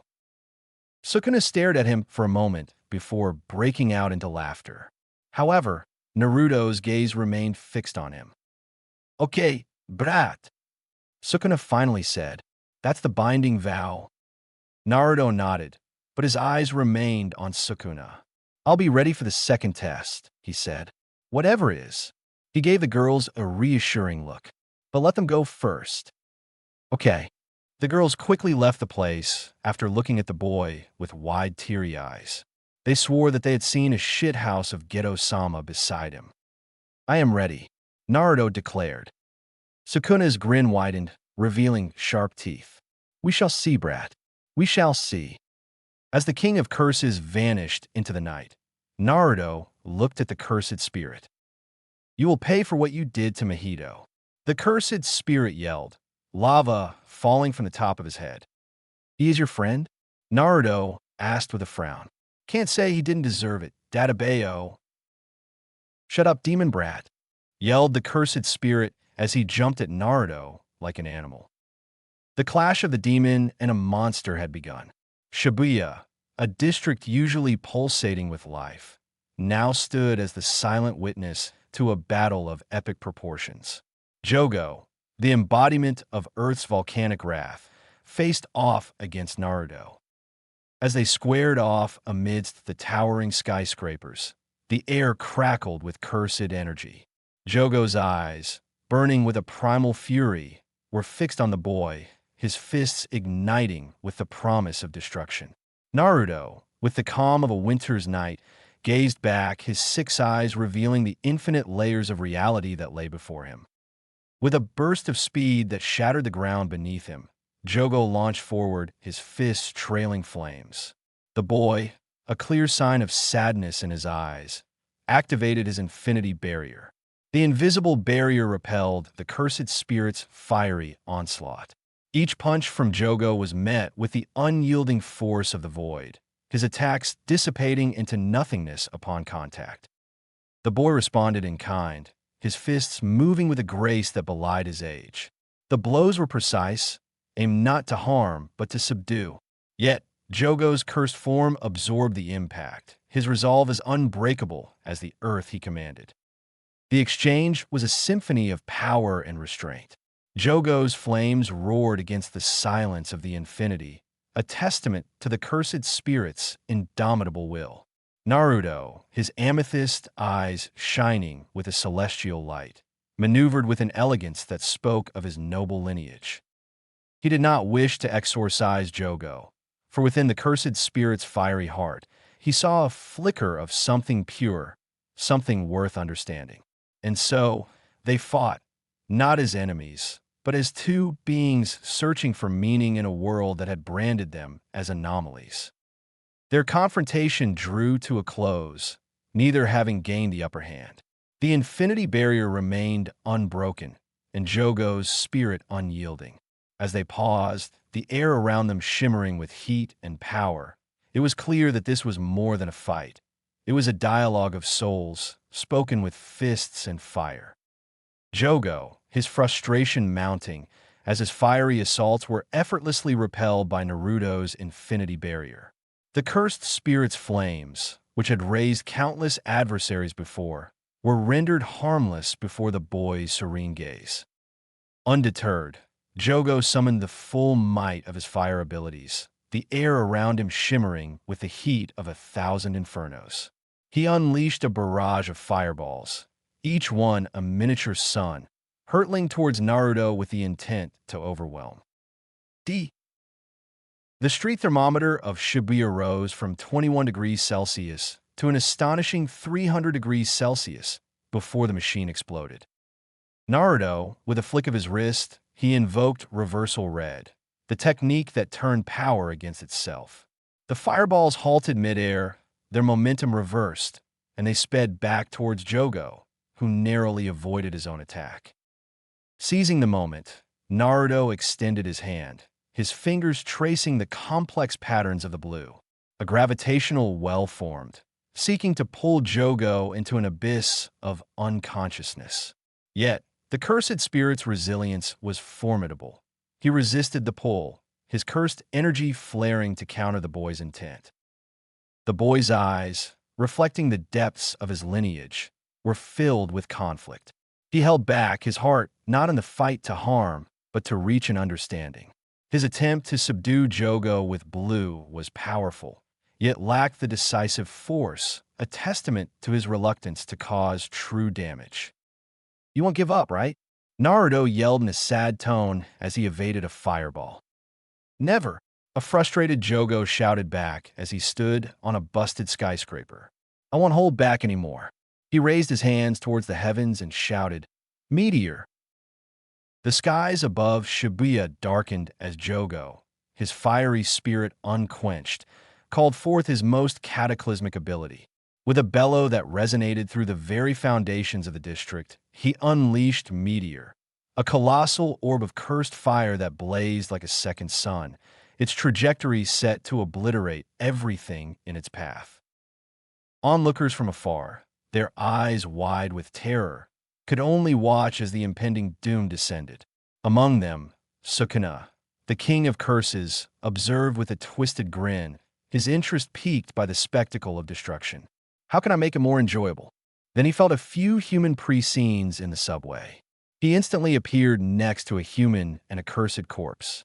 He sauntered toward a cursed corpse and a swordsman, his presence alone enough to paralyze them with fear. Stay still and enjoy the show, Sukuna commanded, his voice laced with malice. The cursed spirit's delight was palpable as the meteor drew closer, its heat scorching the air, playing with the dread that gripped the hearts of those who dared not move. Don't move until I tell you to. In the battlefield, Naruto stood resolute, his amethyst eyes reflecting the fiery descent. This is overkill, he thought. I have to use it. I'm glad that I helped everyone in the city evacuate, or else I would not be able to use it, Databeo. He raised both his hands towards the heavens and began to shape a spinning shuriken-like structure. The air around him twisted and contorted, forming a spiraling vortex of cursed energy that mirrored the hues of twilight. He invoked, hollow-style, purple raisin shuriken. With a motion that seemed to tear the fabric of reality, the boy hurled the purple raisin shuriken towards the meteor. The two forces collided in a spectacle of light and shadow, an explosion that echoed through the realms of humans and curses alike. As the dust settled and the echoes of the clash faded, Sukuna's smirk widened, his interest in the boy deepening, while Jogo, his attack thwarted, realized the true extent of Tenodakyume's abilities. The meteor, a symbol of inevitable destruction just a few moments ago, was obliterated, reduced to nothing but stardust in the wake of the boy's technique. The streets of Shibuya, spared from annihilation, bore silent witness to the boy's power, a power that transcended the limits of cursed spirits and sorcerers. Naruto collapsed on his knees and used the reverse curse technique to heal his almost crisp hands. His childish body was not strong enough to wield the purple raisin shuriken. Jogo landed next to the boy, his fiery spirit undiminished by the boy's display of power, prepared to unveil his trump card. The air around him crackled with cursed energy, the heat intensifying until it was almost tangible. With a roar that shook the very soul of Shibuya, he initiated his domain expansion. Domain expansion, Coffin of the Iron Mountain. Jobu's Mirke. From what Hanami and Mahito told me, your domain is incomplete. Now you shall die here. The world transformed around them, reality bending to the will of the cursed spirit. Jogo's domain materialized as a magnificent landscape of fire and brimstone, a realm where every ember told a story of destruction and rebirth. The skies blazed with an ethereal glow, and the ground pulsed with the heartbeat of the earth's core. Naruto stood amidst this inferno, his amethyst eyes wide with wonder. The beauty of Jogo's domain was undeniable, a testament to the cursed spirit's connection to the primal forces of nature. For a moment, the boy was lost in the spectacle, his heart captivated by the raw majesty of it all. The fiery landscape of Jogo's domain expansion was a sight to behold. It was about to be challenged by a force of serene and overwhelming power. Naruto, the boy with the celestial gaze, stood ready to unveil the depths of his own ability. But the awe was short-lived, for Naruto knew that it was time to bring an end to this dance of fire and fate. With a resolve that belied his youthful appearance, he steeled himself for the final move. The boy's own power surged. a cool wave of energy that contrasted sharply with the surrounding inferno. He focused his mind, his six eyes piercing through the illusion of Jogo's domain, seeking the truth that lay beneath. With a calm that resonated through the chaos of fire and ash, Naruto initiated his domain. "I am so sorry," Naruto whispered before forming a dragon hand sign. Domain expansion, Tsukuyami. The world around them shifted, the oppressive heat of Jogo's domain giving way to a night sky of infinite stars. The realm of Tsukuyami was a tranquil expanse, where the moon hung low, bathing everything in a silvery glow. In the world of Tsukuyami, Jogo's domain crumbled, its fiery pillars turning to dust, its embers fading into the cool night air. The cursed spirit, so accustomed to battle, found himself facing a different kind of opponent, one who fought not with brute force, but with visions of what could be. Naruto's domain was incomplete. Was and is are two completely different words. It began with a whisper, a soft murmur that seemed to echo from the very heart of the earth. Jogo stood amidst a forest dense and wild, where the trees stretched high into the heavens, their leaves whispering secrets of an ancient time when spirits roamed free, unbound by human malice. The air was thick with the scent of moss and wet earth, a fragrance pure and untainted. Jogo could feel the pulse of the land beneath his feet, a steady rhythm that spoke of life in its most primal form. Here, in this dream, he was not the feared cursed spirit, but a guardian of the earth's sacred groves. Dagon, Mahito, and Hanami appeared beside him, their forms ethereal and serene. They moved through the forest with a grace that belied their monstrous natures, each step a silent testament to the peace that enveloped this world. "See how the world thrives without them." Dagon's voice resonated, deep and fluid like the waters he commanded. Mahito laughed, a sound clear and bright. "In dreams we find our sanctuary, a place where our curses become blessings." Hanami, ever the nurturer, reached out to touch a blooming flower, its petals unfurling to reveal a vibrant hue. "This is the beauty we protect, the life that flourishes in our care."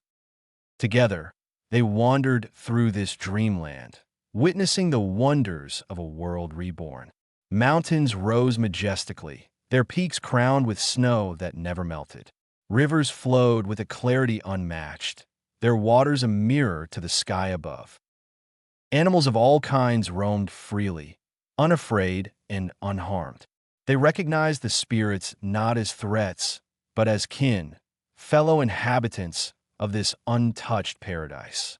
Jogo felt a kinship with these creatures, a bond forged from the shared dream of a world where harmony reigned supreme.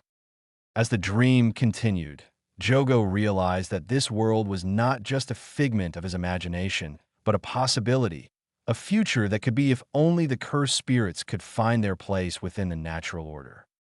The dream shifted, and Jogo found himself atop a cliff, overlooking a valley where the spirits gathered. They spoke of their hopes, their dreams, and the world they could create. A world where the curse was not a mark of fear, but a symbol of the earth's enduring strength. Seconds turned into weeks, weeks into decades, and decades turned into centuries. Soon millenniums passed. The boy's domain was not just a visual marvel. It was a reflection of his innermost desire for harmony between humans and curses. As Jogo stood amidst the ethereal landscape, he felt a sense of calm he had never known. The boy's power did not just overwhelm the senses. It spoke directly to the soul. The boy's domain showed him a reality where curses need not be in perpetual conflict with humanity. Overwhelmed by the serenity of Tsukuyami, Jogo's will to fight waned. In the silence of the domain, Jogo admitted defeat, not through words or gestures, but through a subconscious acceptance that resonated within the depths of his cursed existence. The battle was over, not with a climactic end, but with a gentle understanding that bridged the gap between two worlds. As the dust of their epic confrontation settled, Shibuya's heartbeat slowly returned to its normal rhythm. The neon lights, once dimmed by the magnitude of their battle, now flickered back to life, casting a gentle glow over the streets that had witnessed such extraordinary events. Naruto, the boy at the center of it all, his snow-white hair, a stark contrast to the darkness around him, moved with the gentle breeze that whispered through the streets. His eyes, once fierce with the fire of battle, now held a tranquility that seemed to transcend the world around him. Jogo, the embodiment of the Earth's volcanic rage, lay defeated yet unscathed. In his eyes, there was no trace of resentment, only the glimmer of a new perspective, a vision of a world where cursed spirits could coexist with the rest of existence. The battle had transformed him, and as he slowly vanished, returning to the realm of curses, a sense of serenity enveloped him, a feeling foreign yet welcome. Sukuna, the king of curses, watched the unfolding scene with a calculating gaze. The battle had been a mere diversion, yet the boy's power had piqued his interest, a power that even he, with all his might, could not afford to ignore. Naruto said with a gentle voice, "You should be proud of yourself. You are very strong.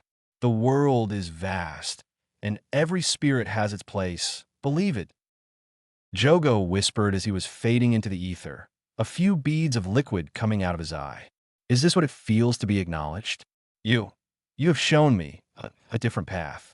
Thank you." Tenedikyum Gojo. The cursed spirit was gone. Sukuna murmuring to himself, "Intriguing. The boy possesses a power that demands my attention. This will be entertaining." As the echoes of the battle faded into the night, Sukuna, the king of curses, remained perched atop a shattered remnant of what once was a bustling Shibuya storefront.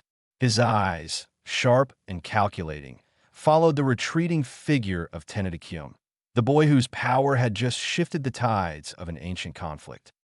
The boy, he's an anomaly, not just a wielder of the six eyes, but something more. He has a vision for this world, a vision that challenges the very nature of our existence. Cursed spirits and humans living in harmony? A fanciful dream. Yet, he wields his power with such conviction that it almost seems plausible. A sly grin crept across Sukuna's face, his fingers tapping rhythmically against his crossed leg. Jogo, that brute, he never stood a chance. But he served his purpose, revealing the depths of the boy's abilities. And what depths they are! Limitless, indeed. It's been ages since I've felt a stir of excitement like this. The potential for chaos and creation that this boy holds. It's intoxicating. Sukuna's gaze lingered on the horizon, where the first hints of dawn were beginning to pierce the night sky. The sorcerers will no doubt seek to use him to harness his power for their own ends. Fools! They don't understand the nature of true power. It's not something to be controlled or tamed. It's a force to be unleashed, to reshape the world in one's own image. He stood up, stretching languidly, the air around him crackling with cursed energy. "Gojo brat, you've caught my interest. I must nullify the threat." "You." With a chuckle that resonated with ominous portent, Sukuna disappeared from his spot before reappearing beside Naruto. He clapped his hands, drawing the boy's attention. "You are easily the strongest child I have ever seen," the king said. "I must say, I am impressed." "What's the next task?" the boy interrupted. Sukuna was a bit annoyed, but didn't express it. "Survive one attack." "Deal. No hosetashchen." "Fascinating. How about no infinitivedia?" he added. "Okay." The boy deactivated his barrier instantly. "The hell, is this kid suicidal?" "No reverse cursed technique." "Nah, you can use it." Sukuna grinned. "Are you ready?" The boy closed his eyes, and Sukuna was mesmerized by the sheer beauty of the blood vessels and capillaries in the boy's eyelids. "Do it." The boy opened his eyes and declared with unyielding determination. "So be it," Sukuna said as he began to weave signs, the sheer beauty of them hypnotizing the child. "Fuga." Naruto, with his six eyes, read them with wide eyes. "This is beautiful." Sukuna began with his hands apart, palms facing each other as if cradling an unseen orb. His fingers were splayed wide, primed to manipulate the dormant energies that surrounded him. Gathering, his fingers curled inward slowly, as if enticing the very essence of fire from the air itself, amassing the volatile energy between his hands. Formation. With a swift and fluid motion, Sukuna's hands came together, fingertips meeting. He rotated his wrists, twirling his hands around one another, molding the collected energy into the shape of an arrow. Infusion. His thumbs glided along the length of the ethereal shaft, endowing it with a potent force that made the air shimmer with heat, the arrowhead now aglow as if a piece of the sun itself. Aim. Sukuna elevated his arm, lining up the fiery projectile with his intended mark. His hand became steady, the movement halting, except for the faint quiver of power pulsating through his veins. Release. With an abrupt flick of his wrist, the fire arrow was loose. It surged across the void, a scorching comet driven by the command of its creator, leaving a trail of embers in its path. Each gesture was a testament to Sukuna's command over the elements, a choreographed exhibition of might that culminated in the fiery arrow's forging and dispatch. By the time Naruto realized that he was the target, he was already being burned alive. I couldn't simply let you live, he heard Sukuna say. A few more weeks, and you would become the strongest. I cannot risk it. Then the king grinned. Even now, right at this moment, you are an honored one. Naruto's world became dark. A figure appeared behind Sukuna and kneeled. Lord Sukuna, they said. Who are you? The king asked in an authoritative tone. Your humble servant. Yurum. Sukuna grinned. They smiled gently. Sukuna and Yuram talked for a few moments before both went away. Sukuna looked at the crisp body of the boy before sighing. You were wrong, sensei, he thought. You were wrong. In the depths of his mind, Naruto found himself with his mother and father, their presence a silent echo of sadness. Naruto's heart felt heavy, sensing their melancholy. Tuchan Ka-chan. His voice barely rose above a whisper, laden with emotion. Naruto, Kenji spoke with a serene calmness. You're truly ready to face death, aren't you? I am sorry, he sniffled, the weight of his words hanging in the air. Darling, Hanako knelt and wrapped him in a warm embrace, her hug a sanctuary from his troubles. But I think I did something good today. Naruto's smile was strained, unconvincing. I saved 700 lives. Naruto, Kenji's voice was gentle yet firm. It's okay. It's okay to cry. I am. The words were a mere breath, a prelude to the tears that followed. People don't cry because they're weak, but because they've been strong for too long, Hanako whispered, her hand comforting his head. And so, Naruto cried, his tears flowing freely, like a child unburdened by the world's weight. But no worries. He tried to laugh through his tears. There are so many people I want you to meet.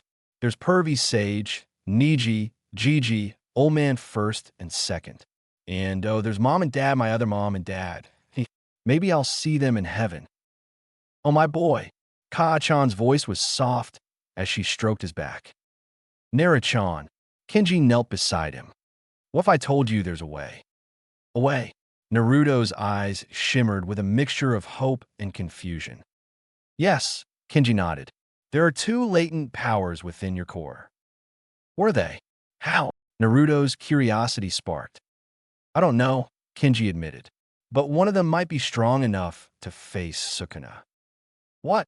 Naruto's excitement was palpable. Then why didn't you tell me sooner? We feared the cost, Hanako interjected, her eyes filled with a mother's worry. What's the price? Naruto's frown deepened. We're not sure, Hanako said softly. The other power? Naruto pressed on. It's strong, but not enough, Kenji explained. Tell me, Naruto, are you willing to take this power, knowing the risks? Hanako finished for him. Naruto inhaled deeply, his eyes closing for a moment of contemplation before opening with newfound determination. "Tuchan Ka-chan, I'm counting on you." His mother and father shared a glance and a nod before clasping their hands together. In the prison realm, Gojo Satoru looked at the ceiling of his prison and grinned. "Here he comes." Sukuna had just finished off Maharaga by using his domain when he felt something suffocating him. The king of curses feeling sick. What is this cursed energy? Suddenly, the color of the sky changed, the dark blue replaced by a brilliant sapphire as something brilliantly blue shot up at the sky with blinding speed. Sukuna felt something landing behind him, something immensely powerful. "Oi, terrible chef of a third-grade restaurant," they said in an odd voice that sent chills down his spine. "Let's show you how a shinobi fights, Databeo."